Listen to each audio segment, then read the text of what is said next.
to win, you got to not lose.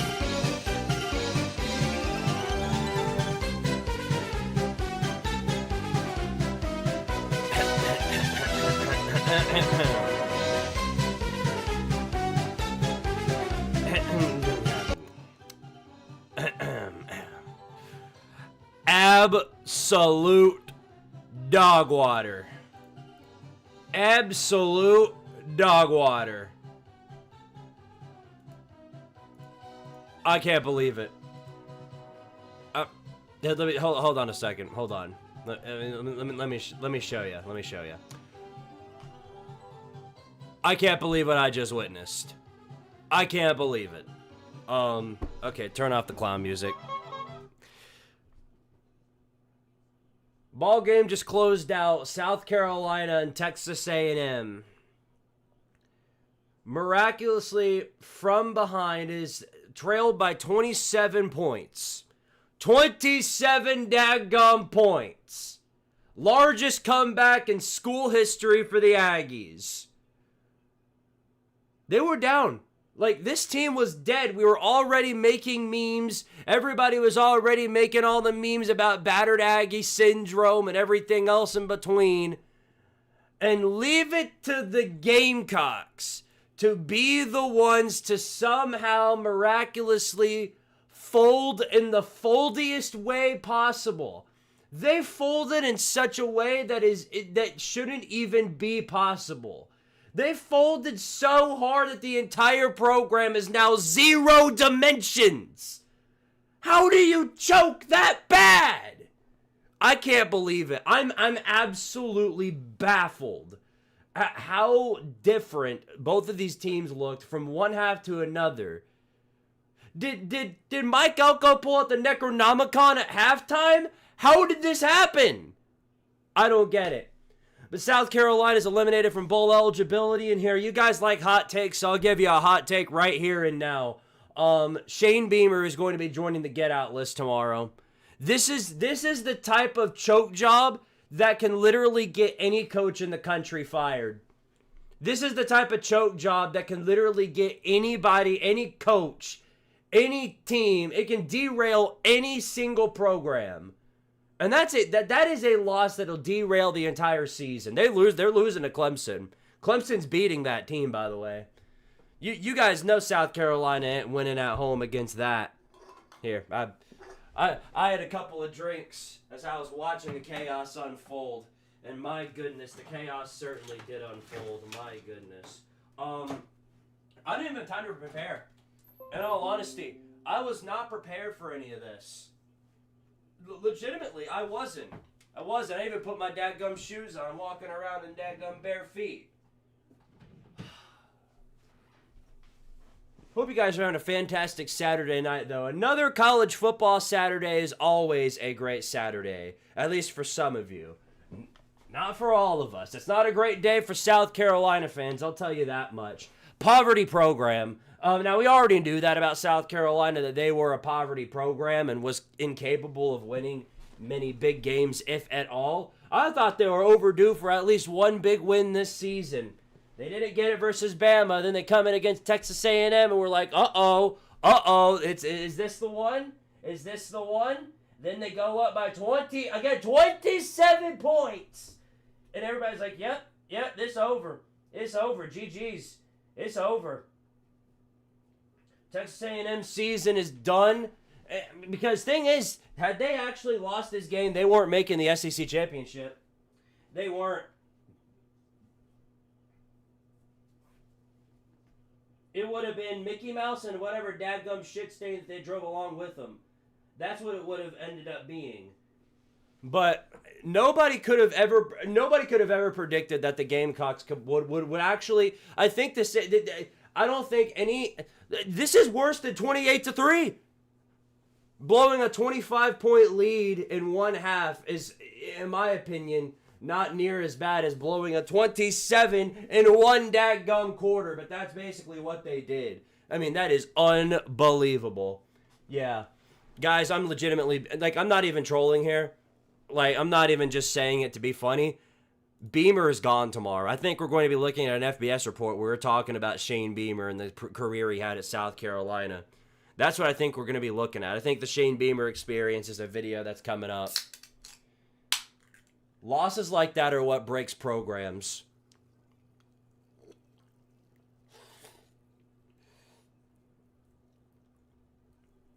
The only comfort in the chaos for the Gamecock fans is that they're not the only ones that are suffering right now.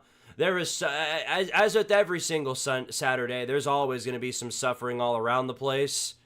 And boy, has some serious suffering so far. Oklahoma State moves down to 1-9, joins Boston College in the realm of death. Now 0-7 in the Big 12, following a I think they were up 6-0. Well, now all Kansas State had to do was score 2 touchdowns, and they were done for. Oklahoma State scored the 6 points and then chose to forfeit the rest of the game. Cincinnati out of the top 25 this week. Arizona beats them on the road 30-24. Bearcats put up a great fight, but the Wildcats this year, it appears No Fafita has got his swagger back and his ability to throw football correctly. South Florida, expect to find them out of the rankings next week as well. 41-28, lost to Navy. Even though Navy is not eligible for the G5 at this point, this does make things a lot more convoluted. Because first South Florida was the front runner, then it was Memphis, then it was Navy, then it was North Texas, and now it's just they're just trading blows with each other. It's absolutely ridiculous. Wisconsin, they're also joining the realm of bowl ineligibility after Indiana beats them 31-7. First 11-0 season for Indiana in program history. On their way to 12-0. They're basically spotted 12-0 because their next opponent is a Soilermakers. It looks like, I was going to say Michigan is going to be joining the realm of suffering because, my goodness, they have just looked absolutely awful. Samaj Morgan is he's the 12th man for Northwestern in this ball game.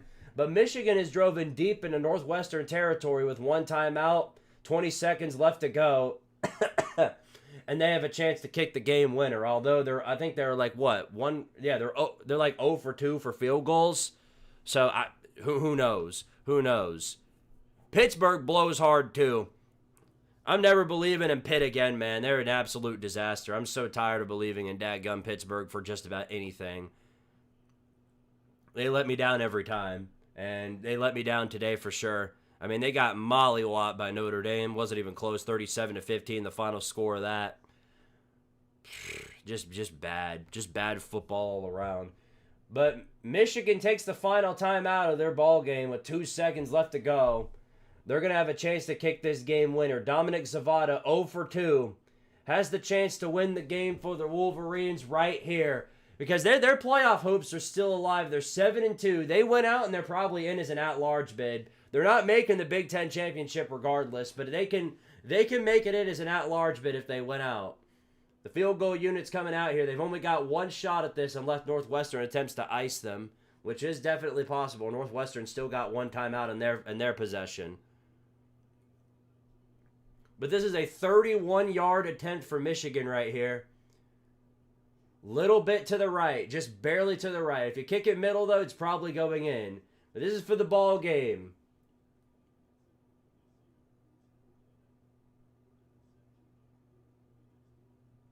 And there's now Northwestern's going to use their timeout. That's what we all predicted. They're going to try and ice this kicker. First off, I want to say shout out to Alutron for becoming an official member of Squidtard Sports.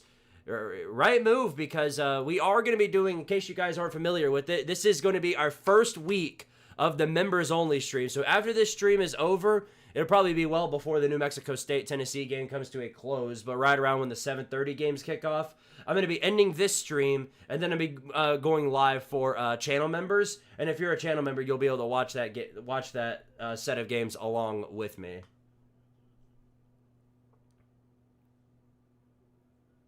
And it's going to be only here on YouTube. It won't be streaming on Twitch. But we are streaming on Twitch right now, so if you're a Twitch fan, there you go. Anyway, here's the kick. 31-yard attempt to win the ball game for the Wolverines and keep their playoff hopes alive. Here it is. Snap. The hold. The kick is straight up the middle. and it is good. Dominic Savannah makes the field goal, and Michigan keeps their hopes at the playoffs alive with a come-from-behind victory over Northwestern. David Brown, man, what a pathetic head coach. Really, what a pathetic head coach. Bryce Underwood threw multiple picks in enemy territory. Literally, Northwestern got spotted multiple touchdowns, multiple chances to win this ball game, and they just never made anything out of it. Defense collapses at the last second, and the Wildcats move down to 5-5. Potential chance at a bowl game squandered.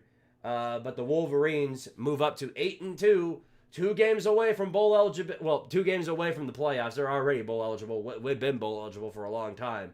But all that's left in their path is Ohio State and whatever team they play in between. I think it's the month of November. Yeah, Maryland. So, yeah.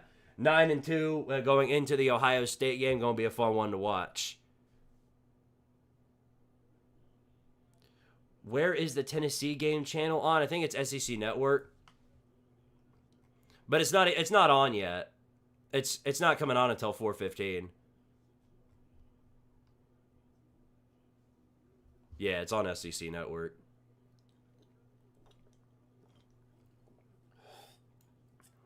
Boy, that was bad though. That was bad.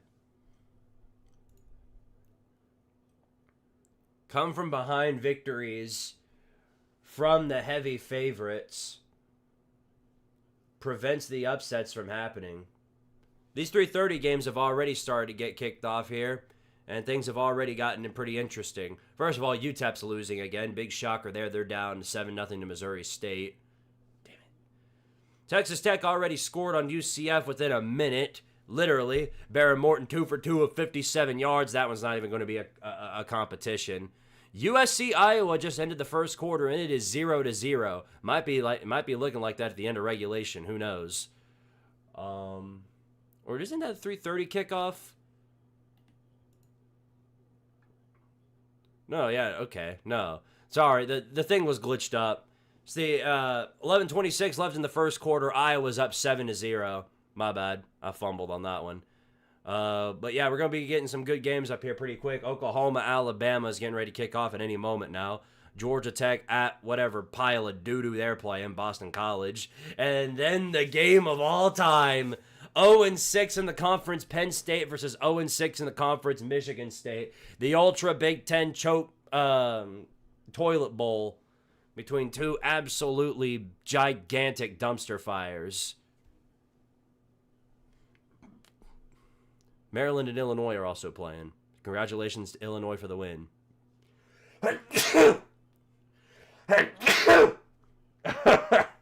Bless me. Yeah, in case y'all can't tell, got a bit of a cold going into this week. Might make this week's recap a little bit difficult when it comes to voicing everything, but I'm going to do my very best.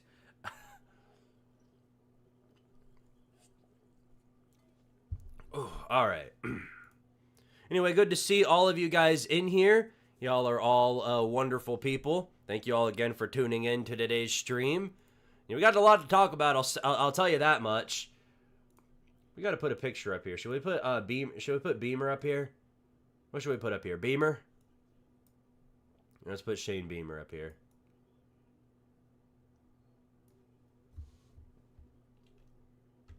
There he is. Yeah.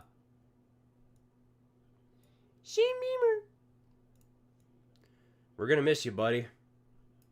There's no way you make it through this week. There's just no way.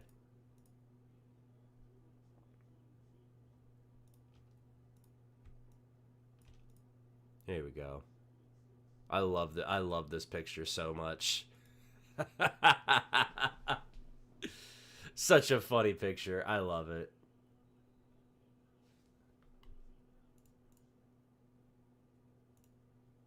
It's such a classic. Shane Steamer. Squid, you sure it's not allergies? Yes, I am sure. Because it just started today. Stuffy nose, tingly throat. Yeah, man, it's a thing that just started this. I mean, but maybe I don't know. Maybe you're right. Maybe you're not wrong. I ain't got a clue. If you aren't either a booster, a fan, a student, faculty, or alum of those schools, there's no reason to watch Penn State versus Sparty. Hell, there's no reason to watch it if you even are any of those things. Hi, Fawn Wade. Appreciate the $10 super chat, buddy. Getting us started with that off the bat. Says, insert the bummalicious Beamer. Shane Beamer. It's a shame I don't have a South Carolina stinger on here, but I'll give you one from your rival. To win, you gotta not lose. There you go. And you lost. By the way, highest bidder, as per the usual, for any games that you guys would like me to put up on the screen. I've got some of the bigger games on here already. LSU-Arkansas is getting ready to close out here. It's 23-22 with LSU on top. Arkansas started out strong too, but then completely folded at the end there. And if they lose this game, they'll head down to 2-8. They're going to have to find a real head coach sooner or later. How about some Chick-fil-A soup with that milkshake to feel better? Man, I wish I could get Chick-fil-A right now. I won't have the time today. We're going to have to get Marco's again. I had Marco's earlier today for breakfast, and I'm going to have to eat it for dinner in between streams.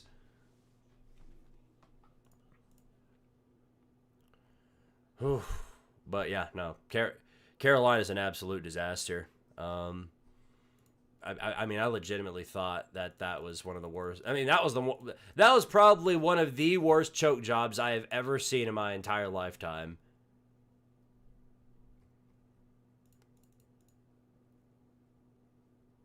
Credit to Mike Elko, though. I got to say, credit to Mike Elko for both disproving and vindicating that extension on, what was it, a contract extension or a raise? Whatever it was, he surely vindicated it by coming down from 27. I heard the LSU game started earlier for some reason. I thought it was a noon kickoff. Must have been one heck of a halftime speech in there. Yeah, no, he brought out the daggum Necronomicon. All right. NJ Nicolay, appreciate the 15, or the 5. We got 15 in total. Says, towards your milkshake fund for your sore throat. Appreciate it, man. You're a real one. You're a real one. Reminder, if we've somehow managed to get to $199.8 for the famous 1998, I will get in my closet and put on the mustard costume for the rest of the stream. Something to think about. Which Carolina is more down bad? Oof. Golly, that's a good question. I'd still say North Carolina, but it's a close competition now. I'd say right now it's probably South Carolina. Joel Certain, Heisman Trophy winner, appreciate the 10, says, Squid, ever thought of collaborating with the Talkin' Vols Network? I'm sure Boogie would love to have you on. Can get you in touch if you want. You'll have to take that up with Boogie. I'll tell you that much, because the dude has me blocked on Twitter. I'm not necessarily sure why, but I don't know. But I do appreciate the 10. Hi, Fawn Wade with the 20. Appreciate it, man. Says, yeah, he needs some soup and salad from Olive Garden, hydration, vitamins, and minerals, then just a warm sensation to loosen up the mucus and yucky feeling. Yeah, no, it's not fun. It's not fun. I'll tell you that much. We're all ready to... Where are we at?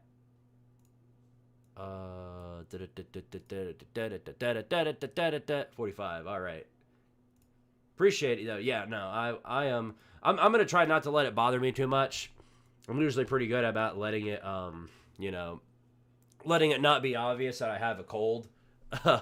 But if it ever becomes a thing, then I'll take something to fix it. I don't think we'll need it though. We'll see.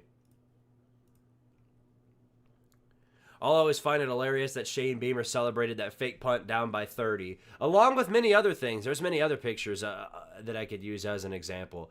He did this down against Arkansas big. What was it, 21-9? I don't remember what it was, but he did this down big to him right here. This one might be my favorite though. This one was just somehow even more ridiculous.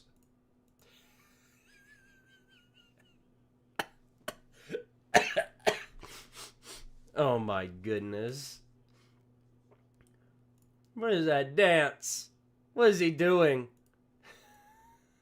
Oh, Lord Almighty. Lord almighty. If Tennessee Tech is better than Tennessee, y'all are for real cooked. What are they winning right now? No, they are 10-0, but they won't be that way for long. Kentucky putting a whooping on them, up by 18 halfway through the third quarter. As somebody with horrible seasonal allergies, it's an ongoing battle that's been yearly for 20-plus years. Yeah, I feel that. It probably is allergies because I get this way every time around November. Although, for the last 2 years, this happened last year too, but for the past 2 years, I have around this time of the year I've gotten COVID. So it might be COVID. I don't know.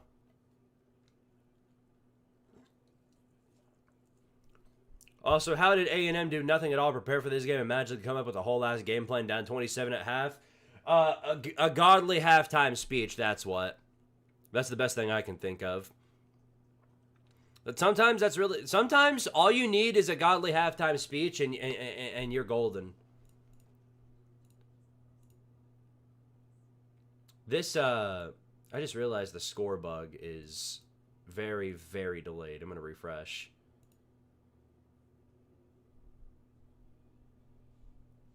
I know Tennessee is good, but 41.5-point spread. Yeah, they're going to put in their backups for sure, but they're going to run up the score. Tennessee, if there's anything we love to do, it's to run up the score on absolutely useless opponents. Although I think we're not going to cover the spread for an entirely different reason. I think they're going to score a bunch of garbage points. That's going to somehow, I think it's going to be like a score like 62-24 or something like that, 62-30. So it's going to be something stupid like that. Are you doing your Nico rant today? It'll probably be tomorrow, JFKH. Of course I meant to do it sometime this week, but then this cold came up. I got behind on chaos. You know how this jig goes, but I probably will end up doing it tomorrow. I'm going to have some free time to do it.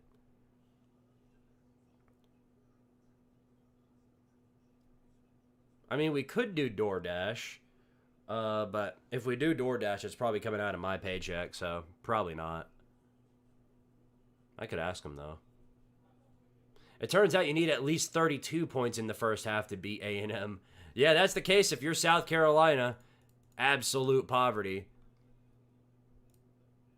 Unbelievable. I still can't believe they lost that game. I just can't. Up 30-3 at the half. How do you let that happen? Just unbelievable.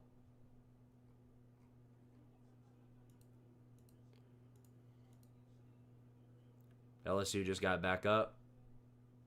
Yeah, no. Tigers have been leading for a bit now. But under 2 minutes left to go, they're deep in enemy territory, and now Arkansas is going to have to burn their timeouts. What you got here, Bobby P? You better whip up something good on defense.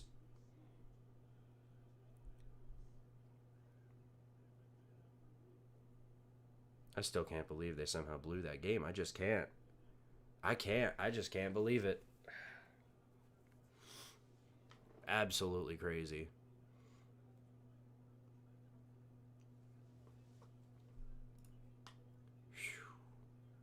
You really see everything in the college football world, don't you?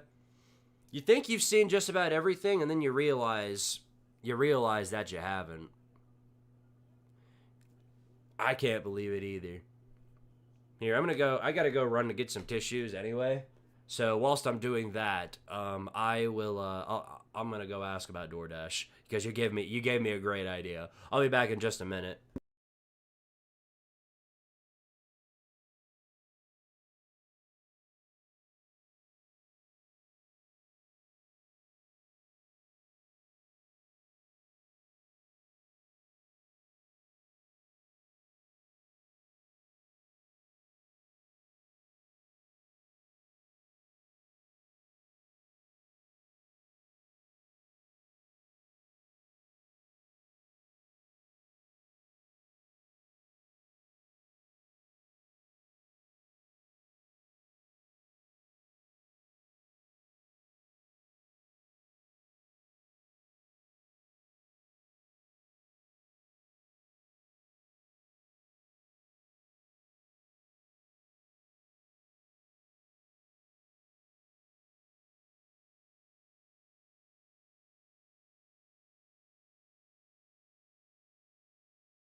Okay, I've returned.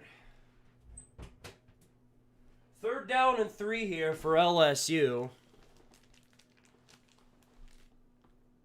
This is for the game right here, I'd go as far as to say. I don't see Arkansas doing anything if they get this 1st down, so. Here it is. Man moving in motion. Going to be a handoff. Up the middle, outside run. He breaks a tackle, gets the 1st down. A whole lot more slides down once he gets to the red zone. It is 1st and goal LSU. And that's going to be your ball game. Tigers are going to hold on. And the Piggies are going to move down to 2-8 and 0-6 in the conference. And they still got to play Missouri. Oh, my goodness. Good luck. That's all I can tell you. Oh, my goodness. Everybody just sucks. Maybe that's what it is. Maybe everybody's just terrible. But then again, Arkansas is just a whole new layer of bad. I got my tissues, so now I'm ready. Now I'm ready for whatever happens. Down to go the daddy pigs again. You want this piece of bacon? I'm sure they do.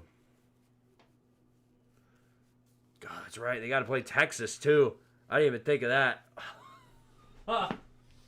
Texas, dude, they're actually going to finish 2-10. They're actually going to finish 2-10. SMH shaking my head. They're not the only ones, though. Tulsa's beating the life out of Oregon State 31-6. And they're going to go down to 2-9, one game away from that 2-10 record.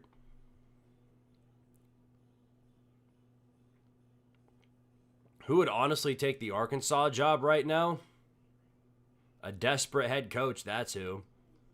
A very, very desperate head coach. Turd Bowl's going pretty well. Michigan State up 7-0 over Penn State. Let me go ahead and, now that this game's over, I can switch to multi-view and turn on, let's see. Let's see what we're looking at here.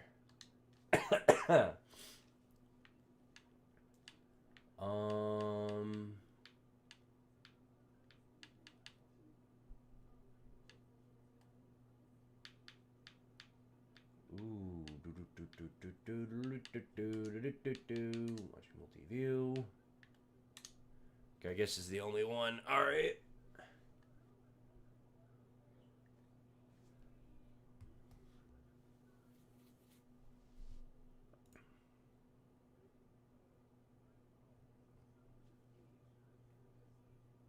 These things glitched out for whatever reason.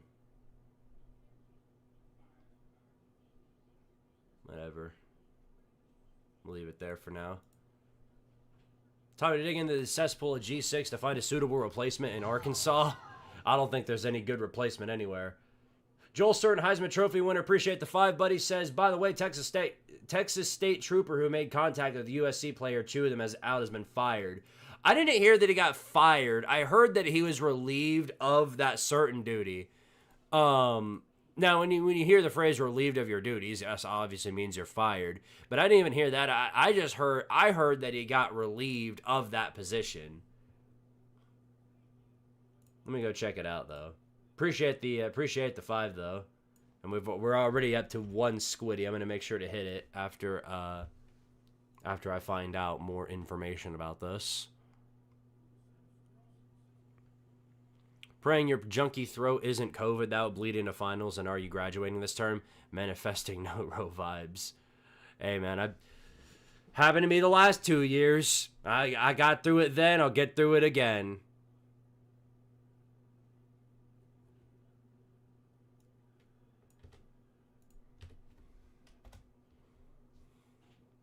Let's see here.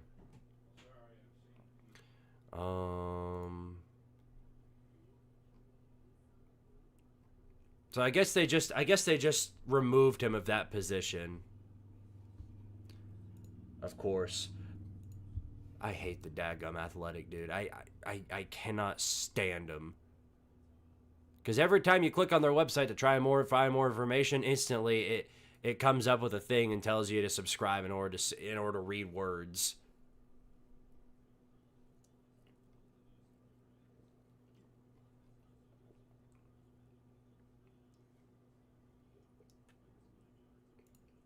But yeah, that dude was a pansy ass. Imagine getting pressed because you dare receive any sort of contact. I go cry like a baby. Here we go. I just got dinged in a. The Department of Public Safety is aware of the incident that occurred today during the A&M football game. The DPS trooper involved was sent home from the game.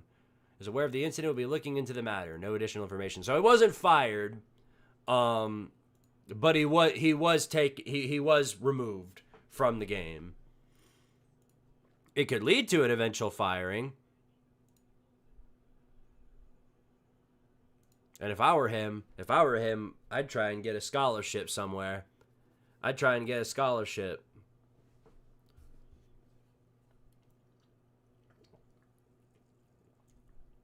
Go play for Alabama. Or even better yet, play for LSU. Play for LSU. They love getting offended about getting hit.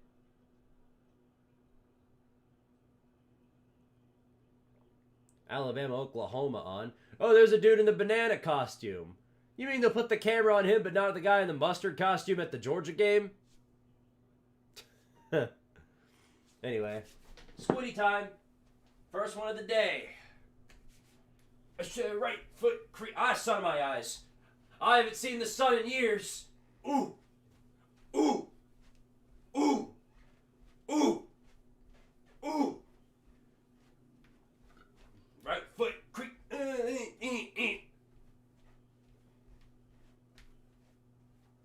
Why is Butler versus SMU on my multi-view? I guess it's because the game's not over yet.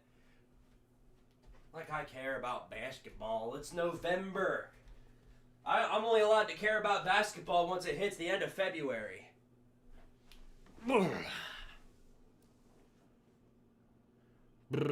Alright. Since 2004, teams down 27 plus in SEC games were an astounding 0-286. The Aggies have scored 28 in a row to take the lead on South Carolina going into the fourth. Yeah, so 1-286. Wow. Beamer got to go. Shane Beamer has got to go. Fogveld, appreciate the 2 cents. I don't see Beamer getting fired, TBH. I think he is. That is a back-breaking loss right there. Program-breaking loss. To choke a 27-point lead in one of the biggest games that you have is just absolutely terrible. And obviously, at first I thought, Mike Shula is obviously the problem. But then you go into that second half and just everything changes. They just go full-on potato. And that was entirely on Shane Beamer game management. So, yeah, that was terrible. Absolutely terrible. When you're up 27, the job should be to run out the dadgum clock, but instead he sent out Lenora Sellers a bunch of times so that he could overthrow everybody except for Nick Harbor. And then, look how it turned out. A&M crawls their way back in, then starts really getting hot, and then everything from there just went straight to hell. That's what happens. That's what happens when you go stupid. Just pathetic. SMH shaking my head.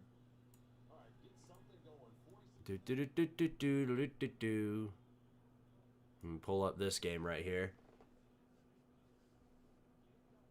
Yeah, Texas Tech starting to beat the life out of UCF. Well, it's already bad enough if Tech's able to score without any problems. Because here's the thing, UCF has to figure out how to score on Texas Tech's brand new defense. Because they finally learned how to invest in it after 100-something years. And the fact that the Red Raiders are able to drive down the field easily, and UCF is not unable to do anything. I mean, this game is going to be over very quick.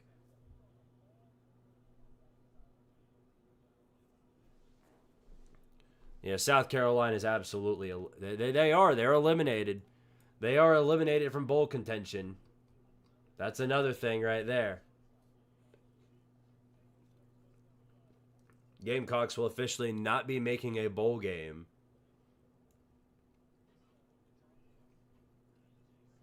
Is there anybody who is after the results of this week? Let's find out.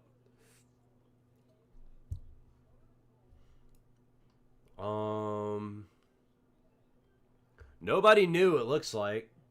Kansas State's still a win away. They're 5-5. What are their next 2 games? Utah and Colorado. So they got to at Utah and then Colorado at home.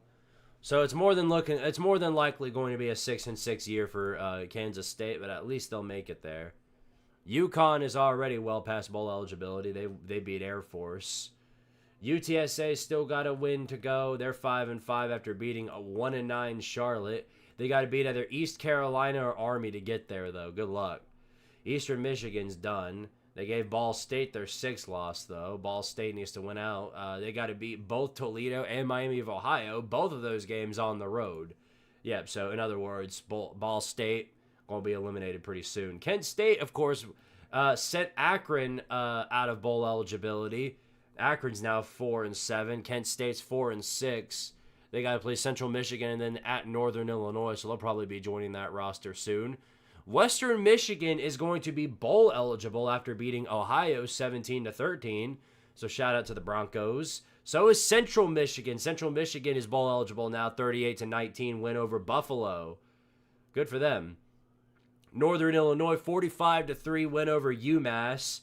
Massachusetts still holding on to the possibility of the perfect year, the perfect season. 0-12 is what they're potentially looking at. Toledo, they're bowl eligible now. 6-4 after a win over Miami of Ohio, 24-3. Good day for Tucker Gleason and company. Pittsburgh better watch out. If they lose out, they might be up against them again. And you don't want that. You do not want that. Let me tell you what.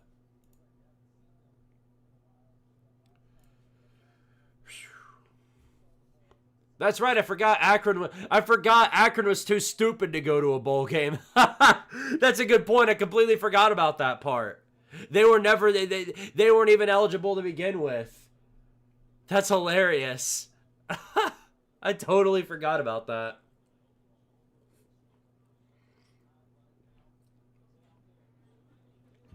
Is Gleason on Power 4 watch? Yeah, he might be making his way to South Carolina this moment.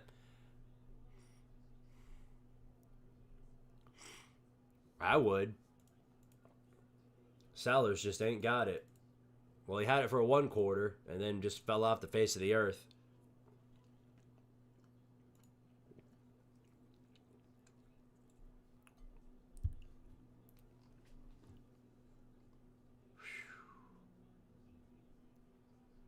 Wow. If there's anything good to come out of that comeback win for me when it comes to Texas A&M, it's that the path for Georgia to the SEC championship just got a little bit tougher. Because A&M has pretty much clinched their spot. Well, not necessarily. I think if A&M loses to Texas, they might not make it. They might need Georgia. If Georgia beats Texas and then Texas beats A&M, yeah, then it's probably going to be Texas and Georgia again in a rematch. I know New England doesn't do college football, but how can UMass be this awful every year? Fold the program if you don't care. I mean, that's a good point. Yeah, no, UMass is absolutely horrendous. Uh-oh. Uh-oh. Oh, no. Oklahoma touchdown. They've got a 2-score lead over Alabama now.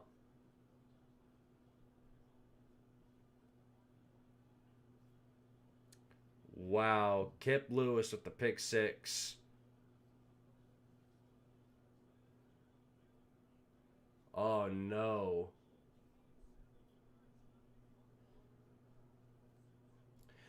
Okay, so clearly, again, they could pull a South Carolina in the process, but clearly there might have been a little bit of wiggle room when it came to all them analysts talking about how this could be a tough game for Bama. I heard somebody say that Oklahoma was the perfect team to grab the upset, and so far they're doing a damn good job. 10-0 with the final 2 minutes in the second or the first quarter. It's 2:03 left in the first quarter. But yeah, Ty Simpson picked 6. Wow. Tennessee's running out of the tee right now, so we're getting ready to get started in this ball game. And unfortunately, these poor fans and everybody else watching has to look at these absolutely atrocious uniforms that they got along with it. You can respect the military. You can, you can show your support to the military by not wearing what I would consider to be the most god-awful looking uniforms I've ever seen. I don't know what they were thinking with this. It looks like a 4th grader drew it. Yeah, I'm not a fan of the uniforms. You should have just wore the traditional smoky grays and then maybe put something to, remember the military with on it. Remember the veterans. But that ain't how you do it. Do we get 2 27-point comebacks in the SEC today? Boy, wouldn't that be a moment in history? But no, that's not happening. Oklahoma's not going to be up by 27 points going into the first half. There's just no way. There's no way. Not happening.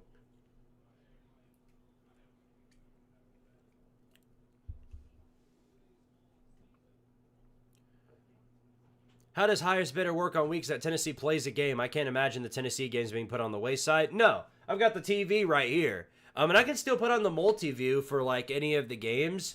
It's just if you guys wanted me to like watch like a very specific game, then like basically highest bidder, I'll put it up on the screen along with whatever else is on the multi-view. If there is no multi-view, then oh well, skill issue. I'll put it on my phone or something.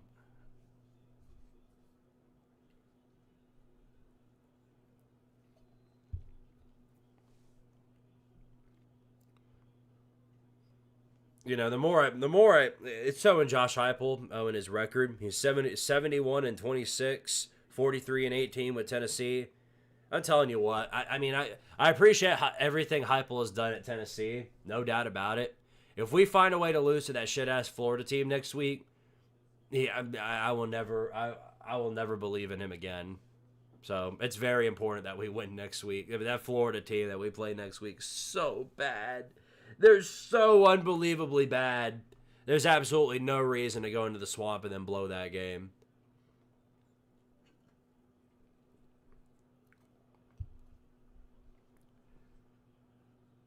At least the unis look better than the Shrek doo-doo unis Miami wore. Well, that's a very, very low bar to set. Because those things might be the absolute worst things to ever touch that field. Other than the worst Miami Dolphins team that you can think of, that might be the very worst thing that has ever seen that daggum field. Anyway, we're getting ready to kick this ball off here, and for the first time ever in the history of history, Tennessee is going to be the one kicking off, and the other team's going to return.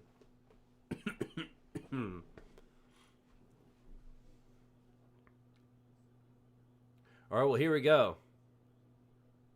New Mexico State and Tennessee. I'm not going to do... I'll try and do play-by-play on this one, but I'll probably be focusing on that as well. That guy, appreciate the two, says, I hate my life as a South Florida fan. Well, you guys have had a great year. A really, really good year. But yeah, no, that's a stinger right there because y'all had the playoffs wrapped up in your hands and you still found a way to blow it. So I feel that there. Anyway, here's the kick, and it is football time in Tennessee. That one's going well out of the end zone. All right.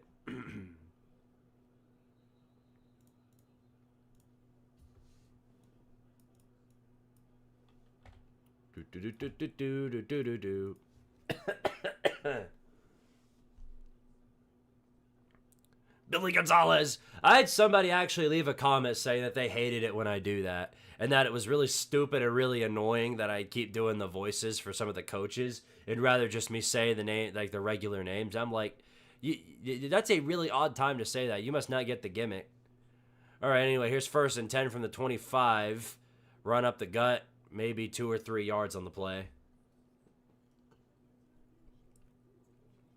Although in order for me to do the voices this week for, like, Billy Gonzalez, Electric Woods, I got to give my voice a rest because you could tell there's some serious strain going on there. It's giving me a very hard time. Another run up the middle, maybe 2 or 3 yards on the play. Sorry, it's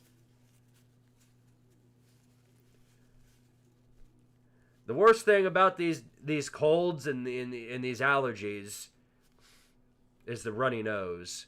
Because I can deal with the cough and the sore throat and all of that, but the runny nose pisses me off because I keep having to grab tissues and crap.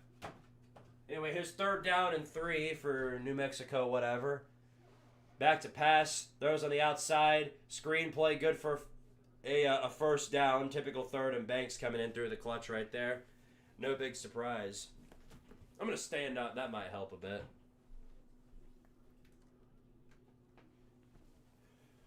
I would open the windows to get some fresh air. Well, first off, I got to close the blinds. Holy crap.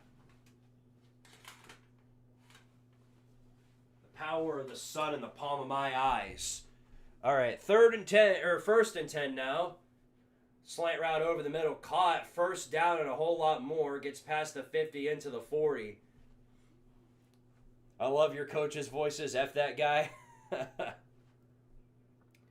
Oh yeah, there are some serious there are some haters on the channel. I'll give you that much.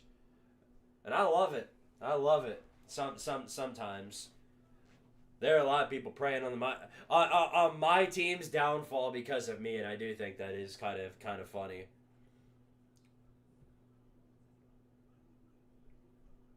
Is Penn State seriously trying to decide between Eli Drewitz and Brian DeBoer for their next head coach? Yeah, great options right there. Some end-around trickery right here. Throws the Wildcat, got a man open, overthrown and incomplete. Potential touchdown right there. Man got burned. Was that Boo Carter again? Was that Boo Carter who got burned yet again? I don't know if it was, but if it was, I wouldn't be the least bit surprised. Let's see this.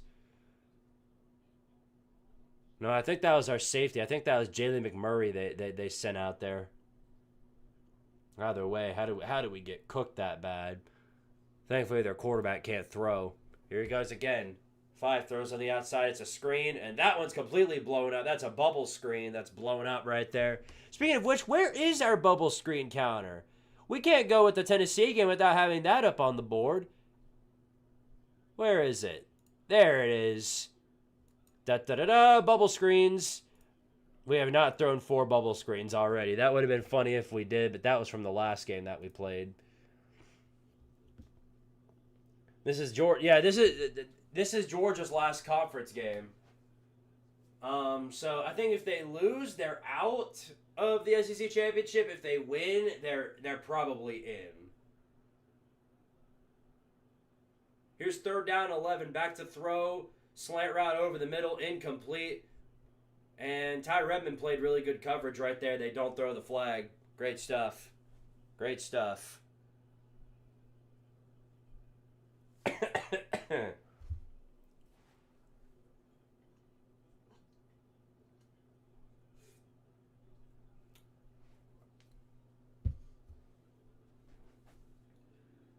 Tech continue to do whatever they want to Central Florida. Should have worn those space uniforms. I don't care if you were on the road. That one's thrown well up high. And it is in the end zone for a touchback.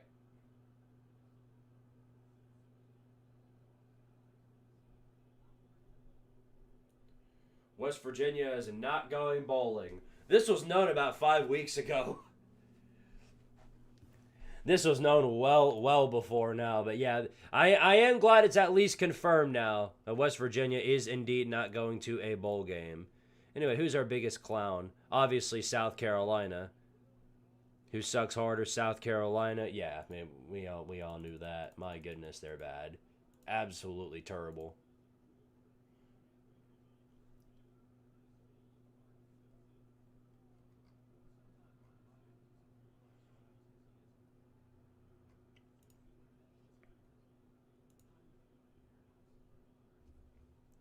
What happened to South Carolina? Oh, nothing important.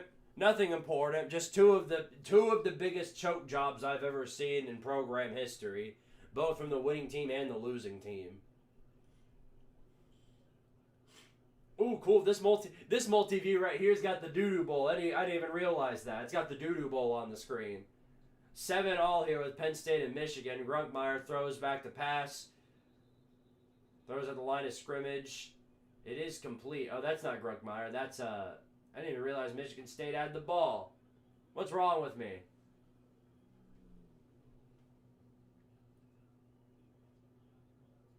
Both these quarterbacks play the same way. Aiden Childs looks like he hasn't seen a football every single game he plays in. I still think Louisville is a good contender for Clown of the Week as well. Yeah, they had a bad choke job as well, but nowhere near the extent of South Carolina. And that was a bad performance by Louisville. No, absolutely no reason they should have lost that game at the position they were in. Jeff Brom just absolutely terrible game management at the end of that ball game there. I mean, he's an average head coach with an average team. What more can you expect? Clemson takes back control of whatever destiny they had. They'll never get the control back of the conference, but at least they've got that going for them.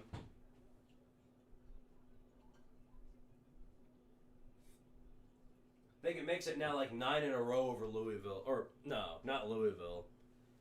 I think like 9 of the last 10 or something like that they've beaten Louisville. Because Louisville got them last year. Someone tell Alabama they're not allowed to beat Oklahoma. Hey, this makes that. Well, actually, this does nothing for us because I forgot we're done. We're done. The dream is dead.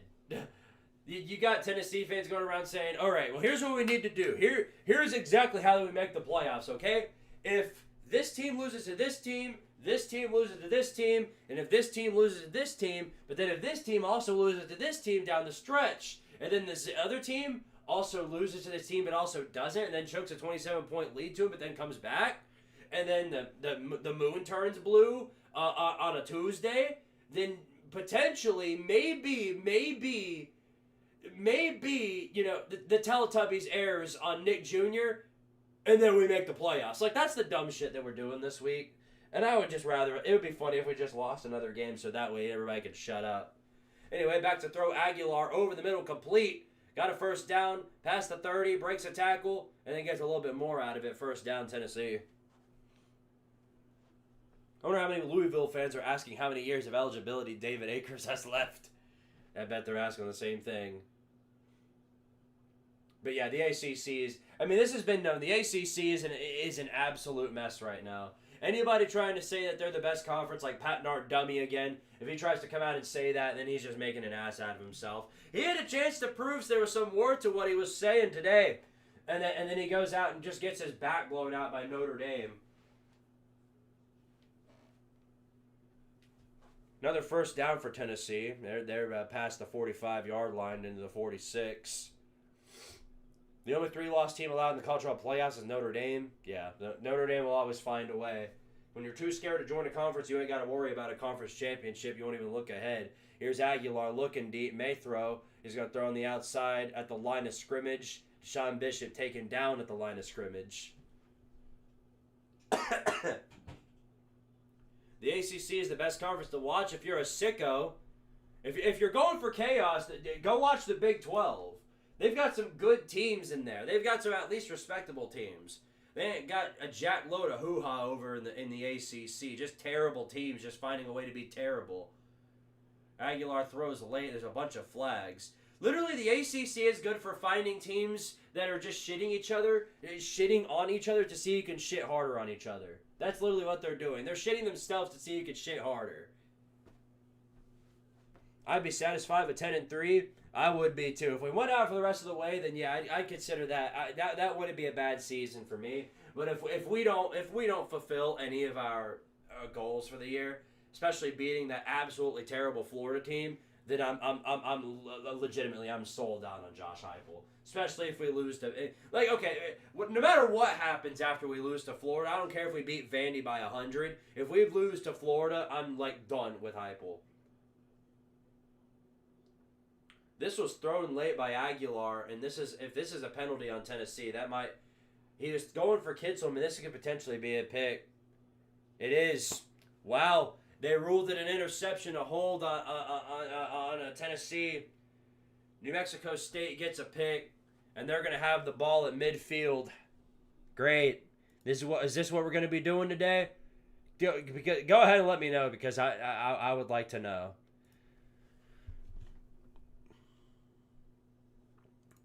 Well, on that note, let me go ahead and check to see what's going on over in the Vol servers. See how badly people are crashing out.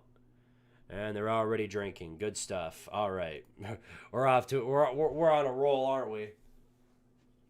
Georgia Tech is closer to Boston College than I thought they'd be, 14-7. Yeah, if you know anything about Georgia Tech and pretty much everybody in the ACC, they're going to find a way to make things stupidly close. I mean, the line of margin between these teams, like the best team in the conference and the worst, that's about as big as it is right there, a 7-point spread, so no surprise. 2nd down and 6, outside throw, slant route, almost caught, but it's bad in the air and incomplete. It's going to be 3rd down and 6.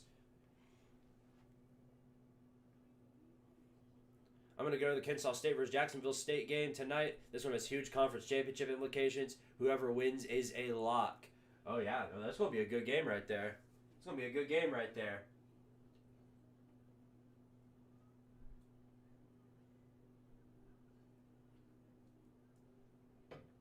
Third down and 6, New Mexico State. 1 for 2 on 3rd downs. Let's see what Tim Banks has got whipped up here. Back to throw. It's an outside pass. Complete. Running for the 1st down marker, and he's going to get it. 1st down, New Mexico State. There's another one for you. Oh, wait, no, they ruled him short. Great. Must have stepped out of bounds early. About an inch short.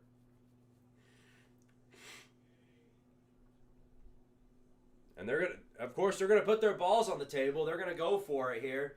And why wouldn't you? This is the biggest game of your life right here. You got the chance to pull off an upset of a legacy-level upset. You might as well go for it. Man moving in motion here. Pass play. They're going to look deep. Throws over the middle and is batted and incomplete. And that's going to be Tennessee ball. At least the defense held for one time. Why do we get picked? Aguilar was looking for Kitzelman and just he got exposed. It was a one-on-one situation with Miles Kitzelman, and you already know Kitzelman can't catch. So the only guy that was there who can catch was the one who caught it. We are not losing to a 3-6 Conference USA team. You never know. I wouldn't say anything about it until it actually happens.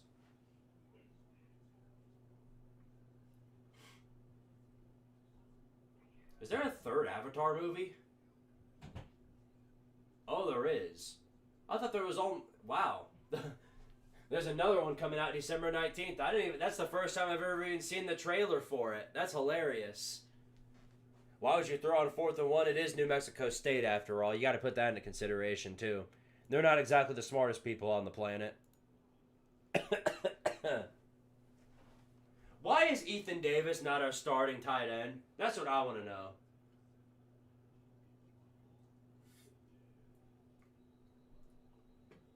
Kitzelman is just not good. He can't run. He can't catch. I don't know why Kitzelman's still our starting tight end. He's just not good.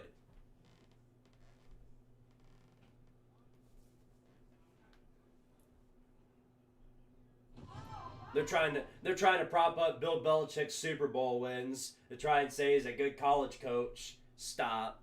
Turd Ferguson, appreciate the 5, says, I was just wondering if you wanted to hang out with me and oh my goodness, and smoke weed and fill our bellies with diet soda and play Burnout Revenge of the PS2. I'm gonna pass on that offer, but thank you very much. I appreciate it. Not exactly in the best mood. I don't want to get you sick. I don't know if I've got COVID.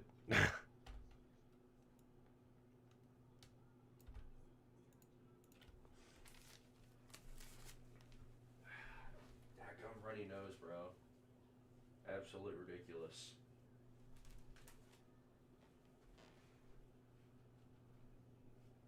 Hong Kong Kitzelman.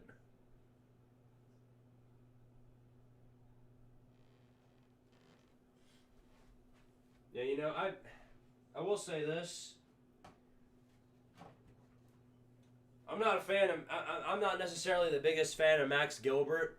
I doubt any Tennessee fan is. The only ones that are a fan of Max Gilbert are Oklahoma and Georgia fans. But after seeing Louisville's kicking situation yesterday, and then seeing Michigan's kicking situation today, he's not the worst option. I'll say that much. Then again, though, it was because of their kicker that they even found a way to win the ball game. So, I mean, what can we say at this point? Anyway, the Vols have got the ball back here. Run up the gut on first down. Good for about 5 yards.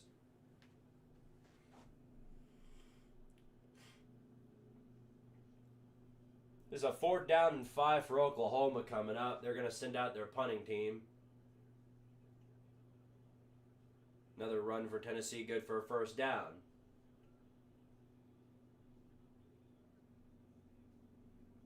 Bama finally got a pulse and scored. It's 10-7, and they're going to get this ball back after a 4th and 5. Here's Aguilar with a pass play. He is going to throw deep. Might have an open man, and he does. It is caught.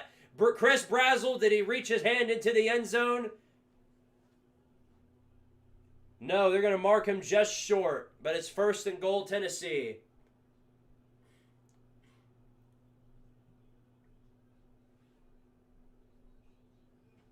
Penn State isn't making a bowl. Who would have thought that going into the season? Well, that's not guaranteed just yet. It's 14-10. The Nittany Lions are up on top. And then Tennessee just ran it up the middle. And you already know how that goes. Man ball wins the day at the goal line if you're Tennessee. So touchdown, Volunteers. All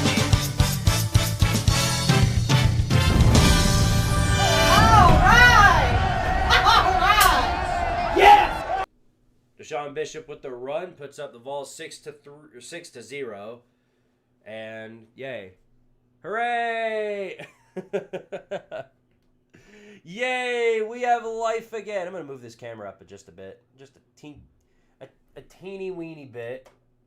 If I can, if it'll let me. Move upward. Upward. Upward. There we go. That.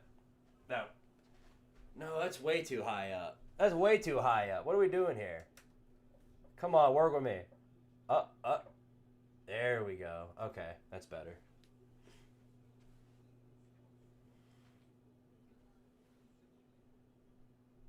How did Oklahoma get this ball back?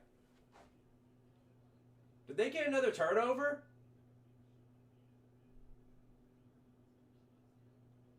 They fumbled on the special teams. Oh my goodness. Ha! Good Lord. So it's Sooner football here at the 20 in Bama territory. Oh no. Here's a run up the gut. Mateer gets to the 10. Spins out to the 5 and then taken down in the end zone. Oklahoma touchdown. Sooners going to regain a 10-point lead over Alabama on the road in Tuscaloosa. 20-yard rushing touchdown. They can't tackle worth a crap. They're tackling like they did against Tommy Castellanos.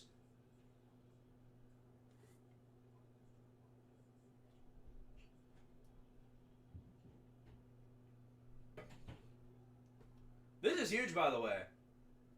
I mean, this really derails. Dadgummit, Bama. You know, okay, so they're still going to be fine. I mean, they have the tiebreaker over Georgia. Got to put that into consideration. That is important to know. They do have the tiebreaker over Georgia. So if something stupid happens here, they are going to have that. Plus, if A&M does what they need to do, everything will still work out all the same. But my goodness, this is a bad showing by Bama so far.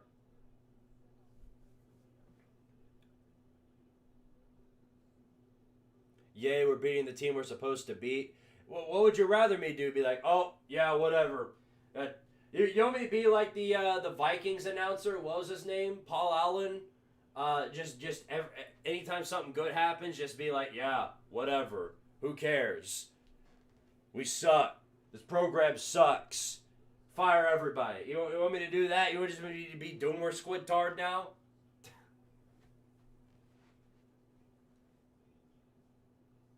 Bama doesn't have 3 losses. They're a lock for the playoffs, unfortunately. Yeah, a lot of SEC teams look like that right now.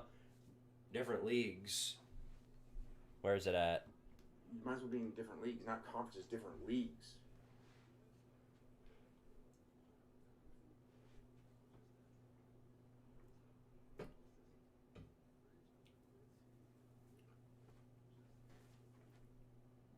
Defensive lineman, redshirt sophomore, George Stye down for Wake Forest.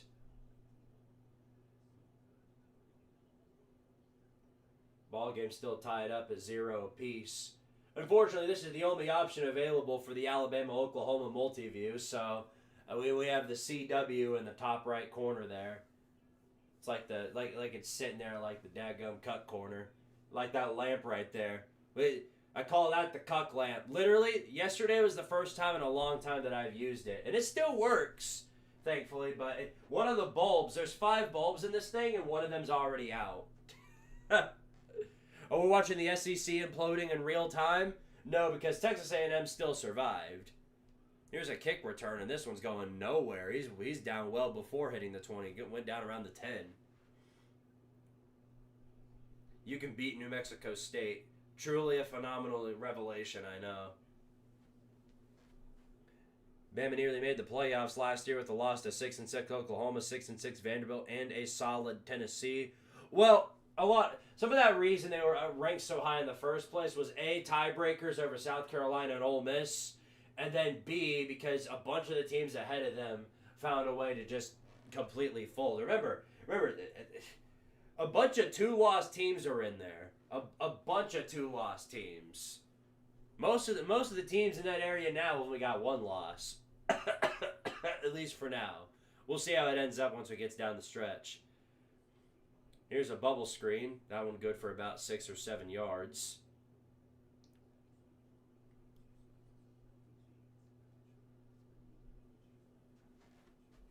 I'm gonna sit back down.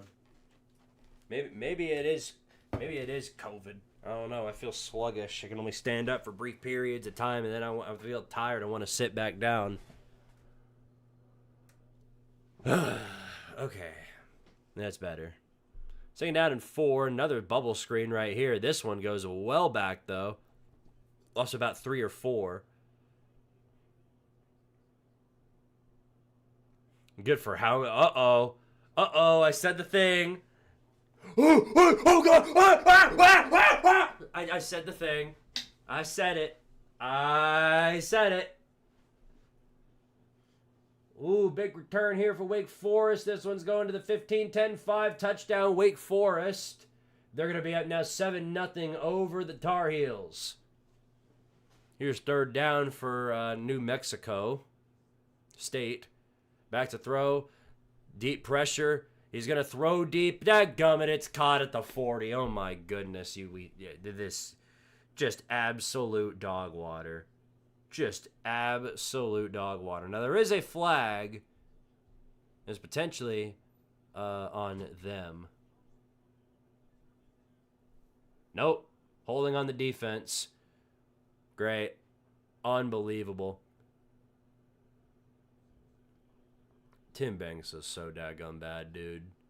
But then again, that was just bad coverage.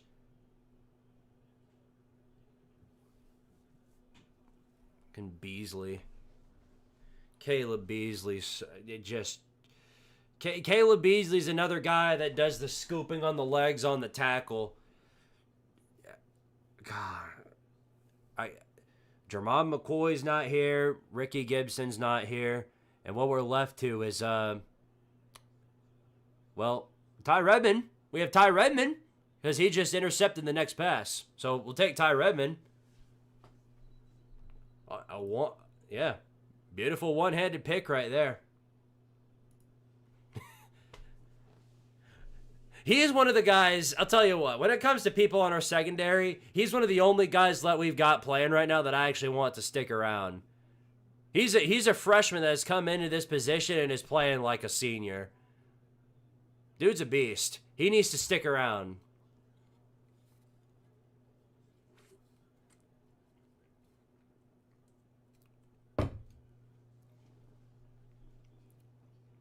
Yeah, Ty Redmond could stick around all he wants to, preferably for the next 5 years. We need a trusty DB if all of our good ones are going to go down. If all of our other good ones, I mean.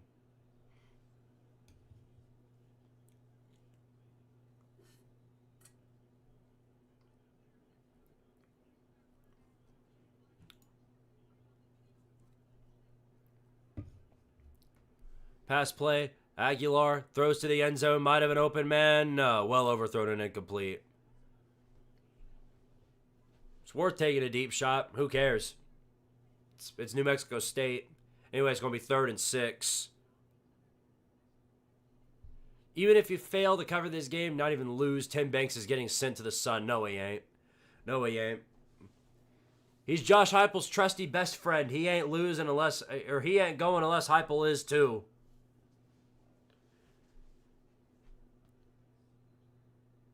Man on New Mexico State jumped early. It's going to be an offsides penalty.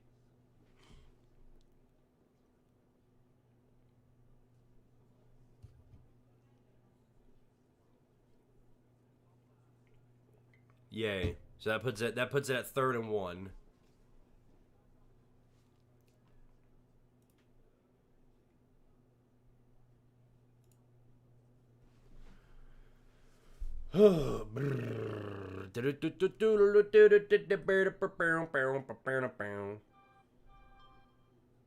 Yes, I know the Vols just kicked off against New Mexico. Might be because I'm daggum watching it. Thanks.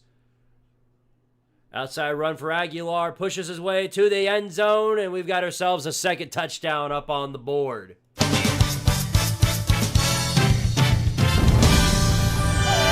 right! Yeah! Ain't much you can do about that. Joey Aguilar man ball. Read option comes through in the clutch. Everybody bid on the run game, thought they were going to run it up the middle, but Aguilar runs it the entire rest of the way for a Tennessee touchdown. And, yeah, we're cooking. Ain't much else to say about that other than that we're cooking and we're taking care of business. Ain't much more you can ask.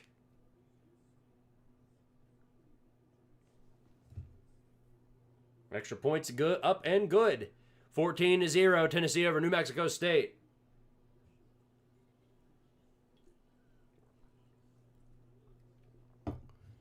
Oh my goodness. That would be something if New Mexico State brought back Diego Pavia. But we're not Auburn, okay? Roughing the kicker on New Mexico State penalty. That's going to help for the kickoff. Thanks.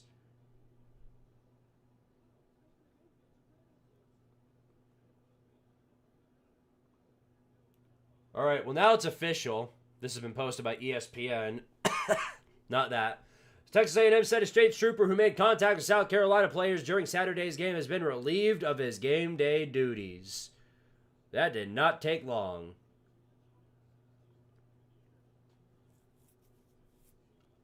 Is there any way at all we can still make the playoffs, or is it dead? Yeah, all we need is for like 2 blue moons to come out, for it to rain cats, dogs, and elephants. What else?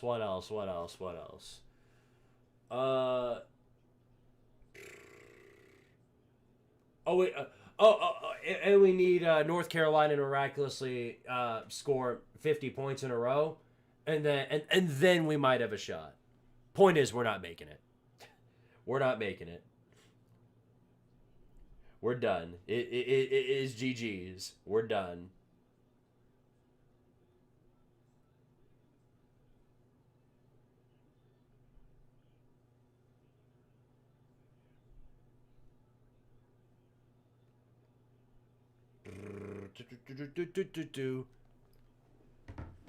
I can't. My heart is still pounding from the battered Aggie syndrome trauma. That was bad. I'm right there with you. As good as that comeback was, that is absolutely shameful that you even got in that position anyway. Had you literally been playing anybody else in the history, you're probably losing that game. Like, that was really bad.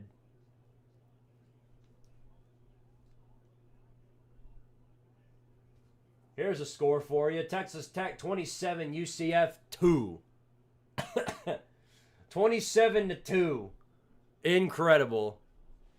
Will Faison start next season? Pending another transfer? Probably. But it might be McIntyre. I would say it's probably McIntyre. I don't think Merklinger's sticking around. First down and 10, New Mexico State. Outside throw. Caught. Dodges one man, dodges another. First down probably, and a little bit more. Josh Cueva's 25-yard touchdown for Alabama. Justin, you think they're out of it. They come right back into it, and now it's going to be a 3-point game pending the extra point.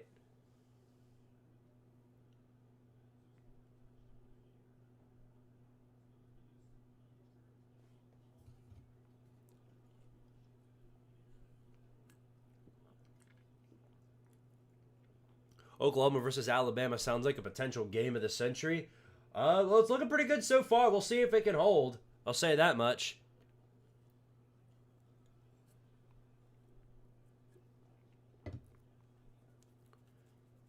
No, South Carolina A&M might be game of the century at this rate.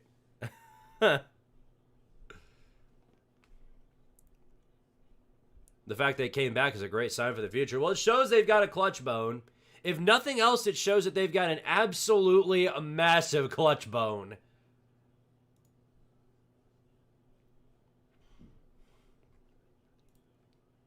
It also shows that Shane Beamer is he's just a massive fraud.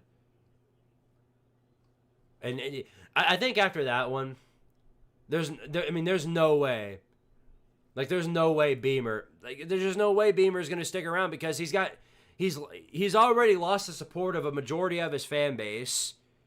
He's lost a hell of a lot of support now from everybody else who ever believed in him. Like, the dude is there's no way. There's no way you can come back from this.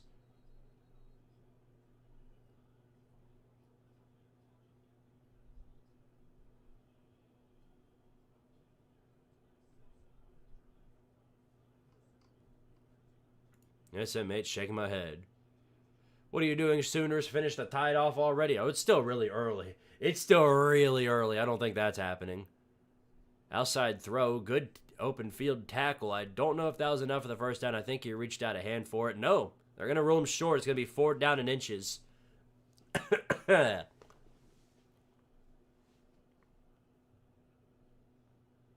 a 1st down and 10. Back to throw. Mateer throws over the middle, connects, complete, 1st down, and a little bit more. Gets past the 40-yard line into the 42. Going down 20-3 against a 3-win team is embarrassing to begin with. Very true. Very, very true. Cannot argue with that. But then again, if we're talking about South Carolina, they were down 27. They were down 30-3. 30-3. I mean, that's humiliating. What is Georgia Tech doing? I mean, I get it's the ACC, but they're supposed to be the front runners. This is literally the best team against the worst team, and the best team is struggling. I mean, this really tells you about the gap between the best and the worst ACC team. Like, how? How is that possible? My goodness.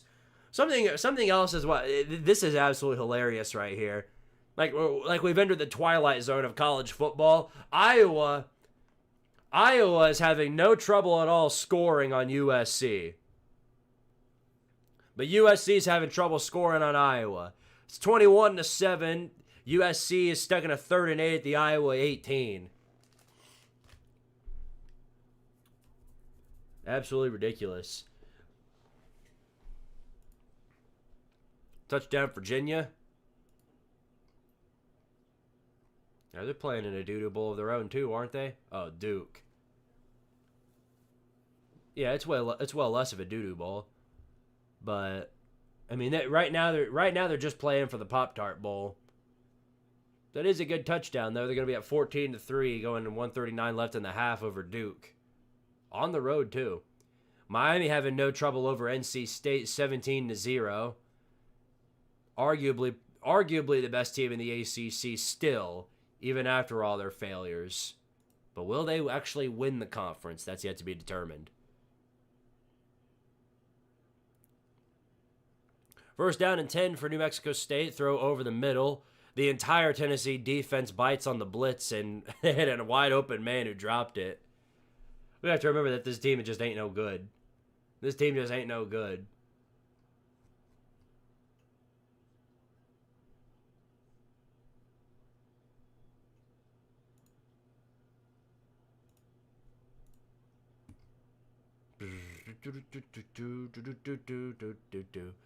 Here's another one. Push up the gut. Running the outside. Breaks a tackle. Great. This is what happens when we tackle for the legs. He, of course, gets the first down because nobody on this dadgum team can tackle. Who even tried that? Of course, it was Turrentine's useless ass. Great.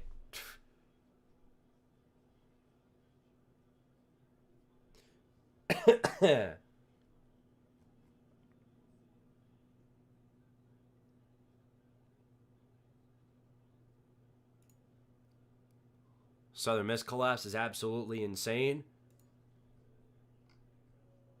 27-0. Yeah, that's pretty bad. Ty Redmond making an open field tackle on the quarterback. If nobody else can on the team, you best guarantee that he'll be there to do it. I hope he sticks around, man. If nobody else on the defense, I hope Redmond sticks around. Because he is. He's had problems. He's had issues, but the dude has come in the clutch when we need him to. Yeah, despite the win, I feel like A&M's going to drop in the polls. Everybody saw what happened to him. Nobody missed that game. It's a bubble screen. Tennessee comes in with a big tackle right there. Was that Redmond again, or was that somebody else? Turrentine needs to come back in and make up for that tackle he had earlier.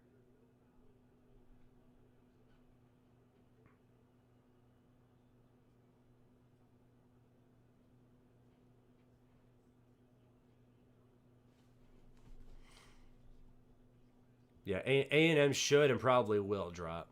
I'll tell you what, from that, they're not my number one team now. I'll tell you that much. It's probably gonna be Indiana. Will be my number one team. 3rd down 11 here. Let's see how Tim Begg screws this one up. Run on one coverage and batted in the air and incomplete. Redmond with perfect pass coverage once again. Ty Redmond is such a beast. I love Ty Redmond. And this is coming from a true freshman. Or I don't think he's a true freshman. I think he's a redshirt freshman, but still.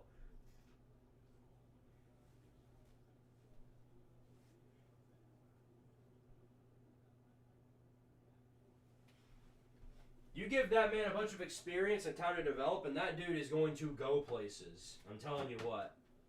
He might be another Dramon McCoy for us. And the New Mexico State punt pins him back at the 1 yard line, so that's just wonderful.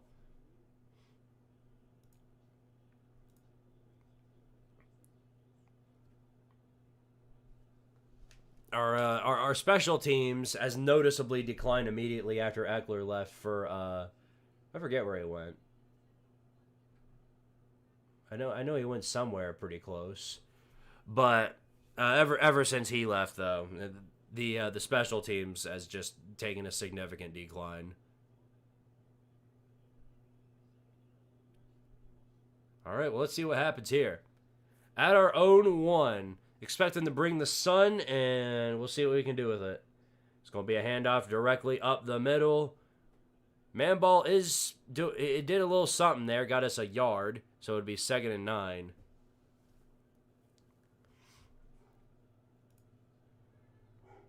Bark, bark, bark. Dog's barking. It probably means the pizza's here. Pretty early for that. It's only 5 a.m.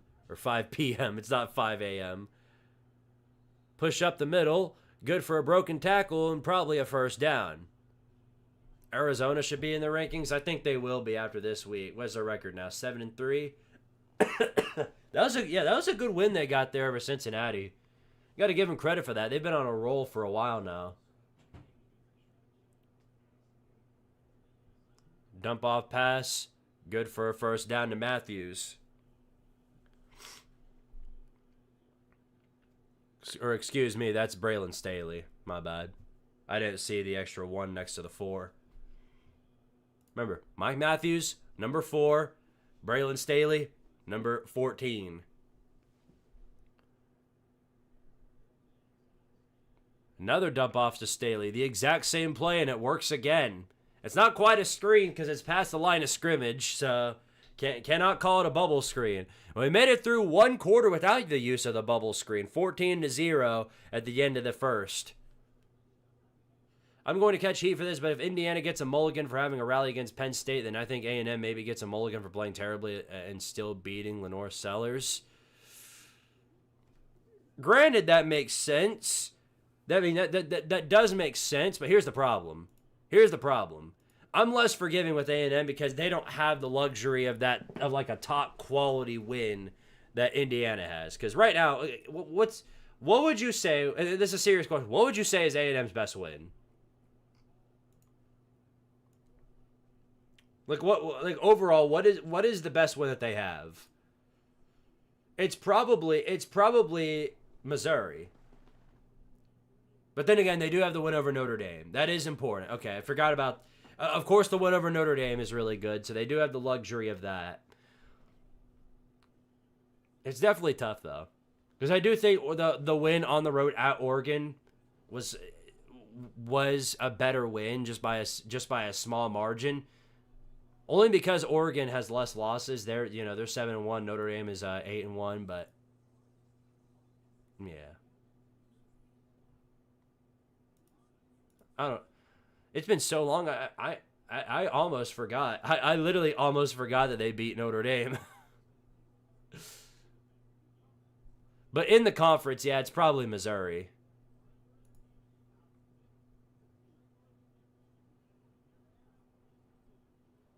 Still, I think overall, I think Oregon is the most quality win that anybody has. Only because I'd say the top 3 wins that single wins that anybody has are A&M's win over Notre Dame, Bama's win over Georgia and Athens, and then Indiana's win over Oregon.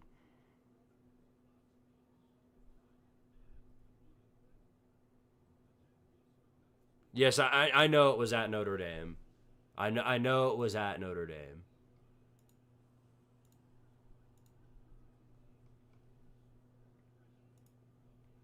It's going to be tough. I'll say that much. It's going to be very, very tough. I might end up giving them the benefit of the doubt. I might stick with it. We'll see. Do you think Miami can still make it to the playoffs? They've got a tough lane to go. Especially since they've already dropped 2 conference games. They're going to need Georgia Tech to blow another one. And even then, I don't think that helps them. And the worst part about this is that Pitt... Here's the thing. There are now several teams in the conference with a better record than they have. So if they win out the rest of the season, they're going to have... It's more than likely they're going to be an at-large bid in the playoffs.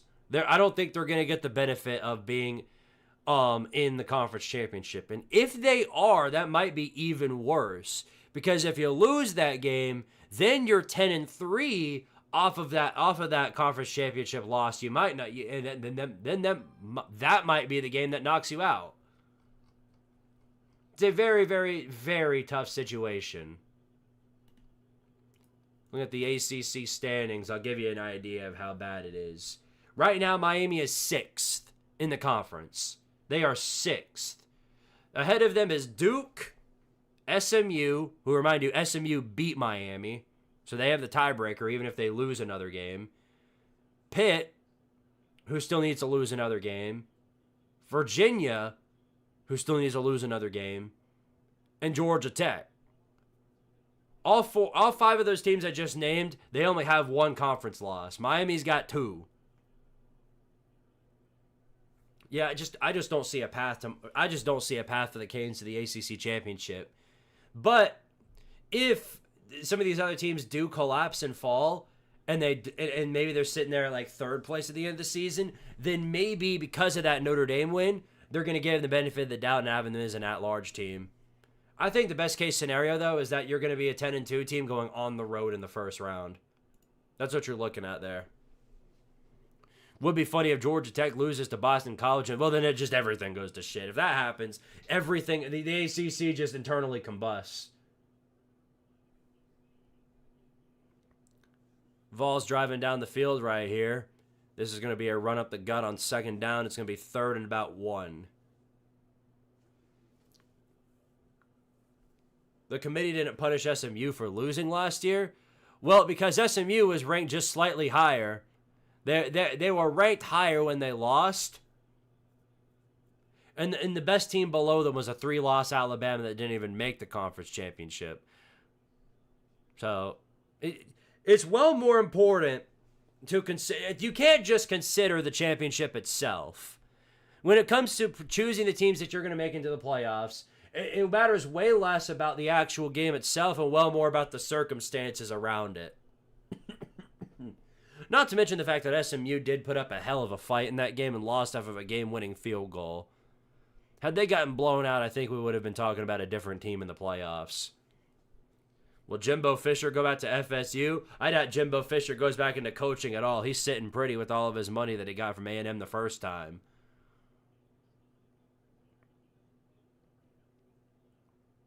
Another push up the gut.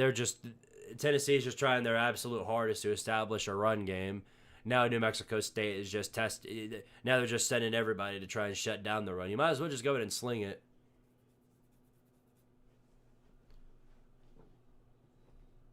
Do Bama fans still believe they deserve to be in the playoffs? Oh, absolutely. They deserved it well more after the game was over. Aguilar with an absolutely great throw. He was getting tackled, had a man on him, and still got the throw to Star Thomas for the first down. What a pass that was. I don't know what our offensive line is doing. What in the absolute hell is Lance Hurd even doing there? Rose doing a great job blocking Casper. Here's Thomas outside run.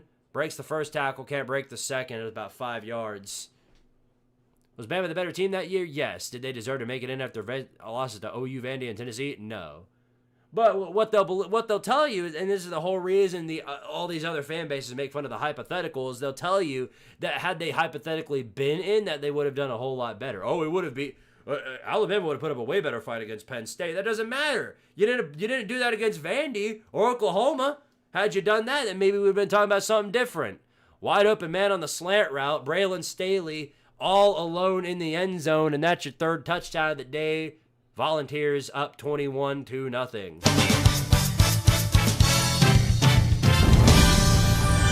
All right! Yes! Whee! 21-0 pending the extra point, of course. They're showing the fans in the stands, and while it's full, they just look completely uninterested. The main guy that they were showing was a dude on his phone. Would be hilarious if they went back. No. If he went back, no. Doubt it. There's only a couple of fan bases dumb enough to even think about considering rehiring an old coach. And that's, for UCF, it makes a lot more sense because Scott Frost had a hell of a lot of success while he was at South Florida.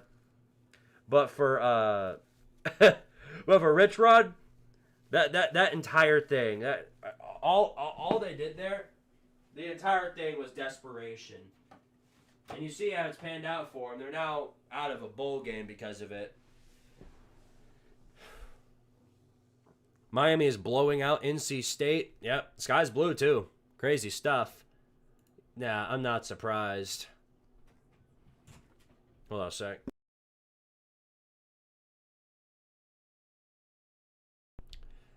Guess what? I have the I might actually have the house to myself for a little while. Ain't that a something? Memphis and East Carolina. Keep a tab on that game. It's 7-all. With South Florida going down, I know Memphis lost to Tulane. They're fresh off of that loss, but right now, I would go as far to say the G5 is probably in their possession. But what they need to do is they've got to win out at this point. If they lose another game, then they're done. I don't know. Is it them? Is it? I think it's probably James Madison. It might be James Madison. They're up 27-0 over Appalachian State at 8-1.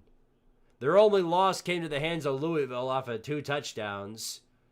They've handled business against everyone else that they've played. The rest of their teams that they play, they got Washington State at home, Coastal on the road.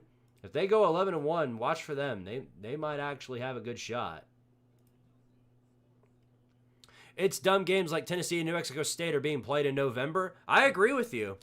Look, I'm not in defense of it either. I thought it was dumb that Ole Miss was playing the Citadel last week. Thought it was dumb that Tennessee is playing this game this week, especially since you got the all these other conferences that are out there playing absolute gauntlets, and then here we are basically getting a moment of relaxation while everybody else is sacrificing their life out there. The good news is that this is the last week this is the last time you guys got to deal with this and complain about it, because next year the SEC is of course moving to 9 conference games, which means that there's not going to be any luxury for stuff like this.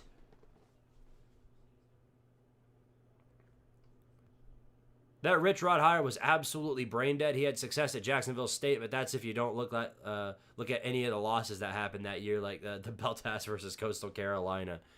Plus the fact he's just not. Again, there's a difference when it comes to transitioning from the G5 over to the There's a huge risk that comes with taking a G5 coach and G6 coach and moving them to the Power 4.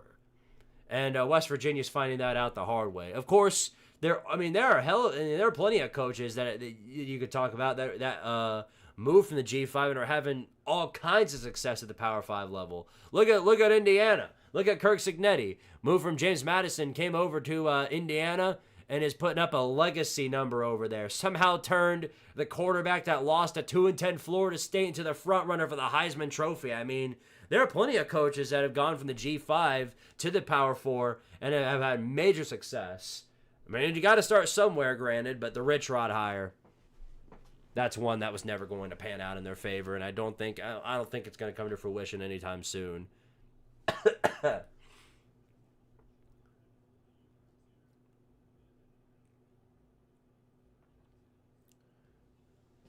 Here's 1st and 10. Man moving in motion. 5 on the throw. Gets to the 30. I think he gets stopped about a yard short of the first down. Check back in on Alabama and Oklahoma. 6 seconds left to go. Alabama with if I'm them, I'm lining up in field goal range. You've got no timeouts here. I don't know what they're doing. They're at the 24-yard line. They're going to take a quick shot to the outside. It is caught for the first down. Or not quite the first down, but it is caught for a few more yards. Okay, then that was a good play. Bobbled snap on that one. Tennessee almost recovers. Alabama's going to send out this field goal unit. They're going to try and probably succeed at tying this ball game up at 17 apiece. Connor Talty, 11 of 16. The log of 46. This one being kicked from the 18-yard line. Looks like a very simplistic field goal to make, 35-yarder from the left side of the field. And there's OU taking their final timeout. Bubble screen for New Mexico State. Surprised they're the ones spamming the bubble screens. Find that to be pretty funny. My heart, says Goob. Yeah, I bet, dude. I bet you're feeling some serious whiplash after that one. My goodness, what a game. What a comeback, too.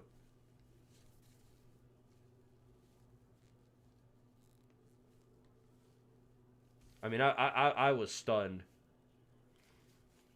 Put up a hell of a brawl. So I haven't been keeping track of college football or sports in general. Has Purdue stopped sucking? If anything, they've started sucking more. Sorry to be that guy and inform you of that news, but that's the case. They're probably sucking more than they ever have before.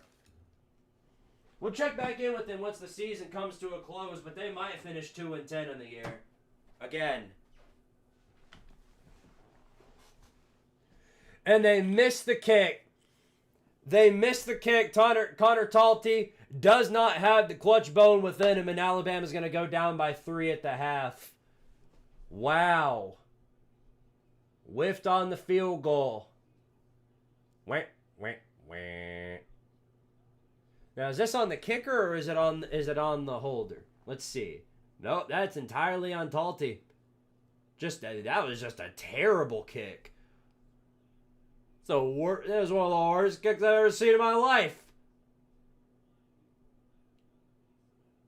He's screaming at the guy holding the football, though, as if it's his fault. Buddy, that was on you. I don't know what the hell was that. That was entirely on you.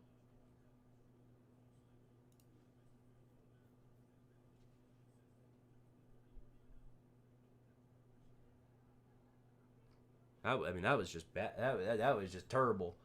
Absolutely terrible.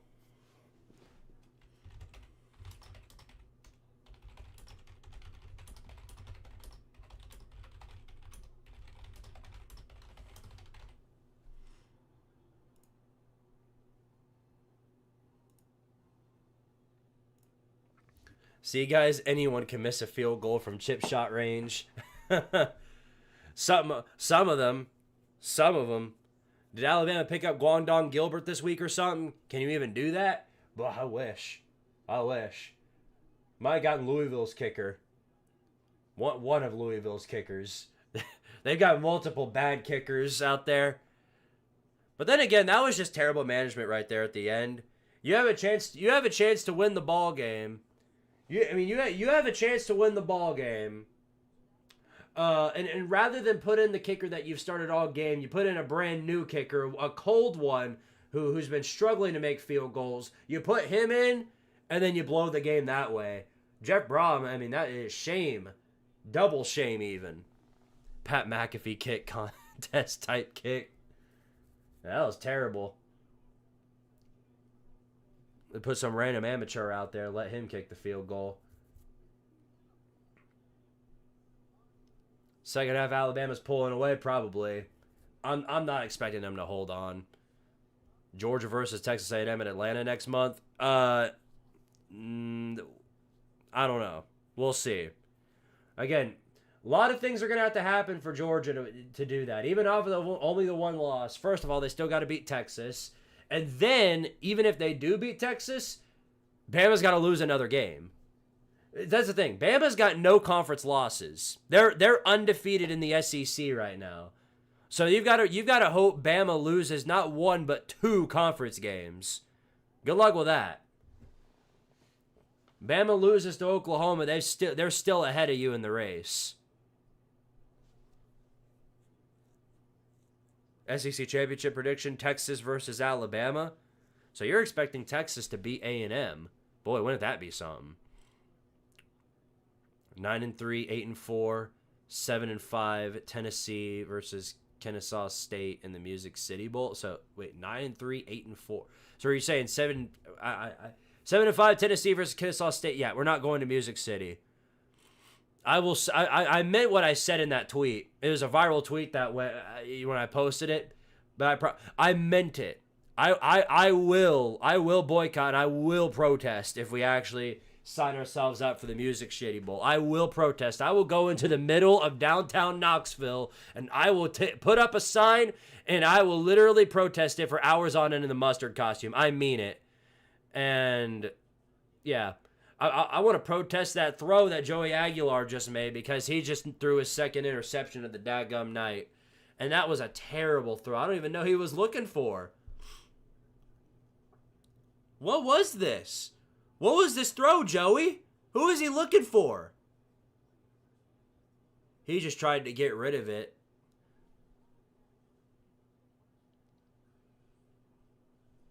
Oh my goodness. What was that throw? What are we doing?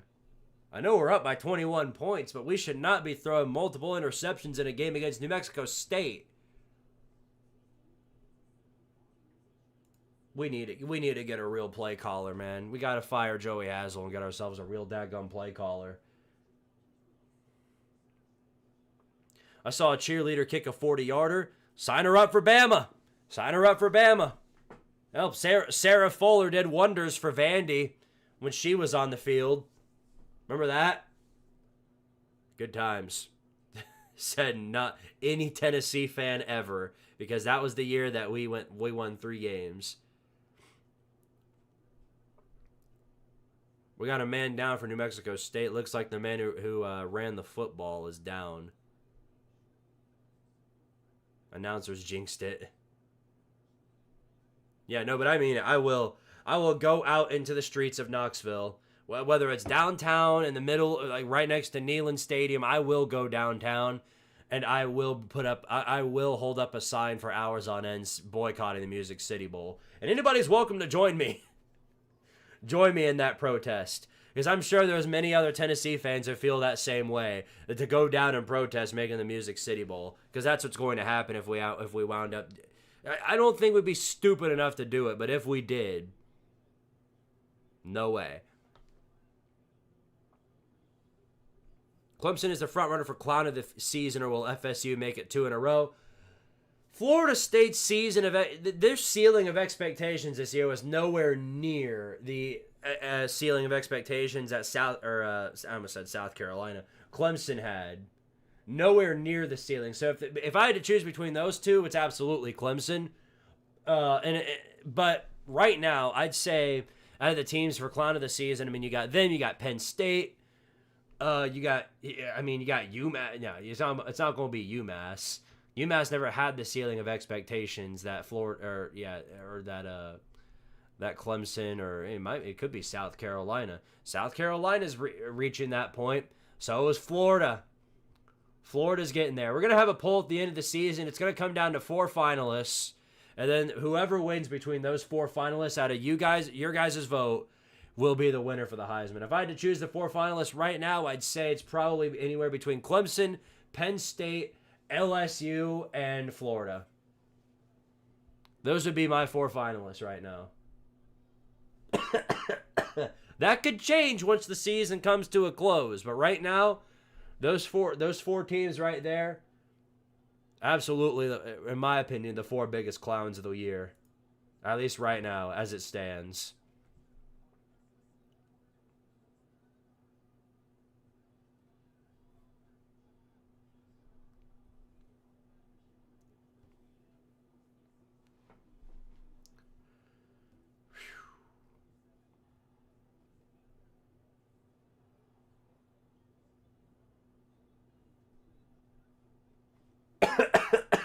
Excuse me.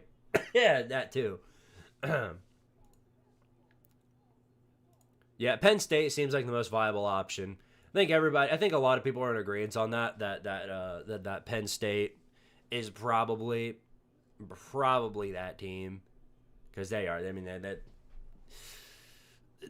mean they looked worse than anybody else that I've seen, despite being projected by most media outlets to win the national championship in the preseason. But some of these other teams are making a good example. And LSU, here's the thing. I've mentioned this several times about Clown of the Season. It's not about the record. Yes, the record does come into play, but it's not just about the record. It's about where it lines up with your ceiling of expectations, plus all of the outside reaction and all of the outside commotion that goes along with it. Because Florida State outlets, Florida State media, FSU, the team, the program, the coaches, everybody made an ass of themselves, which made them Clown of the Season. The thing about LSU is that it's not just their team that sucks. It's not just their team that sucks. It's the coaching situation, Brian Kelly now suing the school, the governor making the coaching search. All of that is contributing to what I think can make them Clown of the Season, but we'll see. LSU's bowl eligible? What's that got to do with anything? When you look at their ceiling of expectations, it was way higher than bowl eligibility.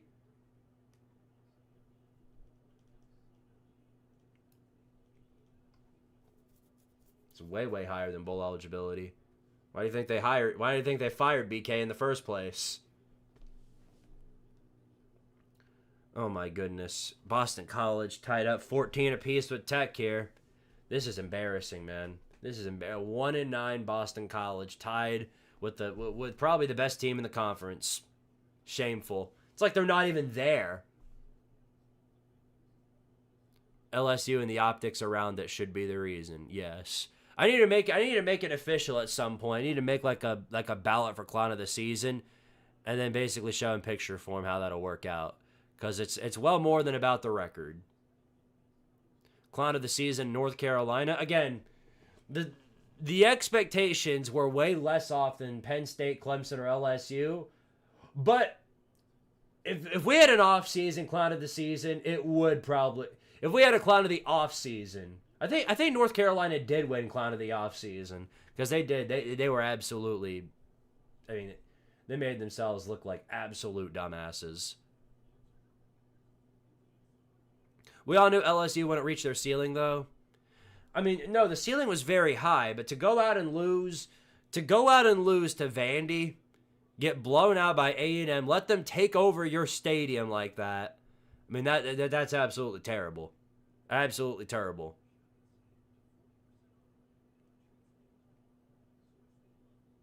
To my relief, New Mexico State did absolutely nothing with that drive, as we all sort of expected, and so the Vols get the ball back here, up by 21-0.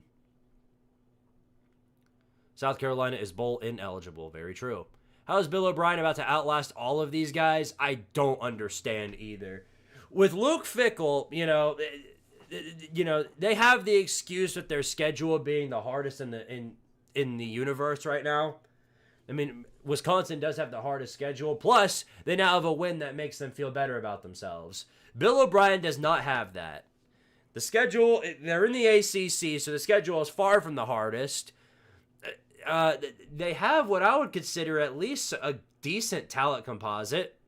Grayson James, I thought, looked pretty good last year. Coming into this year, I thought he was going to pan out pretty well, and then it just turns out he's just absolutely terrible along with the rest of the team. And they start a brand new guy. He sucks too. The entire team is just absolutely terrible. But here they are giving Georgia Tech a battle. I guess if they were to win this game, that would dadgum save them.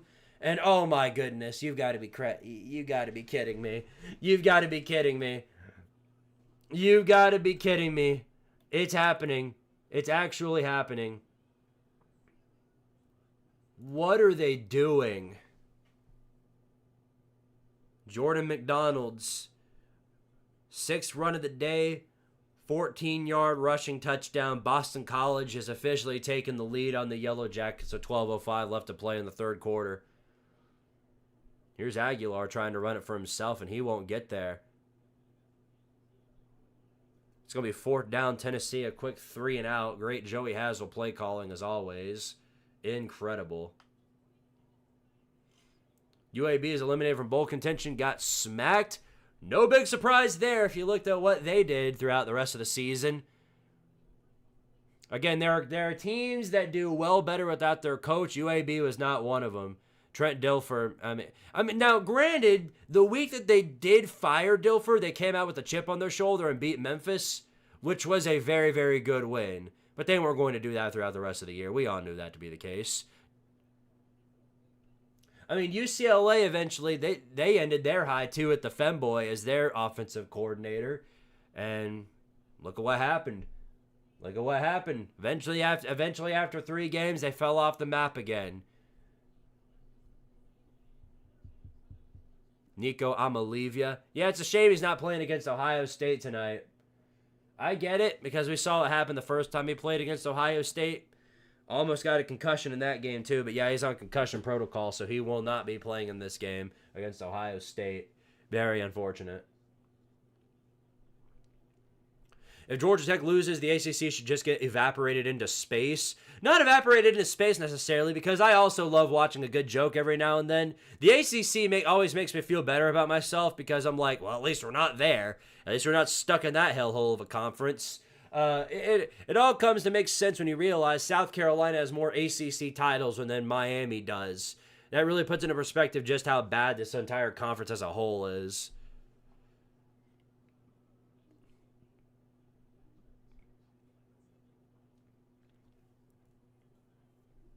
By the way, just a reminder, they were 2-11 in bowl games last year. 2-11. It's crazy. Arch Manning's a top 4 quarterback in the SEC. See, all he needed was a majority of the season for him to finally get his swagger. That's all he needed. I told you guys he was talented. I told you guys he was going to find his talent somewhere within him eventually. It's just a matter of time and a matter of if and a matter of when.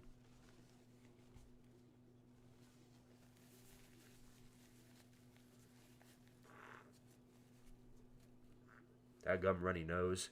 Hate this crap.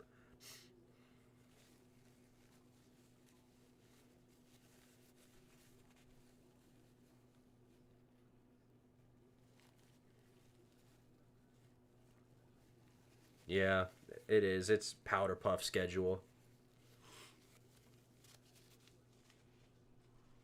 Bleh.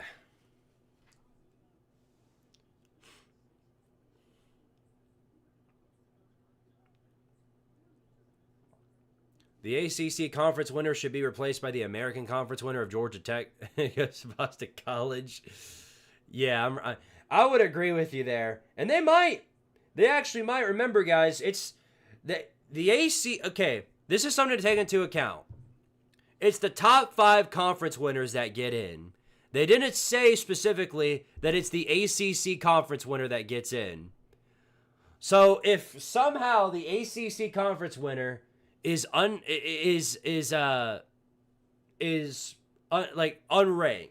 okay? And then there's 2 teams from 2 different conferences, like James Madison and then South Florida in this hypothetical scenario that wound up. That means those 2 teams would get in. The ACC champion wouldn't. The ACC could be out. What? Where did you come from? Have you been here the whole time? Hello. Hi. Where have you been?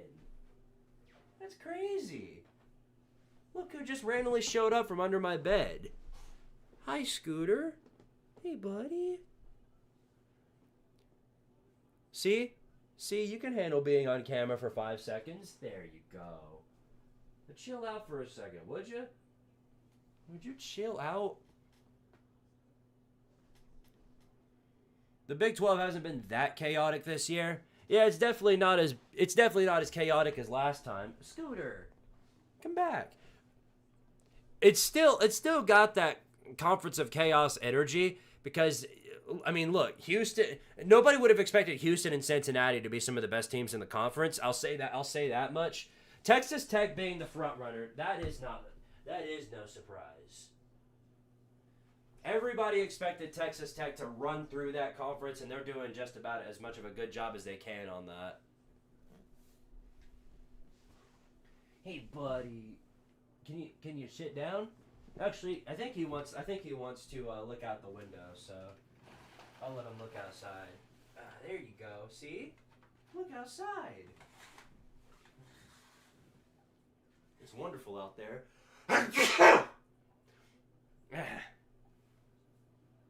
Oops. he wanted to look outside, so I'm letting him look outside. Wake Forest versus Utah for the Natty. Yeah, great Natty.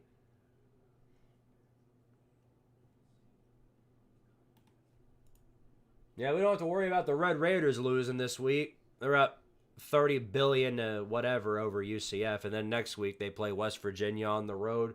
Similar result, I think. West Virginia's pretty poverty as well. Is this going to show Scooter on camera, I wonder? I've got the other camera set up. Oh, bummer. This one won't show it. I think I should be able to move it, though. Hold on. Hey, buddy. I'm just trying to put you on the TV, that's all. There. Alright. Now you guys should be able to see Scooter. Hold on. Look at this.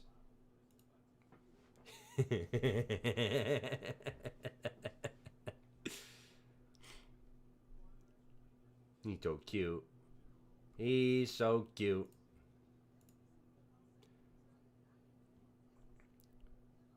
Oh my goodness. What's the worst game of college football you've ever seen? Like in person or just in general? Because I've seen plenty of bad college football games. Things that have just made me, just completely put me to sleep. I don't really know. I'm just going to say this. My South Carolina Gamecocks are not back. Absolute shit show, giving up 28 in the second half, and Sellers not getting rid of the ball. Yeah, that is absolutely crazy. You guys had a 4-touchdown lead. A 4-touchdown lead. Absolutely insane. MVOS raid? Really? Really? You for real right now?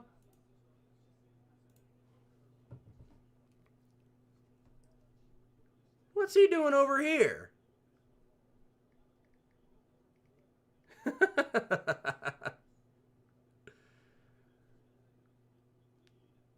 That's crazy.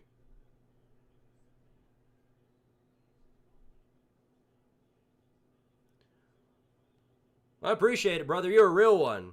Yeah, go sub up MVOS as well. Another big content creator. Made some pretty really fun college football videos. The Florida shoe throw one was really good. I loved it. Shout out to you, buddy. Thank you. Welcome, everybody. Welcome. Good to see all you guys. Thank you all for tuning in. I'm just up to watching Tennessee currently blow balls against New Mexico State. And then the rest of the games are up here. Primetime entertainment up on the screen over here. This is what I'm looking at over here is well more entertaining than anything that's going on over here. I'll say that much. Appreciate you guys for the raid. Thank you, MVOS. You're a real one, brother. We got to collab sometime, man. We're gonna make that happen one day. Don't you worry. We're gonna make that happen.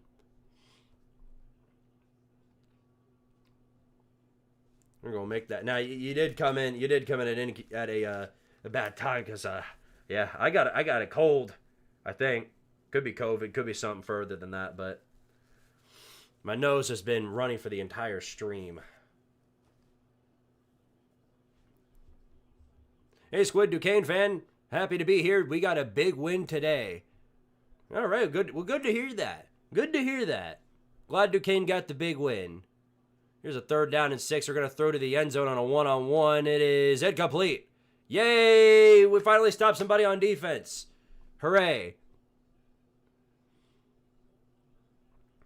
Would be so funny if Nico got his revenge today against Ohio State. Well, unfortunately, no matter the result, that's not going to happen because he's sitting out due to concussion protocol. He will not be playing against Ohio State. Very unfortunate. I'm more bummed than you are about it. I'm more bummed than you are.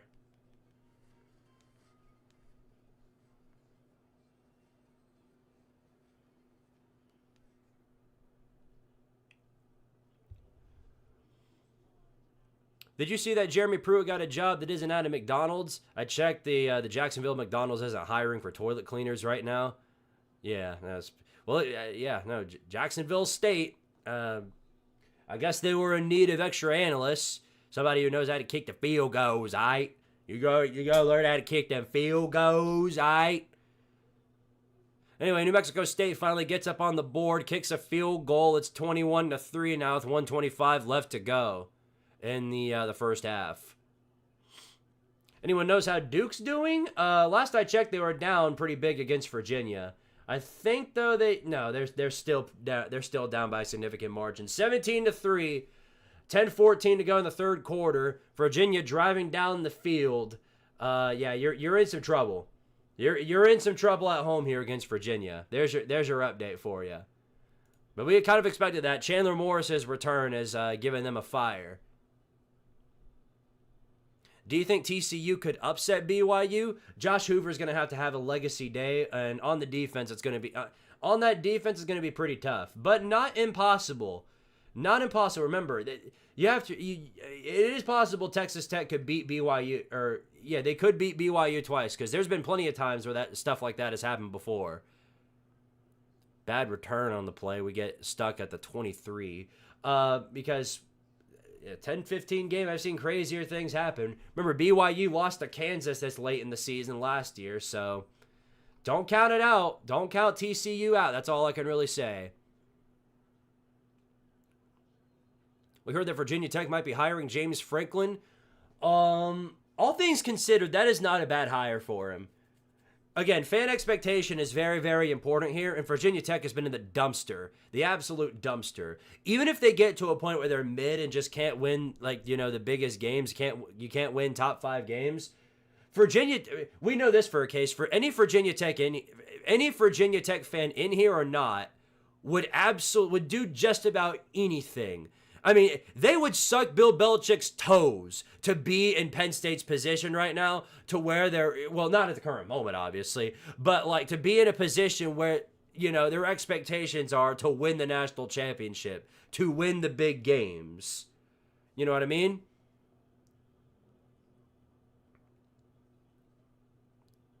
Jeremy Pruitt isn't staying at Jacksonville. They just did that so he can enter the coaching carousel again, and JSU gets a free donation from whatever school wants him. And what school would that be, I wonder? Squidtard, did you go to Tennessee? I'm currently enrolled at the university, actually. I graduate this semester, which is absolutely crazy to think about. I've been at the school for about 2.5 years, transferred there from a community college. Can't believe that it's almost coming to an end, and I'm going to have to join the real world. I get to become an actual working man.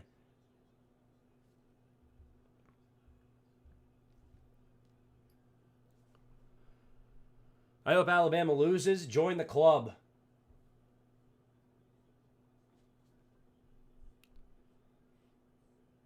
Yeah, I know Tate's not playing tonight, but how much of a difference is that going to make with UCLA's down their main man, I wonder?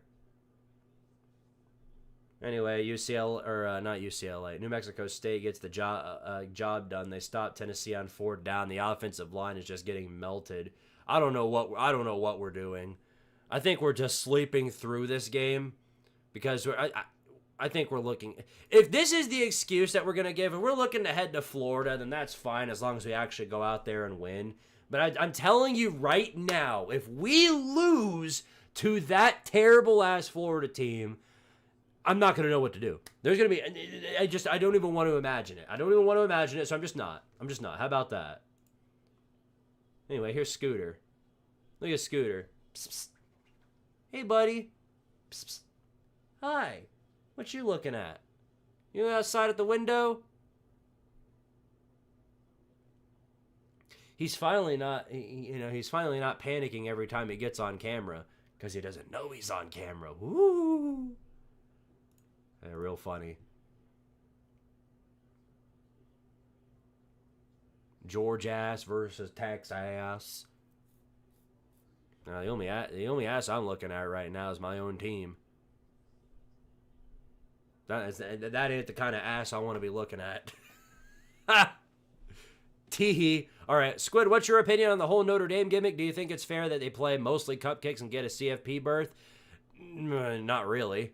No. It's not fair for anybody, which is hence why they're never going to join a conference. They know that they get a tactical advantage by doing that. They know it to be the case. They absolutely know that to be the case, that they can play only 12 games in a season, don't have to join a conference, and can still make the playoffs. And then pretty much, they lost the first 2 games of the season against the quality opponents that they played, and then they beat up on the bunch of nobodies and have pretty much just watched the whole world burn. Now, again, one thing I'll give them credit for is that it's not Notre Dame's fault that all the teams that they play are absolutely dog water. It's not their fault that all those teams just so happen to internally combust every time they play them. That's not on them. Hey, Scooter. What you doing? Can't you just sit on the bed? Look, sit on the bed. See?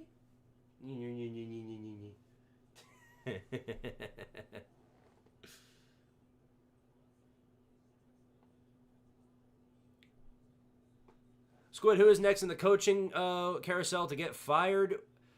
Shane Beamer. I think Beamer's gone. Oh, there goes Scooter. What is your problem, buddy? I think it's Beamer. I think no matter what happens, Beamer is getting... I feel like Shane Beamer is absolutely getting canned tomorrow. Losses in the... It's not even just the fact that they... it's not the fact that they lost. Losing to A&M, everybody expected that. It's the fact that they were up by such a significant margin, and then coaching malpractice led to them blowing a 4-score lead. Absolutely horrendous. Scooter, what is your deal? What's your problem?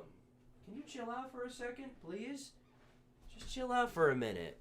Say hello to the people. He does not want to say hello to the people. Okay, all right, go on. I think he wants out of this room. Go on, bye-bye. I didn't even know he was in here, granted. I had no idea he was even in this room. He just showed up out of the blue. It's like FSU and the ACC. The only reason it's considered a Power 4 conference at all is basketball and Clemson. FSU, who are only in it because of the easiest route to the national championship. But then again, that's no longer the case. It was the easiest route when you were in a 14 playoff. You know what I mean? When you were in a 14 playoff, and then you could, maybe get lucky, match up pretty well in the national championship, then yeah, things pan out well for you. You don't get that luxury anymore. You're in the big, you're in a 12-team playoff now. You're gonna have to play all the big boys, and we're past the point now to where Dabo is able to get all the talent. Guys like Trevor Lawrence, we're past that point now. Obviously, that's not happening anymore.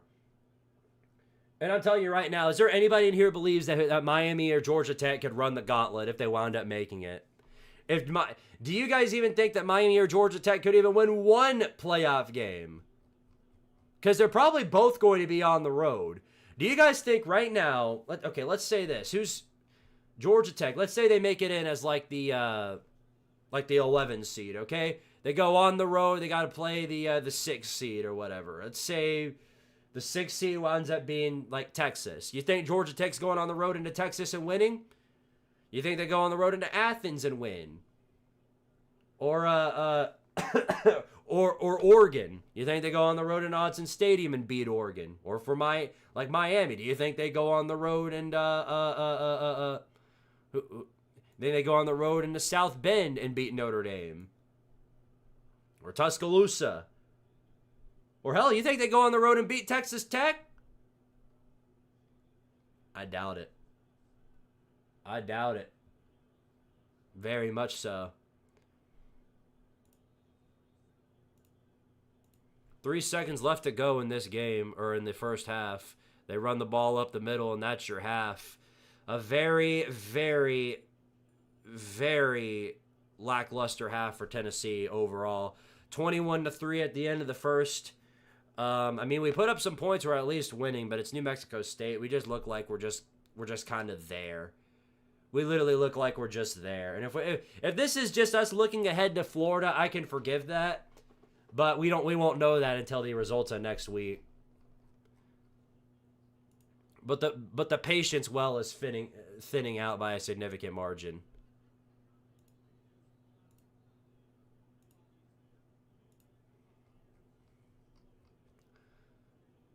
Touchdown Boston College. Dylan Lonergan is having himself a hell of a day. Almost 300 yards and 2 touchdowns. I'm telling you, if you take the run game or any sort of ability to run the ball away from Haynes King, they start to shut down on offense. And they've done just that. Haynes King, only 14 yards out of 7 rush attempts. If you take away that ability, Georgia Tech's offense becomes one-dimensional, lackluster, and that we're seeing that right here against the shit-ass Boston College team with 1 win. One win. They have 1 win all season. Oh my goodness. And now they're on a 9-game losing streak. And a 9-game losing streak. Those losses include to teams like Stanford and UConn, by the way.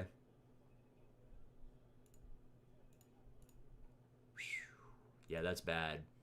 That is really bad. Yeah, I think at this point, you know what? We're at halftime here. We're at halftime in this game. Let me turn that ball game on. I gotta watch how this pans out, because this is getting interesting.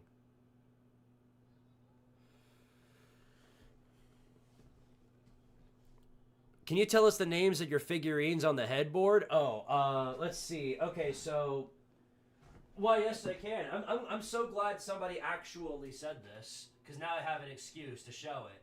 I'm also going to turn that on. And turn this on, too. I always make sure to do it during the FBS report, but I can never remember to do it on my actual live streams. Anyway, if you ever played Sonic, this is Knuckles. For whatever reason, I have Knuckles here, but not Sonic, even though he's not my favorite character. Pretty funny, I know. Scott Crawford, appreciate the 2, says Boston College wins, Georgia Tech clown of the season.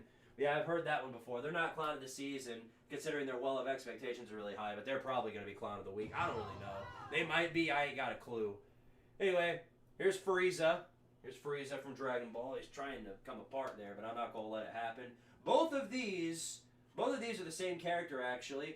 If you ever watched the Quintessential Quintuplets, that is my favorite anime, and peak anime, I'll tell you what. Both of these are the same character. Nino, best girl.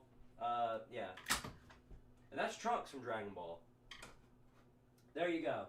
We're in the middle of watching Georgia Tech internally combust, so I don't really have a whole lot of time to show these off, but I'm planning on getting a whole lot more once the funds for it get here. But right now I'm holding off on that. It's almost Christmas time though, so it is almost time. It is almost time for that. What a throw from Simpson. Bama first and goal. Yeah, and they're up now. They're up. All right. Now JFKH with the 5 says, change to Michigan State, Penn State. It's on the screen right here. I've got it. I've got it on the screen.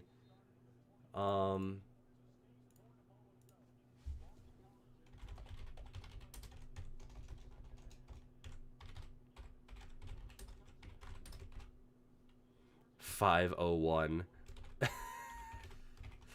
That's funny. And Scott Crawford with the 2 says, sorry, clown of the week. You're good. I don't think they made it up to that margin just yet anyway, but they are pretty close. Anyway, we're up to 68, I believe. All right. Nino Nakano, best quarterback and best girl and best Squidtard quarterback. Oh, yeah, that's right. I forgot. Nino Nakano was also the name of my quarterback for many a years at Tardieri University. Won, what, 2 national championships? A Heisman Trophy? Georgia Tech Boston College is on. I've got it on right here, too. I can't keep it on for the whole time, but I've got it on as I watch Haynes King run around still. Here he goes again. Throws late, got a man. Only a yard to go along with it, and they already lost 5 due to a first down penalty.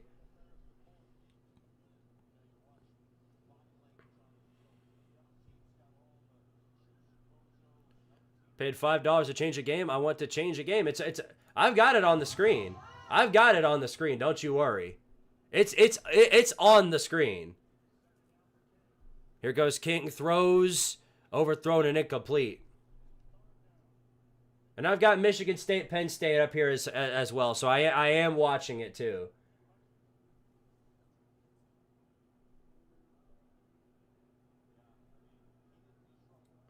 Four wide for MSU here. 23 seconds left to go in the third quarter.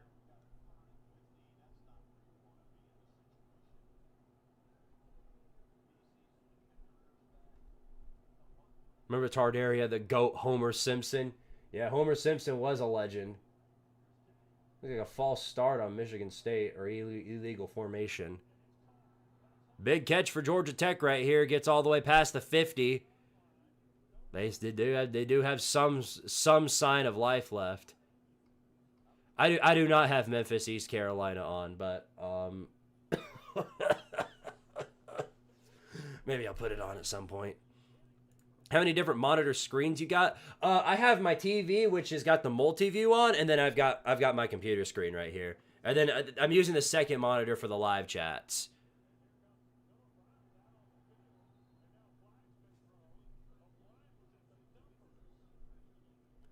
Reaper Jones 202 at the 5. Thank you, says I'm waiting for my rent and steaks from the University of Texas. Well, you got to wait a little bit longer for that. It's not your time yet.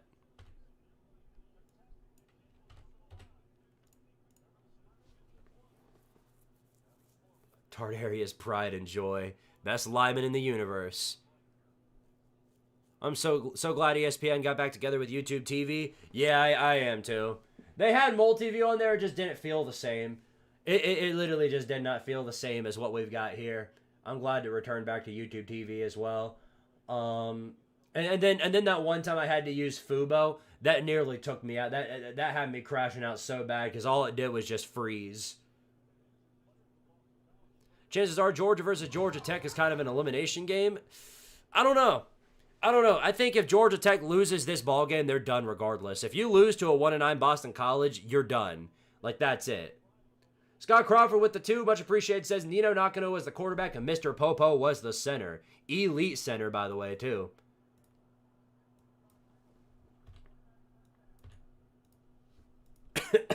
Unsportsmanlike conduct, a 15-yard penalty on BC is going to put Georgia Tech in even closer field position.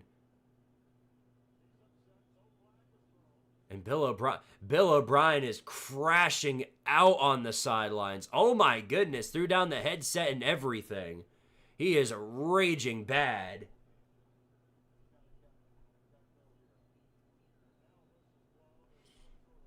Ay.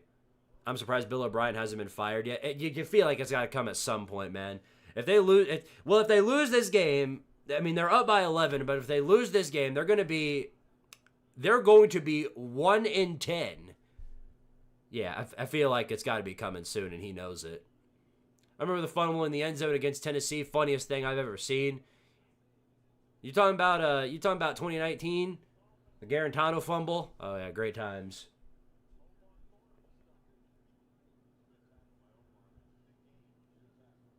Kind of a cracked fist fight for dominance in Georgia. That's why I have a ton of fights with my family on Thanksgiving. Well, you got to take this into consideration. This is probably the biggest one that you've had in a long time. The biggest episode of Clean Old-Fashioned Hate. Because if Georgia Tech loses this game, they're probably going to stay unranked for the rest of the year. But they're still going to be like, what, 8-3 going into that game? Something like that. We'll see. Scott Crawford, appreciate the 2. By the way, Kent State is 4-6. Yeah, I saw they beat Akron. Sent Akron out of bowl eligibility. It's beautiful. Beautiful. Not counting Mario Pissman, who's the best Squidtard wide receiver. Leroy Jenkins had a phenomenal final year. Year 6 was a phenomenal year for Leroy Jenkins. God, if I do remember, I'm sure there was more. I'm sure there was more, but he had a great year. You think if they pull this upset off, it'll be enough to save O'Brien's job? Yeah, I think at this point, because they haven't fired him yet, if they win this game, then they're probably keeping him next season. Because I don't know what they've been waiting on up until this point. This isn't like a Billy Napier situation to where you win against an opponent you're projected to win against. No, Boston College they were an underdog in this matchup, pretty sure. Big underdog.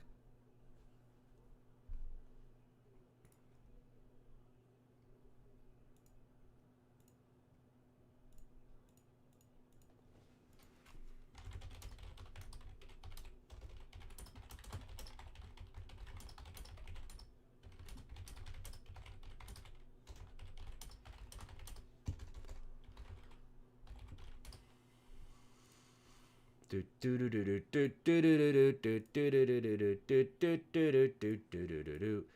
team in the conference is down 11 to the worst team in America.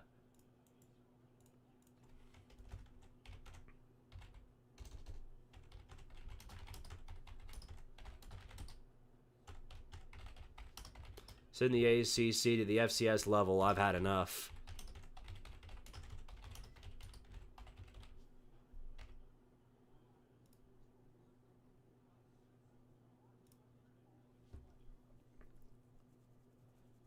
$17 points. That's more than I thought.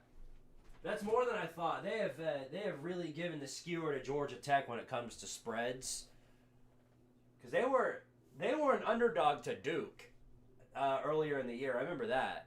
But Duke already had 2 losses, and Georgia Tech was undefeated. I think they were an underdog against NC State too.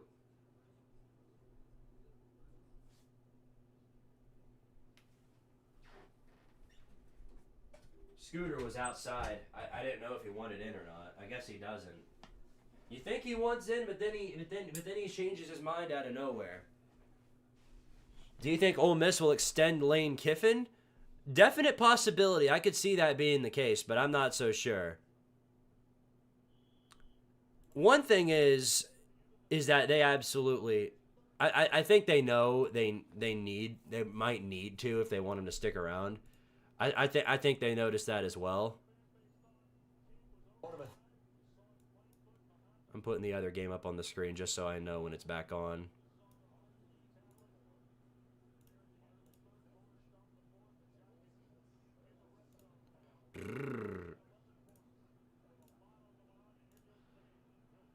Here's Haynes King on the run, gets down to the 10-yard line, first down, Georgia Tech.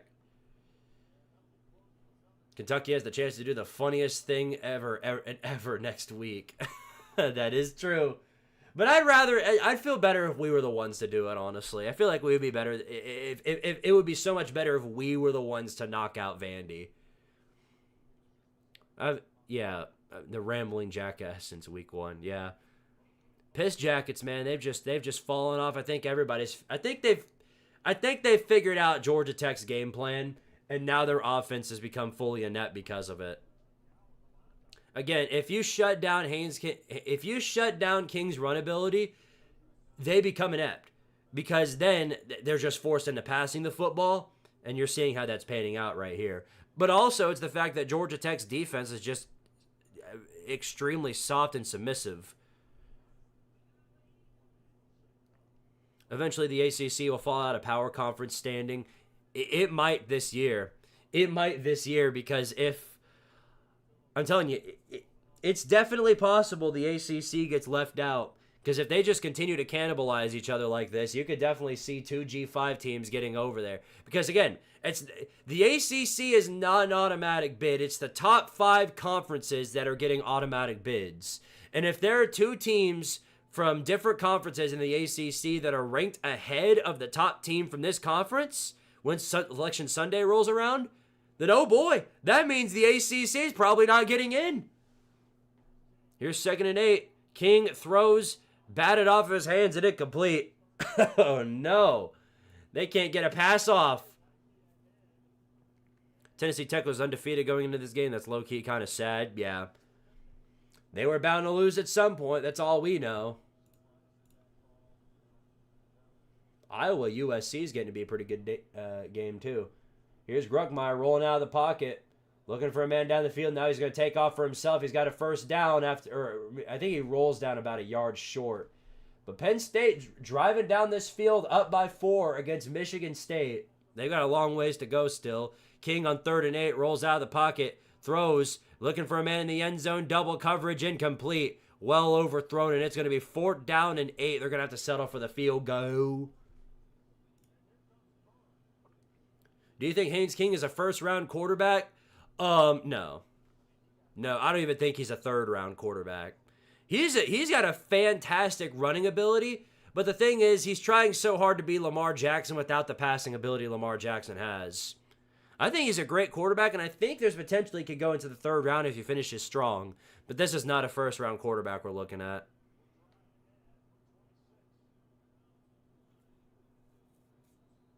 Here's a 26-yard attempt straight up the middle. It is good. 20-28. Georgia Tech down by 8. Still in a dangerous position of taking a humongous upset to a 1-9 Boston College. Would have loved if Duke won the ACC. Yeah. Well, wait till basketball. Then they'll win it. Why can't we get an FCS over Power 4 upset anymore? I miss when those happen. Yeah, I mean, it's not impossible. That's all I can say. But it's... I mean, again, it is so rare those happen in the first place. And now that the talent gap has split even more... It's made things very, very tough. It's already very rare to see an FCS team drop a group of 5 or group of 6 team, but yeah, no, strange stuff. That's all I know. The last time I can think of something like that even coming close to happening was when I think it was last year, or the year before. I think it was last year. North Dakota State up against Colorado. That one nearly turned into a Colorado upset, but they held on strong because they've got a guy like Travis Hunter and Shedeur Sanders. Clearly they're missing him this year. I know that for a fact. Oh, boy, look at him now. They're absolutely terrible.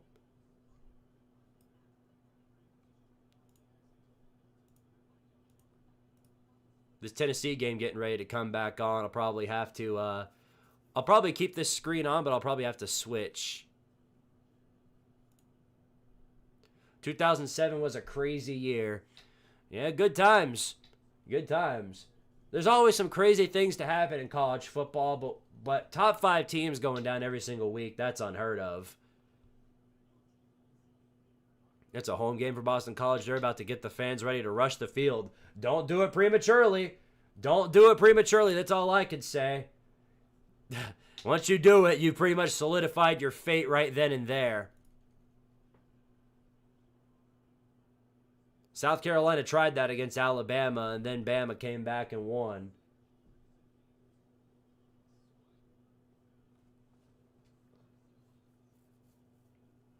Huh. Katron Allen's almost got 100 rushing yards. When was the last time we've seen that happen? Here's Gruckmeyer looking down the field. He is going to take off again. Past the 40, taken down around the 39-yard line. Gets about 3 or 4 yards out of that.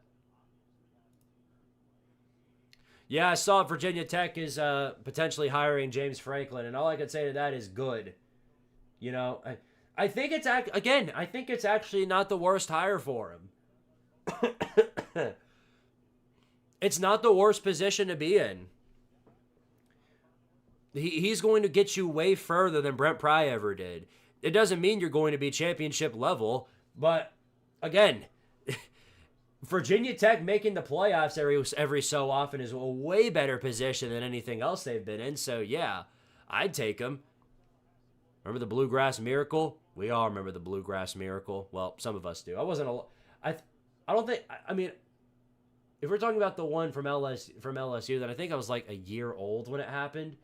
Barely that, if that. This is a 57-yard field goal attempt at the end of the half for North Carolina. It is up, and oh my goodness, he made it. Wow, 57-yard field goal attempt, nailed it. North Carolina's still down, but that makes it a one-score game, 14-6 at the half. What a field goal kick that was. All right. Scott Crawford, Penn State, Michigan State for toilet bowl. Oh, it is 100% a toilet bowl. It's the toiletiest of toilet bowls in the Big Ten. Finland is the guy who can build a program, however it comes to being a contender. Well, the problem is that he sets the team up for contention every year, but he just never delivers. That's the problem. But I promise you, Virginia Tech being in the playoffs every year, or at least in every odd or even year, is a position that they would literally suck Bill Belichick's toes for. Georgia State is a bottom feeder amongst schools in Georgia. I should make a Georgia college football tier list. Yeah, we'll put Georgia State at the very bottom of that one, the juice in the dumpster. Is it that time already to hit the squiddy?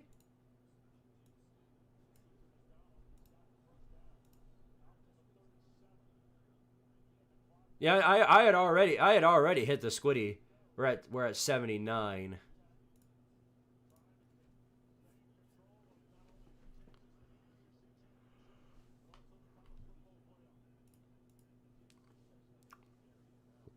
Anyway, Tennessee game's back on, so let me switch it back over here. I'll keep the Georgia Tech game on. I'll just have it muted over here. So now I've got 6 games on. Here's Grunkmeyer again, rolling out of the pocket. They're in the red zone. He's taking off. Going to get a first down out of this at the 10 now. It's going to be first and goal, Penn State. Right, they're up by 4 right now. If they score a touchdown here, they're going to be up by 2 scores with only under 7 minutes left to go.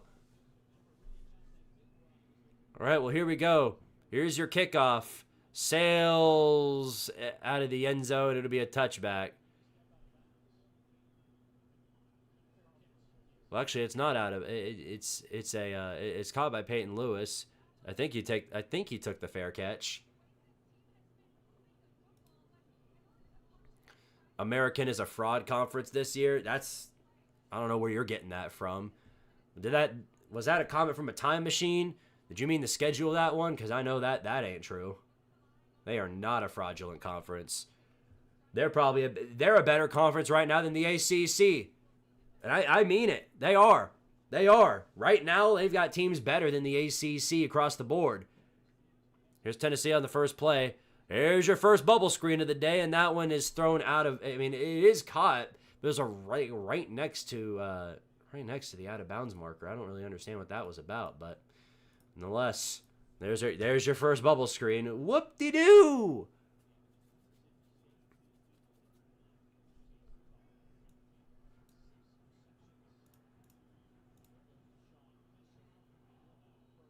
No, that's to count all the times that I hit the squiddy today. That's not how many times I need to hit it, Scott. That's for how many times I had already hit it. I think we got a first down on a run. Taking off again. Bishop breaks a tackle. Can't break another one, though. Gets maybe 2 yards out of that. Chance that Bill Belichick gets canned next year? Marginally high. Especially if this offseason drama happens again. If this happens again with all the offseason drama, then I could definitely see it being a possibility. Yawn. My bad. That's a first down. Outside run. Bishop getting us quite a bit of yardage. Iowa's chucking against USC. Are they now? Kind of figured that would be the case, but here's 3rd and goal. Up the middle, and he got it. Touchdown, Penn State. Nittany Lions take a 2-score lead over Devontae Ross.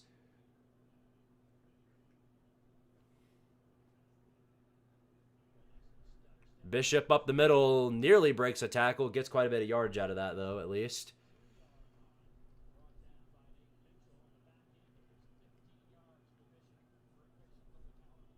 Uh-oh. Is that a fumble? No, they ruled it dead. That could have been disasterly for Bama.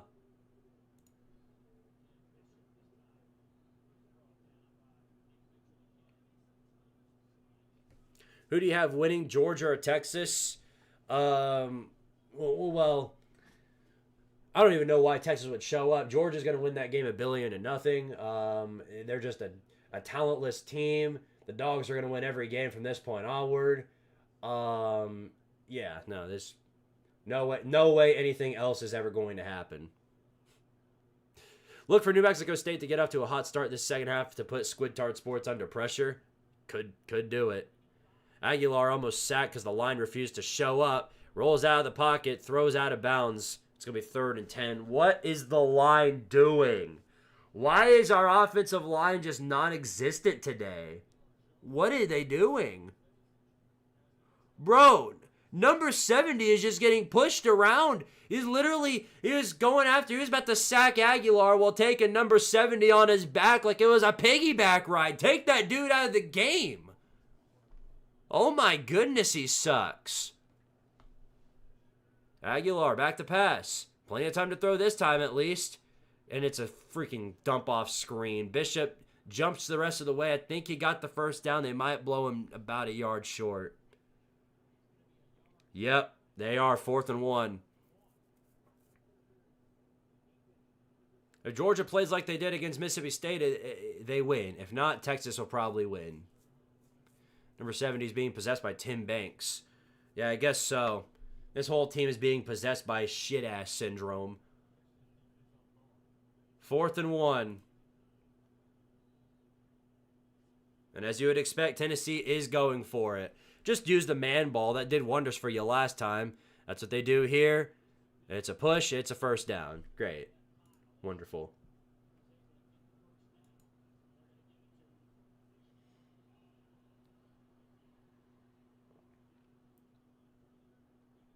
So it looks like they did give Oklahoma the ball. Uh-oh. So now it's 1st and goal for the Sooners at the 10-yard line. 3 receivers out. It's going to be a handoff. Bama shuts that one down.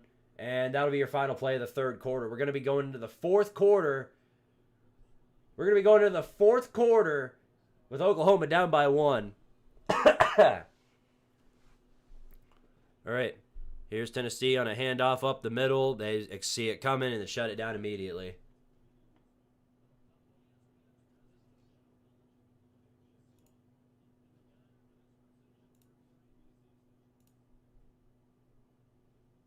All right, come on. We got to do something, man. Here's a handoff. Star Thomas on the run. Got a good block. He's got a bunch of good blocks. He's got a lane, and he's got into the checkerboards. Thank the Lord. Can finally breathe a bit. My goodness, y'all took your sweet time. Touchdown, Tennessee. All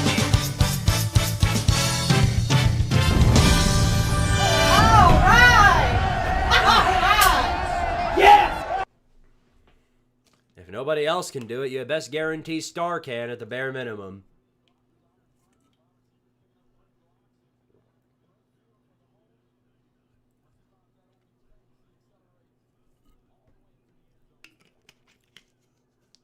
Central Florida on the 9th ring of hell right now. They are just stuck in complete limbo. It is not looking good for them. They're down by 39, and it's not even the end of the third quarter yet. They got a whole nother quarter of this to go through.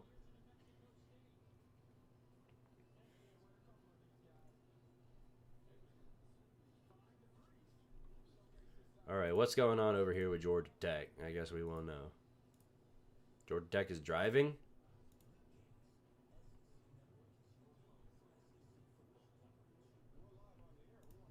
Oh, yeah. Moronic McGee, UMass just joined a conference. They will improve in the MAC.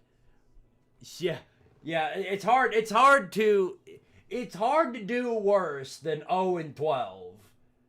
Even though they haven't hit 0-12 yet, it's looking more than likely that that's going to be the case.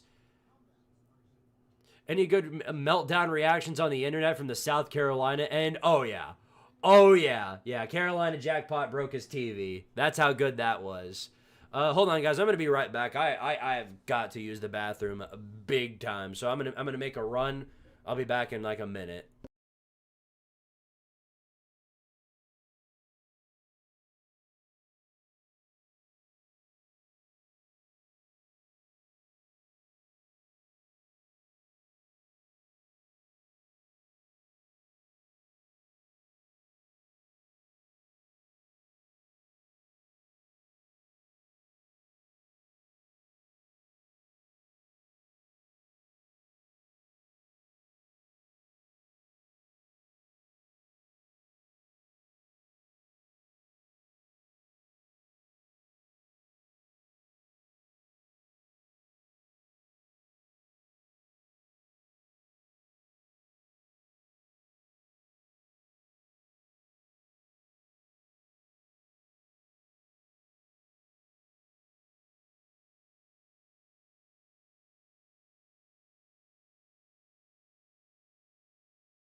I've returned from the ether.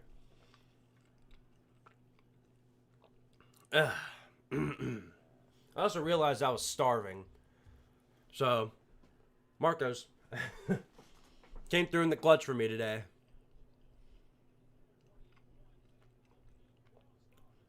Dude, Carolina Jackpot is like the crash out artist. That dude crashes out harder than anybody I've ever seen. And it's not even like it's not warranted. If my team did that, I would probably be doing the same thing. Except breaking the TV part. I can't afford that.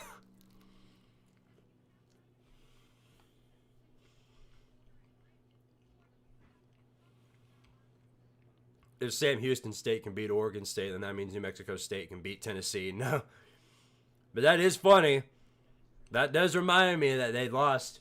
They ruined the 0-12 season. Thanks a lot, friggin' Oregon State.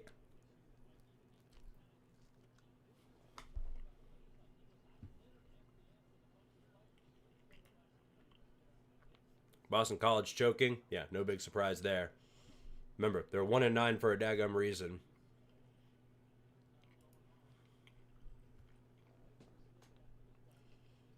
What channel is Georgia Tech Boston College on? I think it's on the ACC network.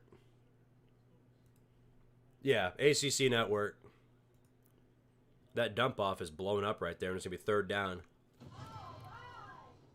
All right. Christopher Brickner, appreciate the 5, says, great tough wins Michigan over the powerhouse Purdue and Northwestern. Seriously, if they played competent teams, Michigan would have lost by multiple scores. Yeah. I don't know what's going on with Michigan, but they just look absolutely terrible. Like they're winning, but they're doing so by the skin of their teeth.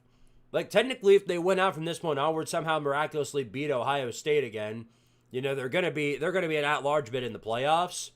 But the way they're looking, man, they're just like absolutely terrible. Speaking of terrible, guess which shit ass just let guess which shit ass just let another 3rd down conversion happen.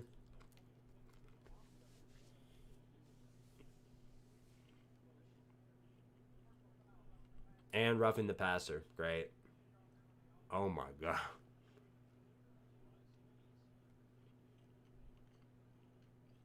Just unbelievable, dude.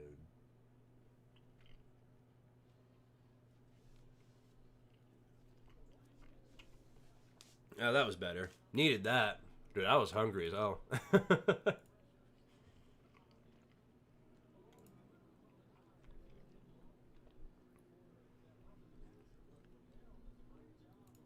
I'll say this about Michigan.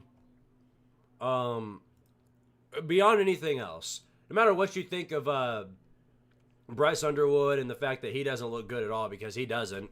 He threw 2 interceptions that basically gave away the game, except Northwestern's just absolutely freaking terrible and can't run the ball in any capacity, so they found a way to blow the game regardless. But all that to say, I mean, how in the world is it that Samaj Morgan is still starting? Why is he still returning punts for y'all? He is terrible. I don't know what changed between what he was last year and what he is now, but Samaj Morgan is just, he is a liability on that team. I don't understand why he's still playing for y'all. I really don't.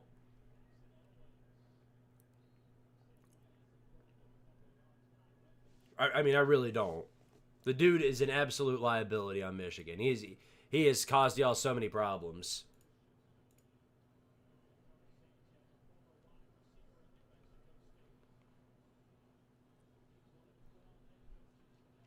Off a trickery formation, Georgia Tech is going to score a touchdown.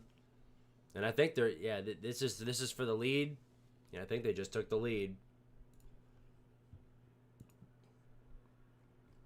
Well, they tried the trickery formation on what it looks to be the 2-point conversion. Yeah, that's exactly what happened. Okay.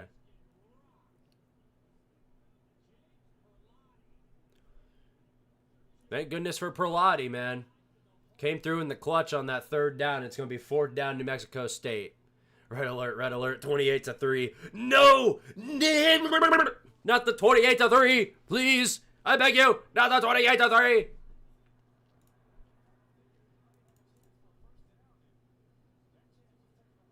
Lord almighty. Not the 28-3. Please. Well, here's a 4th down and 4.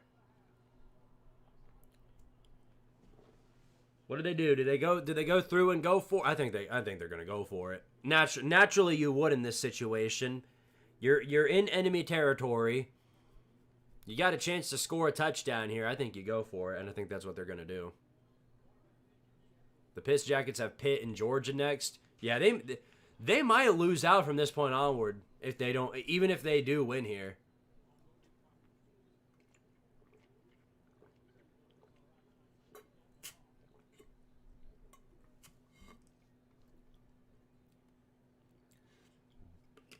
Meanwhile, everything is unraveled for Michigan State.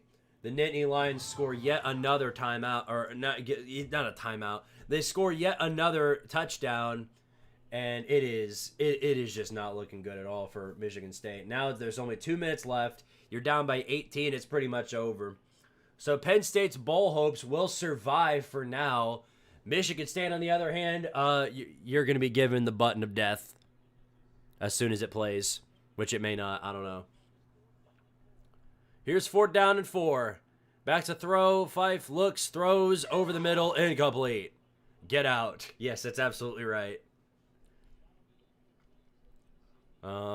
Yay. Hooray. I think Penn State just missed the extra point. Oh, no. Okay, never mind. They got it. Okay, great. Well, there you go. Off a big run. It's 28-10. Penn State, they've effectively won this game. Jonathan Smith might be out of a job by the end of the night. We'll see. We'll keep a close eye on that one. What will you do, Squidtard, if all score is 67.67? I won't know what to do because that's not going to happen. We've wasted too much time as it is. We're not even going to get close. Rough day for my Aggies. Yeah, tough break. Y'all started out, this third quarter strong, I'll give you that much. Limited our offense. Definitely way better than UAB has done. You've done a way better job than even Syracuse. So take that for what it's worth. That gum runny nose, man. Who do we think will be Auburn's head coach? There is quite literally no telling, man. There's so many. Here's the thing, because there's so many different jobs that are open already. And not only that, but Auburn is far from first on the pecking order when it comes to jobs that people want. You go down the list. What was it? LSU, which I don't know if it's not as much of a favorable job anymore. That's a complete mess. LSU, Penn State, Florida. And then you get Auburn. And there might be more along the way. If Florida State joins the conversation and they fire Norvell, then that job is probably going to be ahead of Auburn too. And if Lane Kiffin bounces for Florida, then that means Ole Miss will be open too, which probably is already a better job than Auburn. Well, there goes BC. Not that they had much of a pulse to begin with.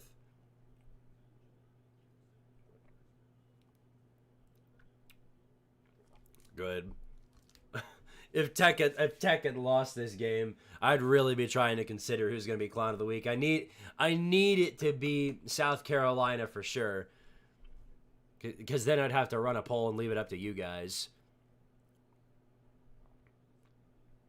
I don't think CBS thought they would be getting this deal when they signed that Big Ten media deal, 3-6 versus 3-6 over the SEC. Come on, man. Well, that's how it do be. That's how it do be. Your actions have consequences, and this is the big consequence that you're suffering because you're tomfoolery. Hey, Squidtard, people are saying Ohio State hasn't had a challenge yet. Well, Tate is out tonight, and JJ is questionable. Is it considered a challenge for the... No, it's UCLA. This is not a challenge. The furthest thing from, actually. Remember, just because UCLA beat Penn State, what are they? They're like 3-6, 3-7, and they don't even have a winning record. They have the furthest thing away from a winning record. They're not going to get a challenge more than likely until they face off against Michigan. Or if Michigan falls off and somehow loses to that pile of crap known as Maryland, which they're not, but even if they did, then their next challenge would be Indiana. Now, if they beat Indiana, there you go.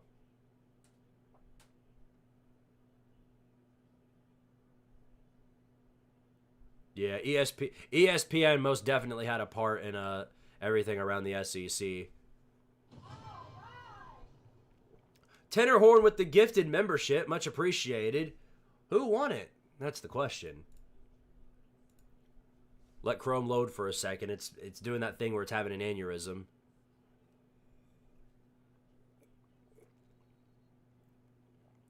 Irvin Alvarado with the gifted membership.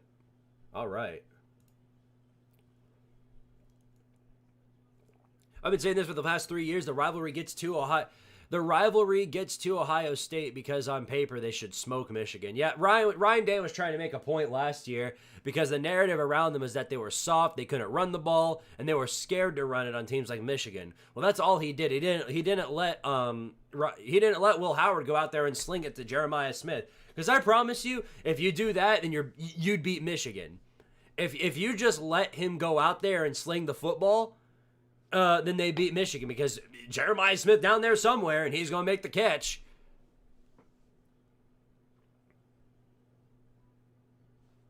You know what I mean? I'm sure you know what I mean. You get the idea. Wow. Well, if that tells you anything about Georgia Tech's defense, they just let up a 3rd and 19.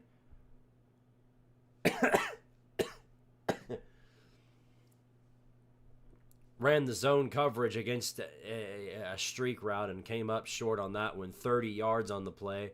And now Boston College has made it all the way to their own 46-yard line. Which is a lot further than you would have expected them to be. Rolling out the pass, looking, throws over the middle, complete. There's you a first down right there.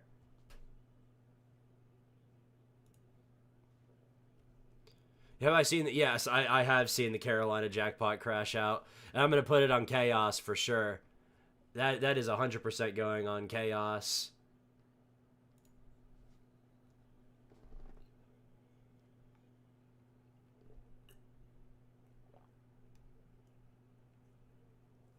First and 10, handoff up the middle.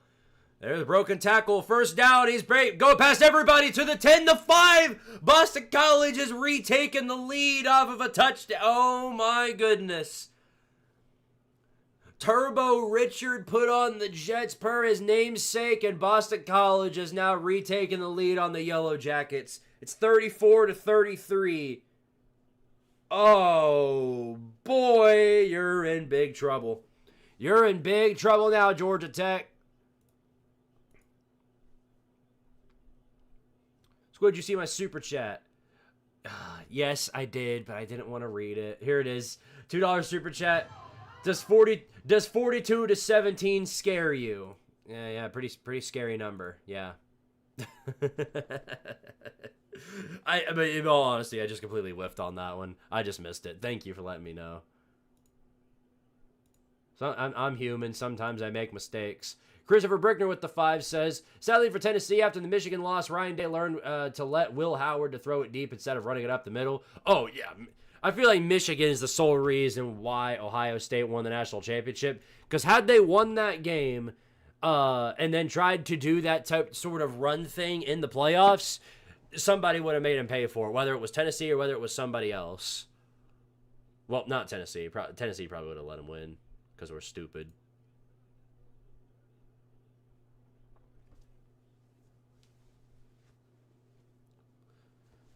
Well, what a run by Turbo Richard puts BC up by 1. They'll probably go for 2 here. 2nd and 7 for the Vols.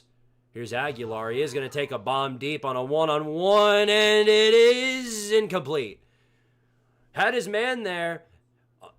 Went right through the hands of Mike Matthews. Here's the 2-point conversion. Outside throw. It is caught. Touchdown, or not touchdown, 2-point conversion made, I think. Oh, we dropped it. No, it's incomplete. Wow, he had his hands on it, but it fell right through and it's incomplete. I don't know. Let's take a second look at this. It is caught. Falls down to the ground, incomplete. Yeah. Wow, that is unfortunate. That was a great, what a crazy good throw. That was a crazy good throw right there, and his receiver just completely whiffed on it. Scott Crawford with the 2 says, sorry, I love messing with you. You're good. No worries. Thank you for the 2. You're a real one, Scott. Christopher Brickner with the 2 says, South Carolina Clown of the Week blowing 30-3 lead. Oh, no doubt. They're the big contenders right now. It's going to be hard. It's going to be hard to beat that. It is going to be very, very hard to beat that. 4th and 2 for Tennessee. Here's Aguilar. Throws over the middle. Got a man complete. That's Ethan Davis, who should be our starting tight end. It's going to be first down Vols. It's going to be Vanderbilt versus Texas A&M in the SEC championship this year. No, it isn't. No, it isn't. Where are you getting that from? Vandy's got 2 losses. One to Bama, who's ahead of them, and then one to Texas, who's also ahead of them. No, they're not. I don't know where you're getting that from. If Alabama loses, shouldn't it be the clown of the week? No. They lose to Oklahoma. They're not going to be clown of the week for that. Where are you getting these schematics from, Rocky? What are you doing?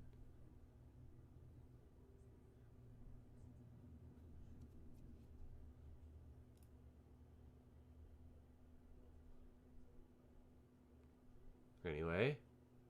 Where is the game? Okay, here it is.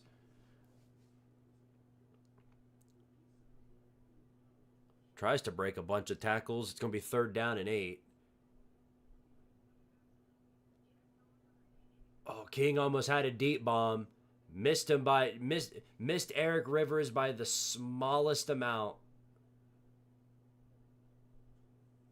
And it's going to be 2nd and 10. Aye, man. Just getting more brutal.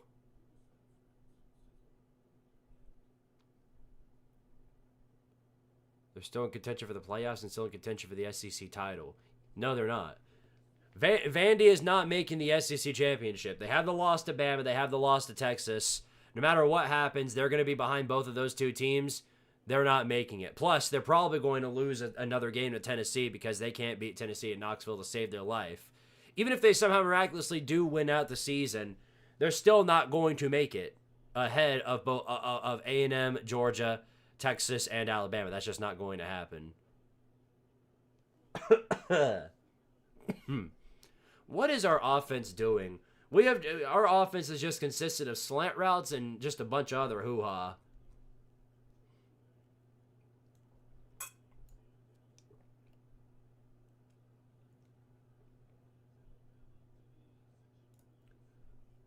Oh, that would do it. That would play part in it.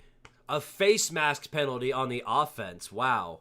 We are just doing we are really, really putting ourselves out there, aren't we? I really hope this is just us looking ahead to Florida. If this is just who we are, then I won't even be surprised.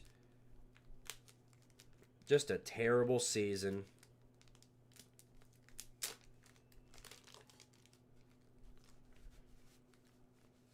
Penn State wins? Yes. That is very true. Jonathan Smith needs to be fired. I agree.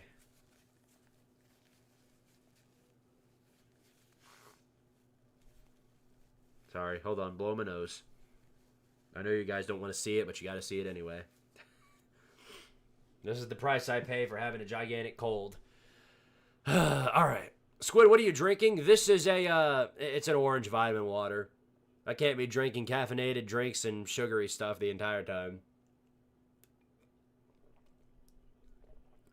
3rd down and 18, a country mile. If there's anybody who can pull it off, though, it's the Vols. 4 wide here.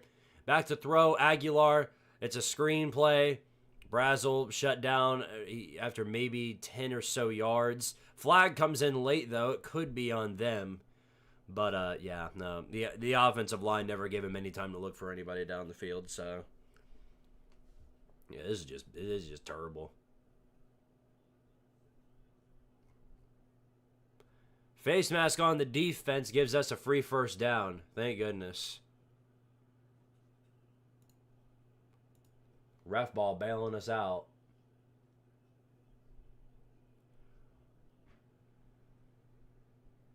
At this rate, clown of the season front runners, Penn State, North Carolina, or someone else. Well, it's not North Carolina.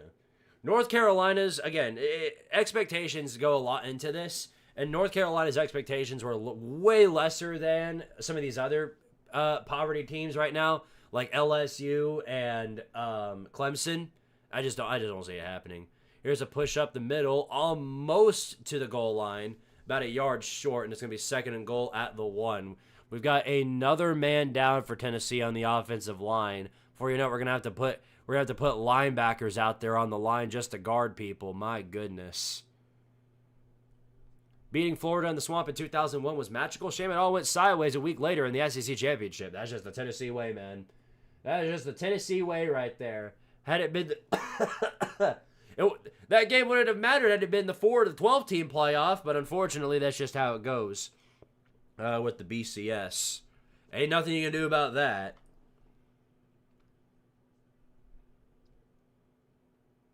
We're not talking about it. No, North Carolina absolutely is clown of the offseason, but when it comes to the regular season, I don't think there were any rational actual fans or people that were thinking North Carolina was going to do much of anything better than like 7 wins. So, yeah, no, there's no surprise.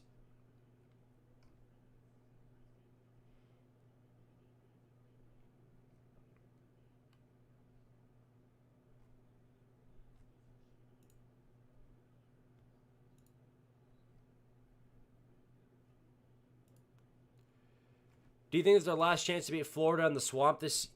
Well, obviously, this is our last chance to beat Florida in the Swamp this year. It's the only time we played them in the Swamp.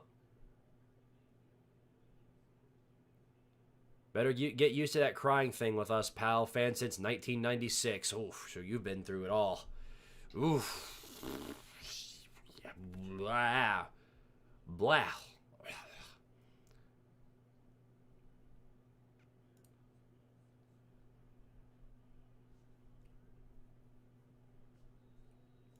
Blah blah blah. I don't even want to picture that.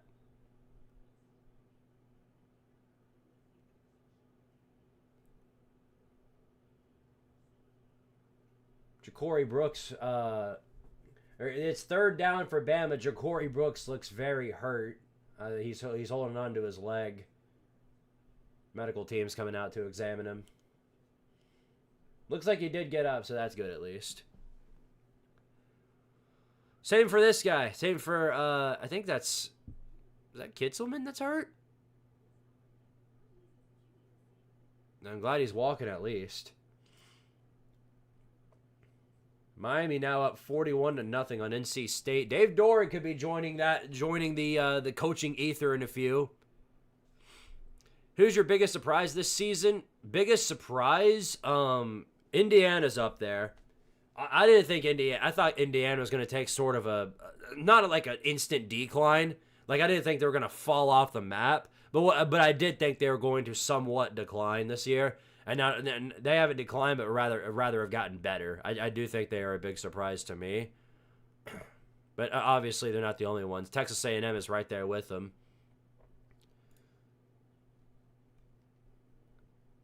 Virginia too. I think Virginia, even despite the loss they had last week, 8-2 for Virginia. That was really shocking to me. Houston is another one. Tennessee trying to pound the rock up the middle here on 3rd and goal. I think this push is good enough. Actually, I don't know. I think they're going to blow him short again. Nope. Looks like they're going to stick with it. They might review it. I'm going to wait on it until I see him come out for the extra point. Peyton Lewis looks hurt after the run. I don't know why they used Peyton Lewis for it. He's not the muscle back. Why do we keep doing that? Heupel, I don't understand anything you do, Heupel. Tops on top. Yeah, good. Against a 1-win ET or what is it? They got 1-win MTSU. You absolutely should be on top.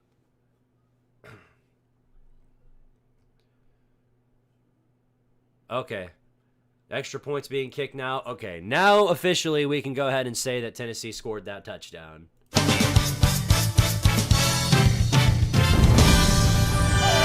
right! All right! Yes! I was so certain the Gamecocks would blow it today that I listened to an A&M radio call for the second half and it delivered big time. I bet that was the case.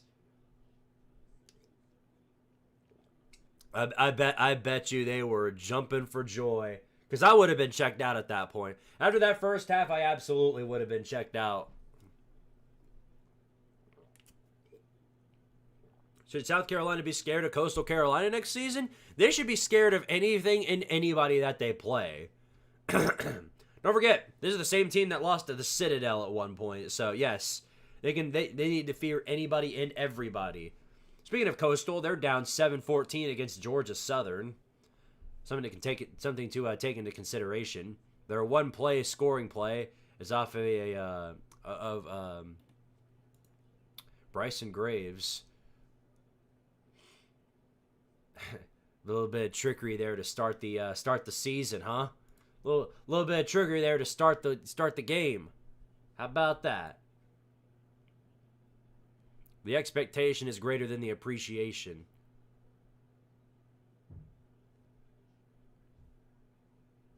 Fourth and 1 here. Some trickery right there, and he's going to run towards the first down, and he'll get it. All right. Keeps the Bama drive going. 2:08 left to go in this ball game. The clock's going to go down, though, I think. I know. He ran out of bounds, so the clock should stop. Oh, wait, no. That's right.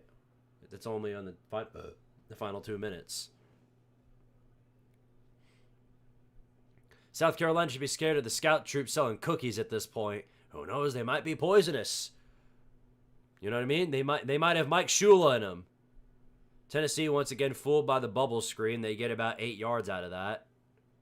You present, but you ain't really there. You present, but you ain't really there. They really aren't. Nor if they ever have been. Ooh, oh, that stretch felt nice. Needed that. Here's 2nd down and 1 for New Mexico State. Man moving in motion. It's going to be a run up the gut. Good for the first down. Whoop-de-doo. What are we doing, I ask myself. I don't know. That's a good question. I ain't got a friggin' clue.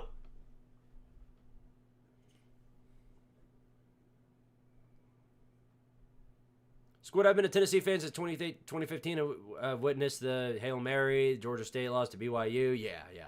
I've seen it all too. Yeah, it's a lot of pain. Oh, tip pass right here, potentially intercepted. Yes, it is. It is picked off. Take it all the way back to the 10, the 5, and they've got a pick 6. We were overdue for a defensive touchdown, I felt like, and finally, about friggin' time, we finally got one. Touchdown, Tennessee.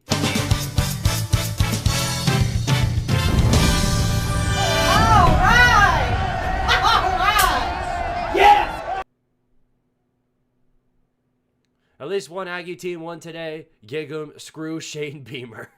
Shane Beamer. Yeah, no. He was, yeah.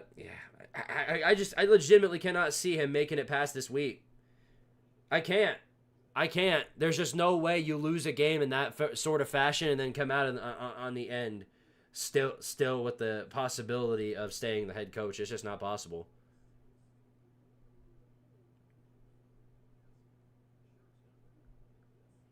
Absolutely crazy. And I've seen my fair share of SEC shit cannings on my tops. Please beat LSU for funsies next week, boys. That would be pretty funny. Cannot argue with that. Wake Forest scored. Good for them. And yeah, they're up big now. 21-9 over UNC. 5:54 left in the third quarter. NC State finally learned how to score a touchdown, but I think the damage is already done. 41-7. James Madison trying to make a point to the playoff committee here, or to the AP poll because they don't have him ranked. 58-3 over Appalachian State right now. So yeah, it's pretty good. It's pretty daggum good. They're also not a victim of conference cannibalism like everybody in the American, so they've got that to look forward to.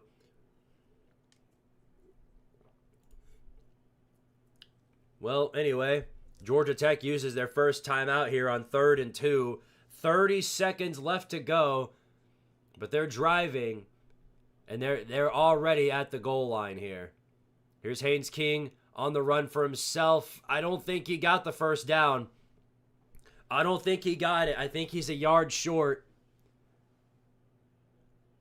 Well, the thing that would make the most sense here is to just go ahead and run all the clock out because BC's already used all of their timeouts. Brian Grant down for Tennessee. Another player down for the Vols. Man, they're dropping like flies, dude. Ty Simpson's Heisman hopes taking a hit. Potentially, yeah. Yeah, wow. 2nd and 21. Simpson rolls back. Looking for a man deep. He is going to throw deep. Got a man. No, incomplete. Well overthrown and short. Or underthrown. 3rd and 21 coming up. They're not in field goal range, so they can't just kick a field goal and go up by 1. They're going to have to continue driving down the field.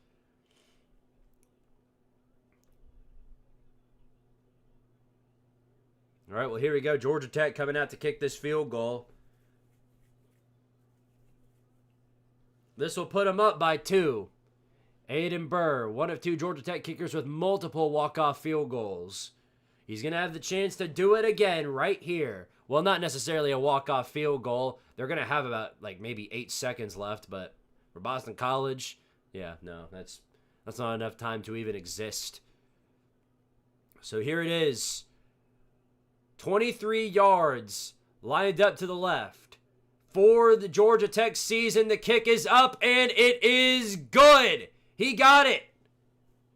There you go. Georgia Tech has taken the lead over Boston College with 11 seconds left to go on the clock. Yellow Jackets season looks like it's going to prevail. They're going to remain alive for the possibility of the playoffs with this one. So, yeah, good for them. Good for them. Doesn't take away from the fact that it was one of the most ugliest wins I've ever seen in my entire life.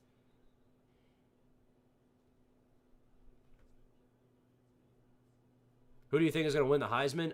My guess is Mendoza. Right now, it's most absolutely Mendoza. Fernando Mendoza looks better than any of the guys that I've... Well, that clutch moment at the end of that Penn State game really certifies it for me. Anyway, after a timeout, Bama's reduced to only 2. They've only got 2. No, they've only got 1 timeout left to use. It's 3rd and 21. Simpson back to pass. Bart Simpson. He's going to throw over the middle. Complete with 3 Oklahoma guys around him to take him down about 7 yards short of the first down marker. And it is 4th down and about 7 to go. Well, if Bama goes down here, then that's good. The season, we'll see. 4th down and 6. Do they use their final timeout here? Do they go ahead and burn it? 1 minute left to go. No, they're not. They got 3 men out there for Bama. This is for the game. Back to pass. Bart Simpson throws on the outside, and it is short and incomplete. That's your ball game. Oklahoma is going to knock down Bama in Tuscaloosa and give them their first conference loss of the season. Wow. Who would have thunk it, huh? Dadgum Oklahoma being the one to go into Tuscaloosa and do it. Kalen DeBozo's pissed. He's livid. He looks like Malachi Moore from last year. He might have to kick a football rage or something. Unbelievable. Bama goes down. Christopher Brickner, appreciate the 2, says Alabama lost to Oklahoma. All right. Truxamo with the 10 says Boomer Sooner, baby. Congratulations on the win, you guys. Hell of a W for Brent Venables.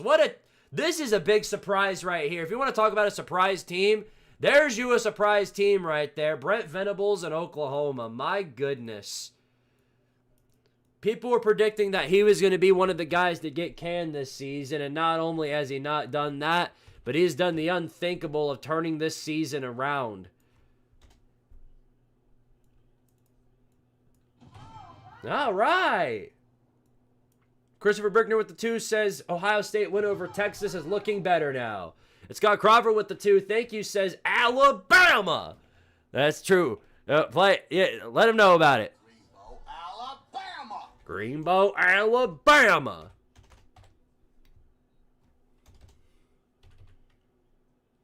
Roll Tide, let me tell you what, boy.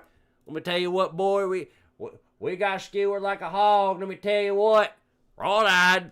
Roll Tide, let me tell you. Alabama. That is tough. That is brutal. You can tell how upset I am about Alabama losing. Sorry. But yeah, that's your ball game. Oklahoma, for the second time now, goes into an opposing SEC stadium and knocks down a highly ranked team. Unbelievable. What a season Oklahoma's having. They've still got 2 games left to go, but their playoff hopes remain alive. Remember, they can still come in as an at-large bid. Congratulations to the Sooners. Second straight road win versus ranked opponent. Well, that makes me feel a little bit better about losing to them. Yay! Here's your gritty for you. I said, right foot creep. This is the Alabama loss celebratory gritty or squiddy, whatever you call it. I said, right foot creep. Ooh.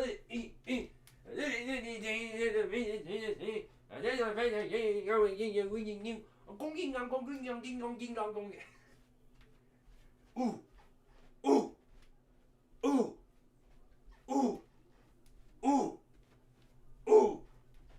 Ooh. Okay, enough of that. Easily their biggest win since coming into the SEC. Oh, it's no doubt. Not even a competition. But wow, what a day, huh? What a day.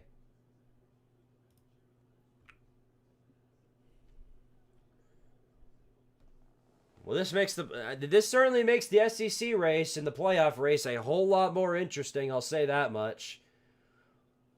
Bama goes down, takes their second loss, their first conference loss. Remember, they've still, for the SEC championship, they still hold their own destiny. Because if they win out, they're going to make the SEC championship. They've only got the one conference loss. So there's that. It's all a matter of who they're going to be playing against. Omar Gonzalez, appreciate the 2, says, always a great day to celebrate Alabama's downfall. Never not a great day when Alabama loses, I'll say that much. Can't argue with you on that one.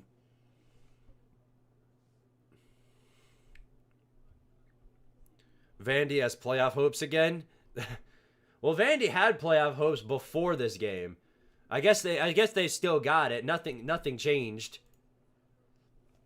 And yeah, as you would have expected, Boston College did absolutely nothing with that drive that they had. And Brent Key manages to hold on and survive, advances to 9-1. And Boston College will move down to 1-10 in humiliating fashion by letting the defense just completely choke and fumble that ball game away. So I don't know what they're going to do. I feel like eventually, you're 1-10. You're literally 1-10. I don't care how close you've made these games. You're 1-10. It doesn't matter how close you are. It's a matter about winning the football games, and you can't win any of them. You're on a 10-game losing streak. Give it up already. It is over. It is over. It is so over. It's been over. Speaking of over, this game is well, okay. Thanks, Tim Banks. Just let New Mexico State get 50 daggum yards. Bro, wow. And Brent Venables really just got to win at Bama when we haven't won there in over 20 years. Really puts that into perspective, doesn't it? So now New Mexico State's already found themselves inside the 30. Pass play here. Throws over the middle. Wide open man again. And now it's 1st and goal. Won't even bother to cover because we're going with the soft zone again. Tennessee need Alabama to win or Oklahoma for a miracle to the playoffs. We need neither because that's never happening. We are not making the playoffs. It's never going to happen. I'm not going to try and gaslight people into saying that we should make the playoffs or anything like that. This team should be the furthest thing away from it. First and goal through the end zone on a one-on-one, and it's batted in the air, incomplete. At least we have that. Yay. Scott Crawford, appreciate the 2, says, now we need Georgia to lose, then all is good. I'm getting ready to actually, so the game starts 46 minutes, so I'll probably, pretty soon here, I'm going to go ahead and shut this stream down, and then I'm going to move over to the members-only stream. So if you are a channel member, I would highly recommend becoming one now if you want to see the stream, because I'm going to be streaming this game for channel members. And yeah. Yeah.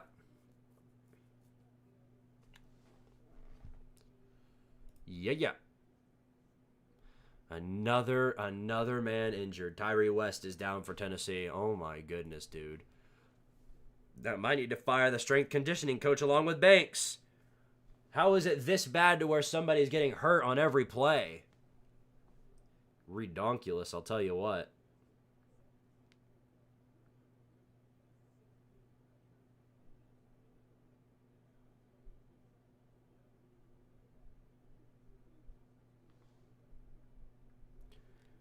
I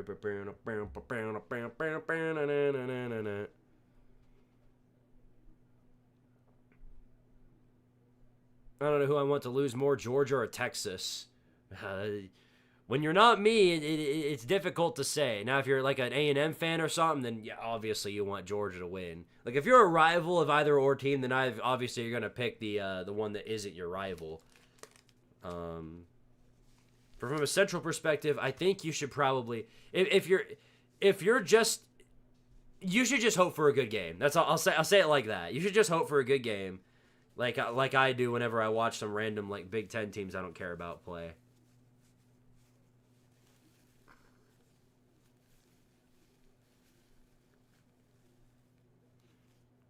Third down and goal for New Mexico. Trying to get a touchdown up on the board to make themselves feel better about life. Dadgum, dude. I've gone through so many tissues. So many freaking tissues.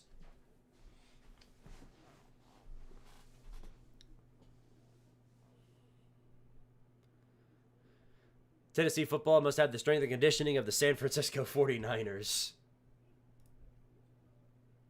On the pass play, oh, never mind. This is a replay of the last one. I don't know what they're trying to see. I think they're trying to see if he was sacked. I guess that's what they're going for. Either way, it's gonna stay third and goal. 2-1 USA wins. Yay, USA, USA, USA.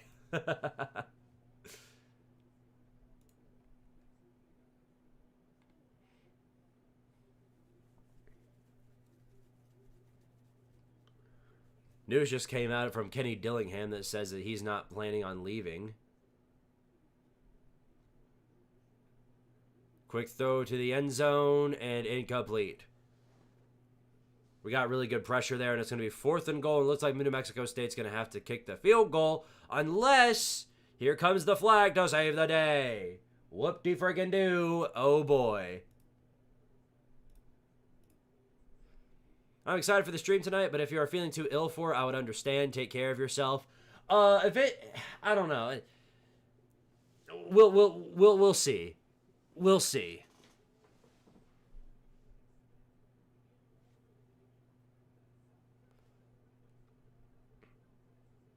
The strength and conditioning coach is Anthony Davis. Yeah. Okay. And then yeah, I don't care. Take them all, except for Heupel. And what's our D-line coach? The name, you know it, young man Connor. I forgot. It's exited my head for the current moment. I'm sure it'll come up to me at some due point. Rodney Garner, yeah, Rodney Garner. That's who it was. Now I remember. Rodney Garner, Josh Heupel. The rest of them, yeah, they can go. I don't really care. Third down and goal, so they're redoing the third and goal. Rolls out of the pocket, throws late. I think it's caught, but it is short of the goal line, so it's going to be 4th and goal regardless.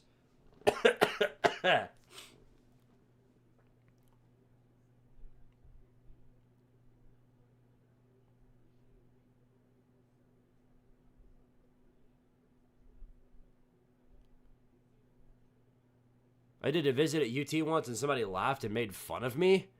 What did you do to deserve that? Now, if you showed up like wearing like a Kentucky shirt or something, then duh, like that's going you earn that one. But unprompted, I don't see it just some random person coming up and making fun of you for no reason. Are we gonna hear from Jimbo and Cletus from the Bama Sports Network? Oh, maybe over on Red's channel.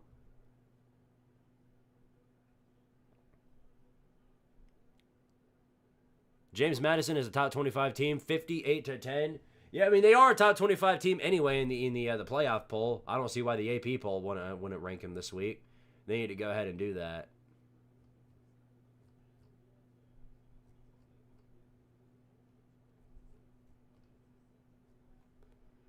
Rolling out of the pocket here on 4th and goal. They are going for it. Throws to the end zone. Incomplete. Just a bad throw. And Tennessee is going to get this ball back with 12:03 left to go in the ball game.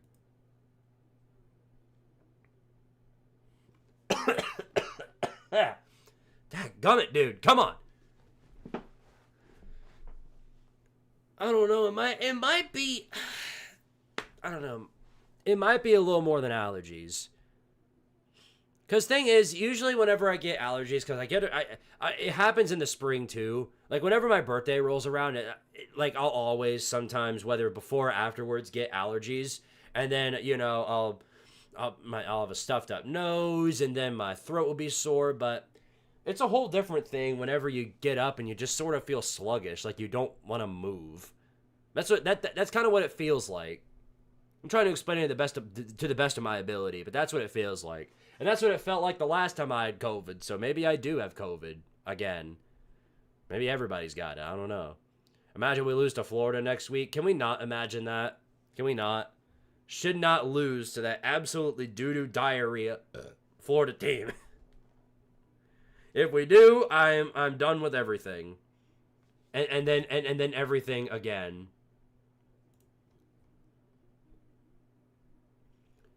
Final score in the Virginia-Duke game. The Cavaliers go on the road and take down the Blue Devils 34-17. Looks like the Cavs are going to remain in the top 25 for a little while. They move up to 9-2 ahead of their ball game against Virginia Tech.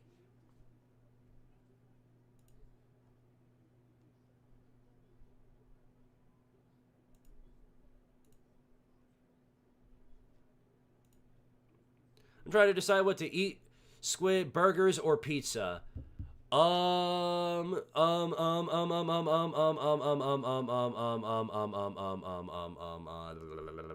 a good question. Probably pizza, because it's just one of those times in history you should be eating pizza. That's how I feel. Teams trailing by 27 plus points have a 0-286 record until today. SEC teams, no less. Well, actually, no, I think, no, the SEC, I think it was a different number. So, yeah, you're right. Congrats, South Carolina. You failed on a historical level. Oh, yeah, no, they're clown of the week right there for sure. And, I do not see how Beamer makes it through this year. I just do not. How can you plan on making it through that after that? Someone tells Squid Bama lost? Oh, I'm well aware. And it is quite funny. I get quite the ha-ha out of that, I'll tell you that much. Rainbow, Alabama.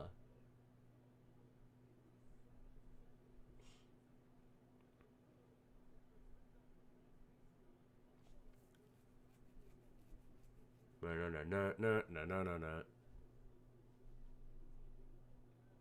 Well, here. I guess, I don't know if I can do the members only stream just because of how sluggish I'm feeling. But what I can do to make up for it is, you guys have been asking for this Nico rant for a while. The first thing I'll do when this stream comes to a close is I'm going to make that Nico rant, I'm going to upload it, and then I'm going to let the members watch it. It'll be a members-only Nico rant that you guys can feel free to watch. on your own time, right before the Ohio State game kicks off. Would that be a good substitute? Tell me if so. Scott Crawford with the 2, Alabama. Alabama.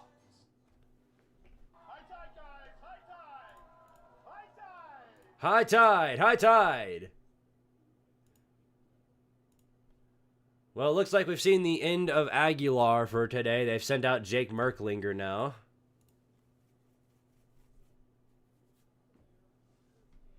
Third down and 4. 4 receivers out. Here's Merklinger back to throw. Throws late and incomplete.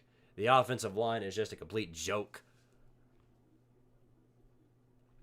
The question for Virginia Tech is James Franklin or Shane Beamer? Ooh, that's a good question. That's a good question. Because remember, they did talk about wanting to hire Shane Beamer. Ooh, that's... Is it worth it? Is it worth the sacrifice? I don't know about that. I do not know about that. Imagine if Brian Kelly and James Franklin switch places. Honestly, if Brian Kelly's not done coaching, I could absolutely see him moving over to Penn State. It's all a matter of how desperate Penn State is going to be once this coaching search really kicks off. Because when the moment the regular season comes to a close, that's when the coaching search is really going to pop off for a lot of these teams. That's when the coaching carousel really pops off. Like, you know, there are some teams who already know their coach and have already signed everything and gotten everything done before the season came to an end. But that's not, I mean, more often than not, that's not the case.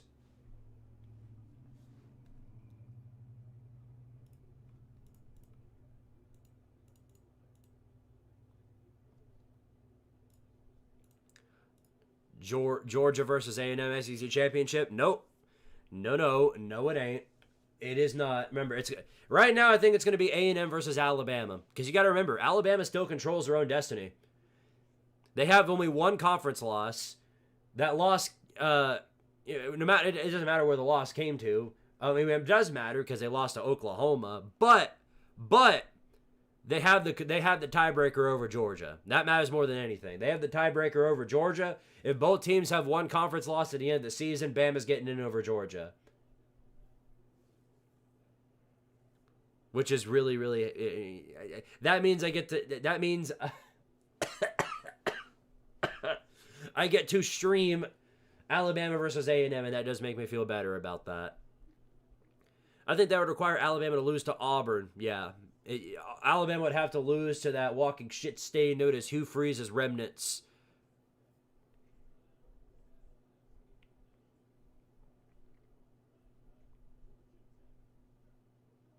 Even better, Arkansas versus Kentucky. Yeah, let's just make every other team ineligible so that way both of those teams can get in.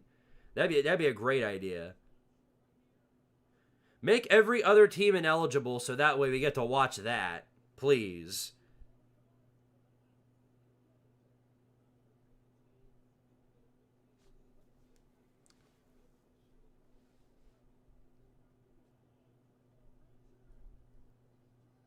Mississippi State versus Kentucky. I think no matter what, I think no matter what happens, it's going to look like absolute AIDS.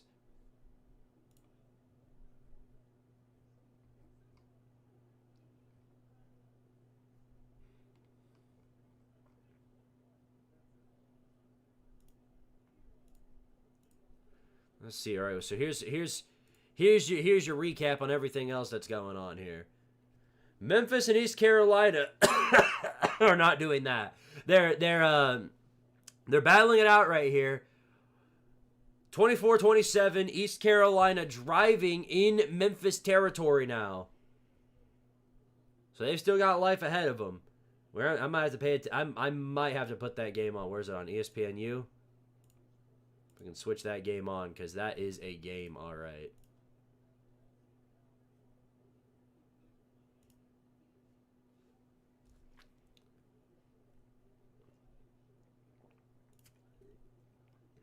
So glad Walter Disney finally made a deal.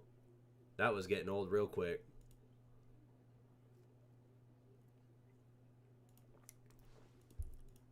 Let's see. Do.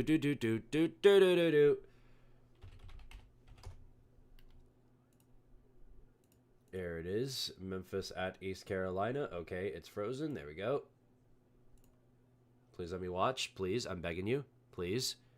What are we doing? It's trying really hard. And I made it just in time to see the touchdown. Oh my goodness. East Carolina has taken the lead on your new G5 champion, which will no longer be G5 champion after this, Memphis. I think it's just going to be a free pass for James Madison from the looks of it. My goodness. It just continues. The G5 mutilation just continues. It never ends. They just keep beating the piss out of each other. Non-stop, constantly. My goodness. What are they doing?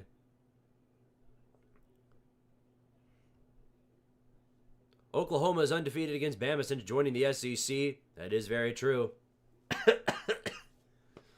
Which is very funny, actually. Very, very funny. They're also winless against Navy. 3rd down and 7 for New Mexico State in Tennessee territory. I've hardly been paying attention. They're at the 25. Slant route, 1st down. Yep, you already know how that goes. Was that Boo Carter on the coverage? Probably. Boo Carter's really good at covering nobody.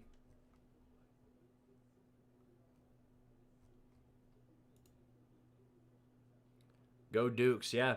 James Madison, I think the dadgum president's going to be the one to run the G5 and get into the playoffs from the looks of it. Greatest thing that's happened in North Carolina in a very long time. Rolling out of the pocket here on 1st and 10. Rolls out the other direction. Plenty of time to throw. Past the 20. Gets to the 10. Now to the 5. Gets all the way to the 1-yard line. We're going to let New Mexico State score before they wrap up this ball game, huh? Might as well. What's the harm in it at this rate?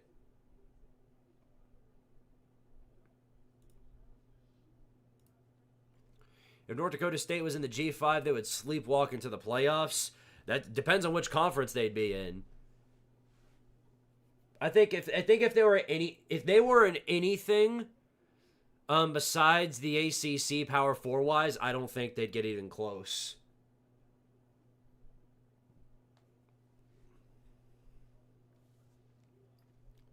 But that's only if.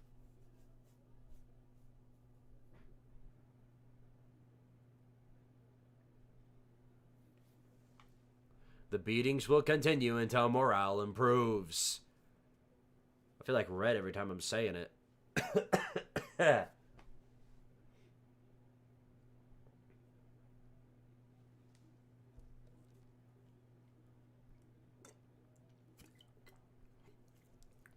If Bama, Ole Miss, and Georgia lose today, playoffs will be crazy.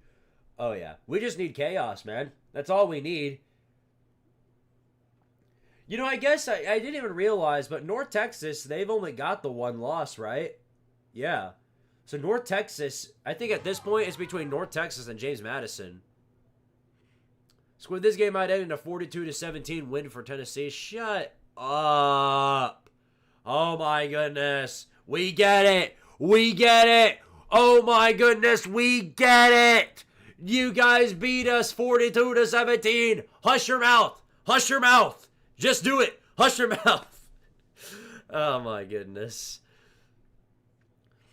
Oh, fair enough. Fair enough. Thank you for the $2 super chat. Georgia Tech totally did not struggle against a 1-9 team tonight. Yeah, no, never in doubt whatsoever. Touchdown Ole Miss. And tell me more news that I don't know.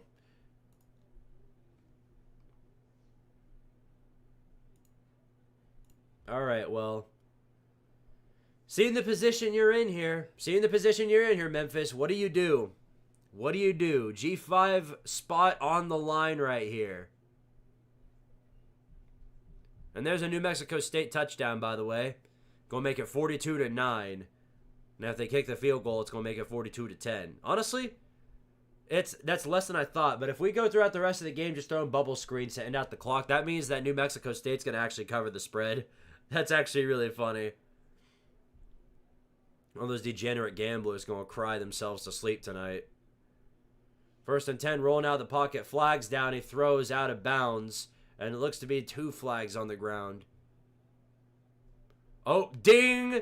And the score is going to stay 14. It's going to stay 42-9 after a doinked extra point. That's funny. A hold on Memphis is going to push them back 5 yards. I can't speak correctly. The G5 is a fatal 4-way match, and a steel cage first to leave wins the conference. Well, I'll tell you what, the first one that's going to go down from the looks of it is Memphis. They've already got the 2 losses. They take a 3rd one here, and oh boy, they're cooked. Pass play, looking, over the middle, caught. Taking your sweet time. You only got 2 timeouts to work with, and you didn't even reach the 1st down marker. The clock will continue to roll. All right, or it won't? Okay, never mind. It's staying at 52. Okay, that's why. That's why they took a timeout. That makes sense.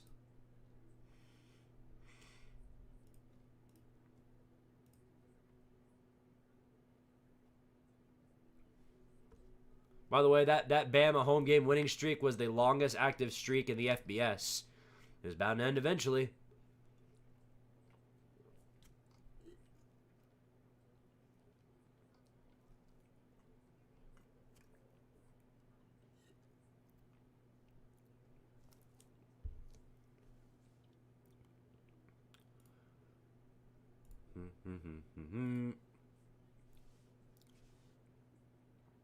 They'll be crying. They'll be DMing death threats to play. Oh yeah, don't forget that. Georgia, Texas, Oklahoma, Bama, Georgia. Georgia is both better and worse than Alabama. Don't forget that. Here's another pass play. 50 seconds to go. Another outside throw, tackled. Didn't even make it to the out of bounds mark. So the clock will continue to roll down. You got 40 seconds left and only 1 timeout to spare. You can't be doing these dink and dunks. And now it's 3rd and 8. Pass play again, looking for a man. Plenty of time to throw. The line's blocking correctly. Now he's going to run. He's going to think about taking off. He actually does take off. Runs out of bounds after getting half the yardage he needs, and it'll be 4th down and 4. So any and all plays here at this point is for the game. But you took out a lot of clock with terrible clock management and game management. So now you've got 24 seconds and a whole lot of field still left to go. And you're down by 4. So here we go, 4th down and 4. Got to get to the 35-yard line, stuck at the 31. 4 receivers out for Memphis. Pack to pass. Looking. Over the middle, it is caught. 1st down, past the 50, or past the 45, right at the 50, or maybe the 49-yard line, but you're down to 16 seconds left to go, and only 1 timeout to spare. Now back to pass again. A whistle is blown, and it looks to be maybe East Carolina using another timeout.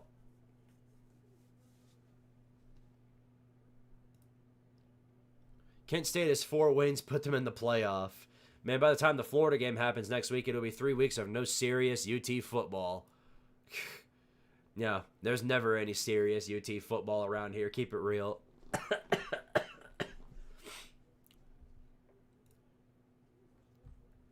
How about Kennesaw State, though?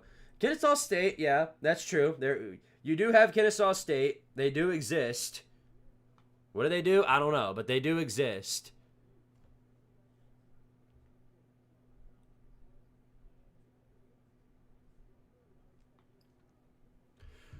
All right, well, East Carolina just used their final timeout. Now, again, remember, Memphis is down by 4, so they can't just keep getting to field goal range and be happy with it. They've got to get the rest of these 50 yards. Meanwhile, over in the Tennessee game, Tennessee just fumbled the football. And I think it is recovered by Tennessee, thankfully, but great. Okay, 15 seconds, back to pass. Throws on the outside. It is incomplete.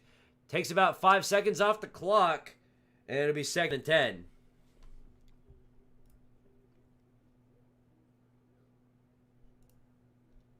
Well, despite the fumble, at least George McIntyre made a completion. At least there's that. At least we know we have a backup option if necessary. All right, well, here we go. 2nd and 10. 11 seconds, all that are left. 3 receivers out, tight end in motion.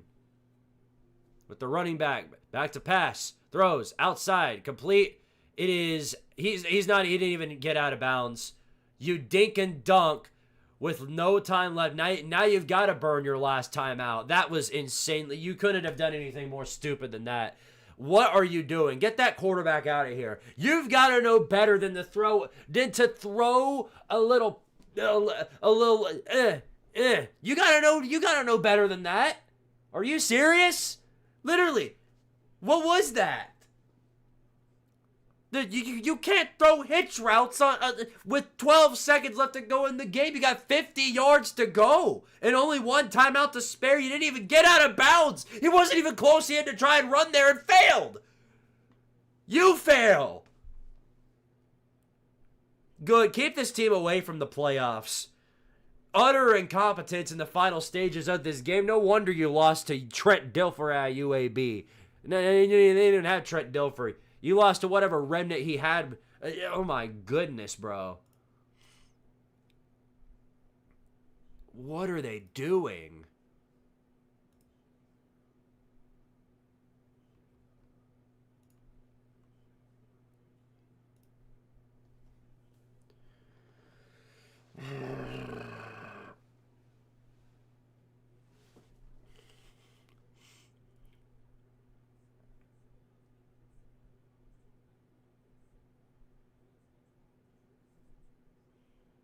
Third down and 8. 4 receivers out for Memphis here. 6 seconds left to go. This is probably the final play. Back to pass. They're bringing all kinds of pressure up on the line. He rolls out, tries to run away from it, throws a prayer shot to the end zone. It's well short and intercepted. And East Carolina is going to win at home, and Memphis's playoff run is officially over. That's a huge win for the Pirates. And, well, a huge tear in the G5 has once again been made. As if there already wasn't a big one, now there's an even bigger one.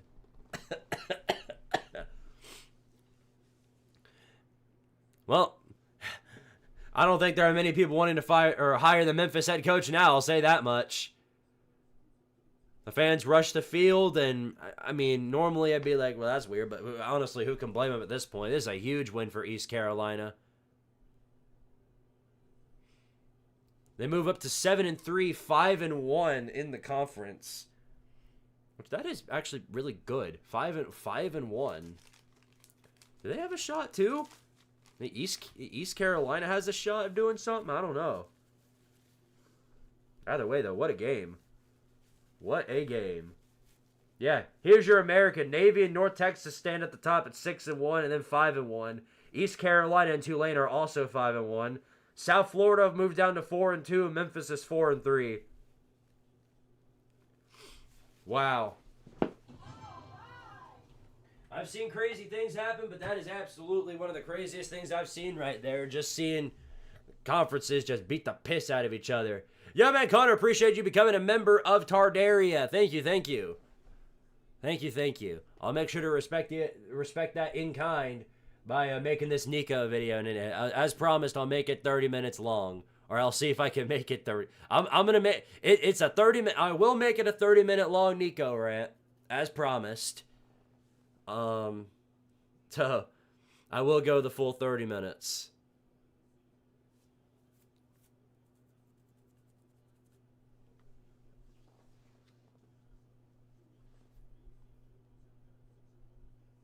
I'll send ass if Georgia loses. Oh, you might. Oh, boy. Go Longhorns. Damn it. 4 minutes left in this ball game.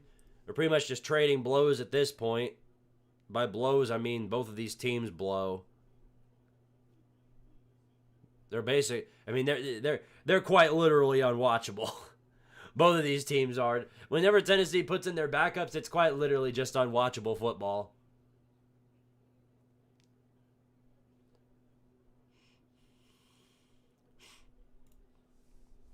Squid Tulane just won. Good for them. They're also in contention. I mean, the G5 is still anyone's guess, but it's thinning out with every single week.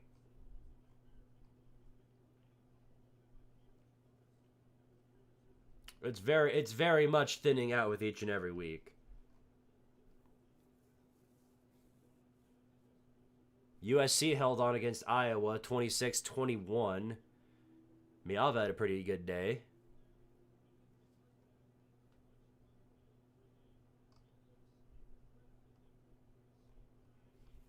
Yeah, we had some really good games on earlier.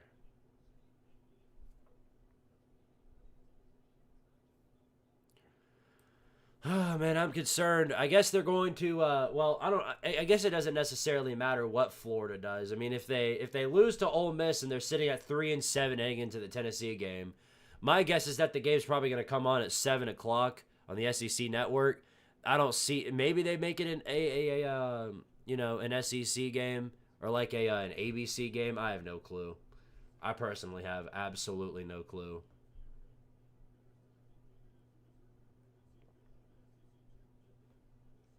I never know anything about anything that goes on.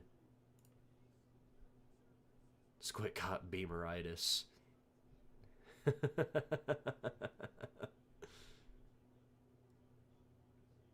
These Tennessee unis suck. Yeah. I'm not a fan of them at all in any capacity. I'll tell you that much. I'm not a fan of the uniforms. I would have much rather them just stick with the traditional gray uniforms that they wore. They looked so clean when they brought them out last season to start out against Chattanooga. And then for some reason they changed it the very next year again, and now they look like that. Straight up looks like a fourth grader drew it. I cannot stand looking at them. Why are the pants a different color than the shirt? Why is the jersey a different color than the pants? Why? I don't get it.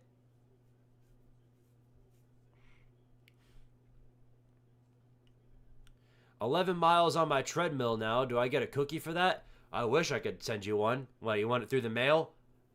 That's a huge accomplishment. 11 miles. Good work. Good work. Hella work. Peak ACC FSU versus Virginia Tech. That might be the reason why I feel sick. Seeing that game is going to happen made me feel just horrible.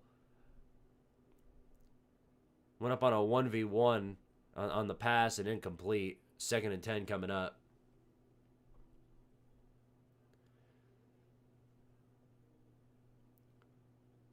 Probably the same reason your shirt is a different color from your pants. But yeah, no, I mean, well, no.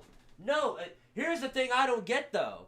You guys are seeing it. It's not that just the shirt is a different color than the pants. I mean, if it were like, orange jersey, white pants, I wouldn't care. But it's two different versions of the same color. That's what's got me so bothered. It's two different versions of the same color. One, I mean, it's a darker gray on the top and then a lighter gray on the bottom. Why? What's the point of that? Just make them the same color. Just make them the same exact. Why are they so different in terms of brightness? Doesn't make sense. All right. Soupy Spirit, appreciate the 20. Thank you. Thank you very much for the $20 super chat. It says, Lane Kiffin puts 50 on Florida, ends their shutout streak, and then extends the salt to rub salt in Gator fans' wounds. Florida establishes themselves as the Nebraska of the SEC, forever stuck in the glory days. Florida, Nebraska, Swamp Huskers. Well, if that all comes to fruition, then that'll be a great time for me. But I very, very much so doubt that would be the case. I think Florida will find a guy somewhere that'll bring them back to some sort of relevance. But if that does happen, that'd be great. I'd be very happy about that, per se. I would not complain in the slightest.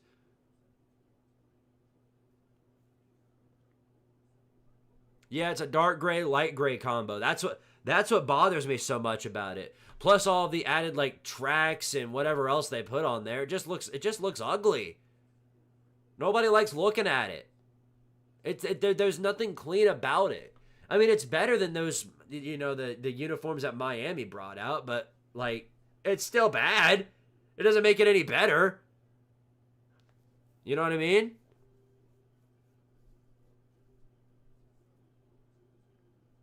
It's ridiculous. Squidtard Sports should devote a jersey, a video to jersey. Oh my. Maybe. Yeah, I'm talking about the Grays. I don't know if that's just like a one-time thing, like every other year, if they actually plan to keep those around. But my goodness, I'm not a fan of them. They look ugly.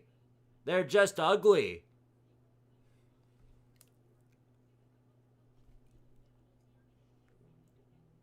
Nobody likes looking at them.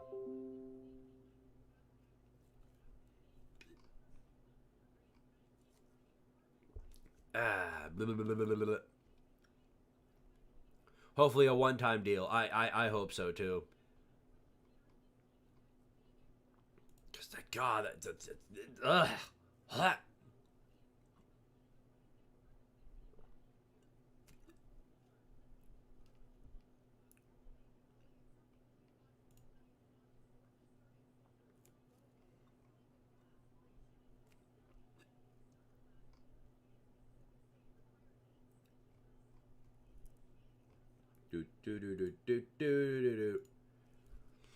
Okay. Also, the G5, Kent State needs 11 games to go to specific way to make the MAC title game. Game 1 did. Unfortunately, Game 2 is they need UMass to beat Ohio. Ooh. Good luck with that. Yeah. Good luck with that. Alabama lost, but it's okay. All we got to do is beat Auburn and we're in the SEC championship. Yeah. No, you're fine. You're fine. You could afford a loss along the stretch. Now, if you lose to Auburn, everything's dead. If you get beat by Auburn, everything is ruined. So take that into consideration.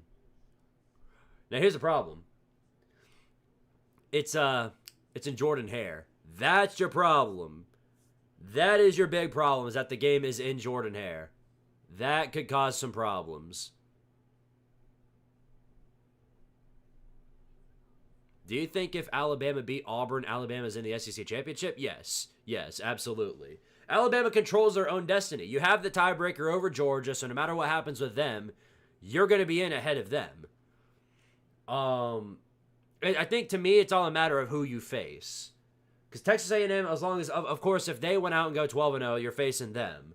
If they lose to Texas and Texas wins out, then you face Texas. If Georgia wins out and A&M just somehow flops like a fish and dies against Texas or something, then you probably face Georgia.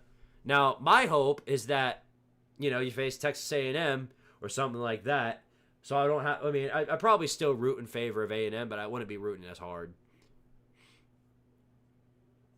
Oregon looked sick last night. Sick for about one quarter. Then they took care of business. Or if you mean sick, like good.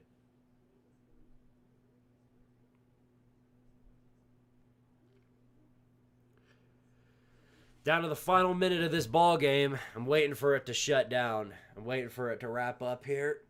Ugh. Push up the gut, nothing given there. 121 left to go. The clock will continue to roll down. And boy, yeah, no, If you were a bet man and you bet on the spread of this game, I'm laughing at you right now. I find the gambler's suffering somewhat entertaining, because that's what you deserve for being that incredibly stupid. Chick-fil-A had undercooked my fries for. Oh no, no, they didn't. Oh, unbelievable. That's messed up. Oh, unbelievable. I don't know which one it was, but that's messed up, bro. They did you dirty. That's unbelievable. They did you dirty on that one.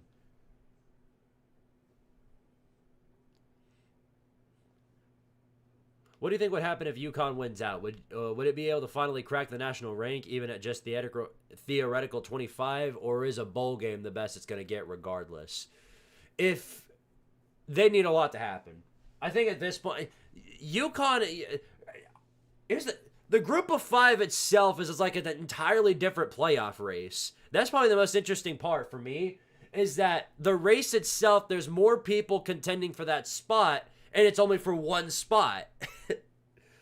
I mean, UConn would need a lot to go in their favor, I think. They would need a lot of teams to fall, and then they need that team to fall, and then they need the team that beat them to fall as well. They basically just need everybody to just internally destroy themselves, and then maybe they've got a shot.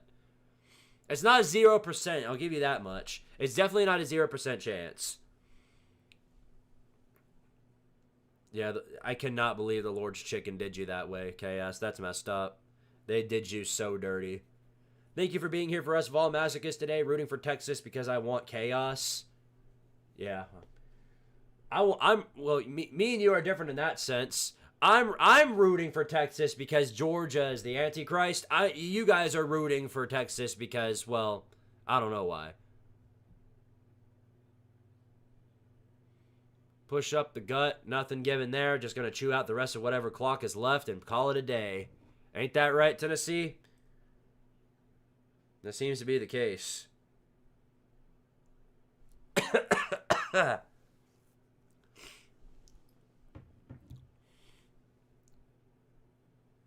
21 seconds are all that's left. I think all that's left is one more play, and then that'll do it. CFB 25 GOAT George McIntyre sighting. And there's your last push. Just one last run up the gut, and there you go. As ugly as it was, because it took us an entire half to finally run away with it, Tennessee is going to come out a winner against New Mexico State 42-9. And even though it's against a high school team, I'll go ahead and play our victory theme and then call it a day, why don't we? Where is it?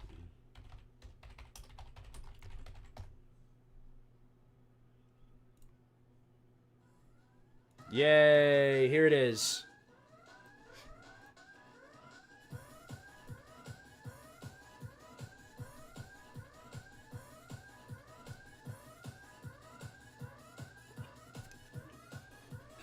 Woo!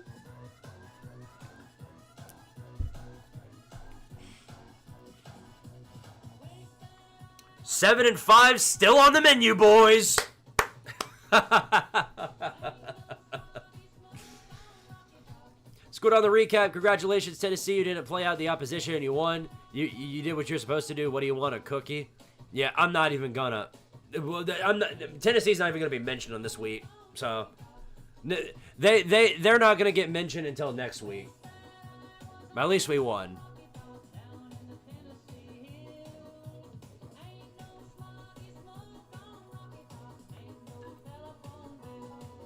Technically, New Mexico State is a high school team. Well, not really, but you get the idea.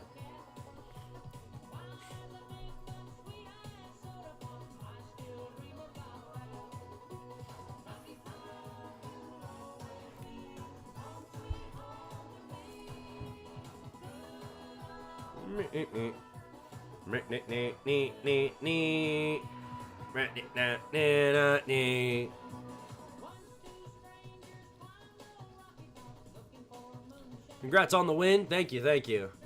Your did it. We did do it. Yay!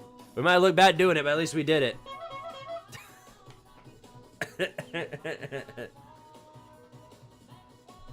All right.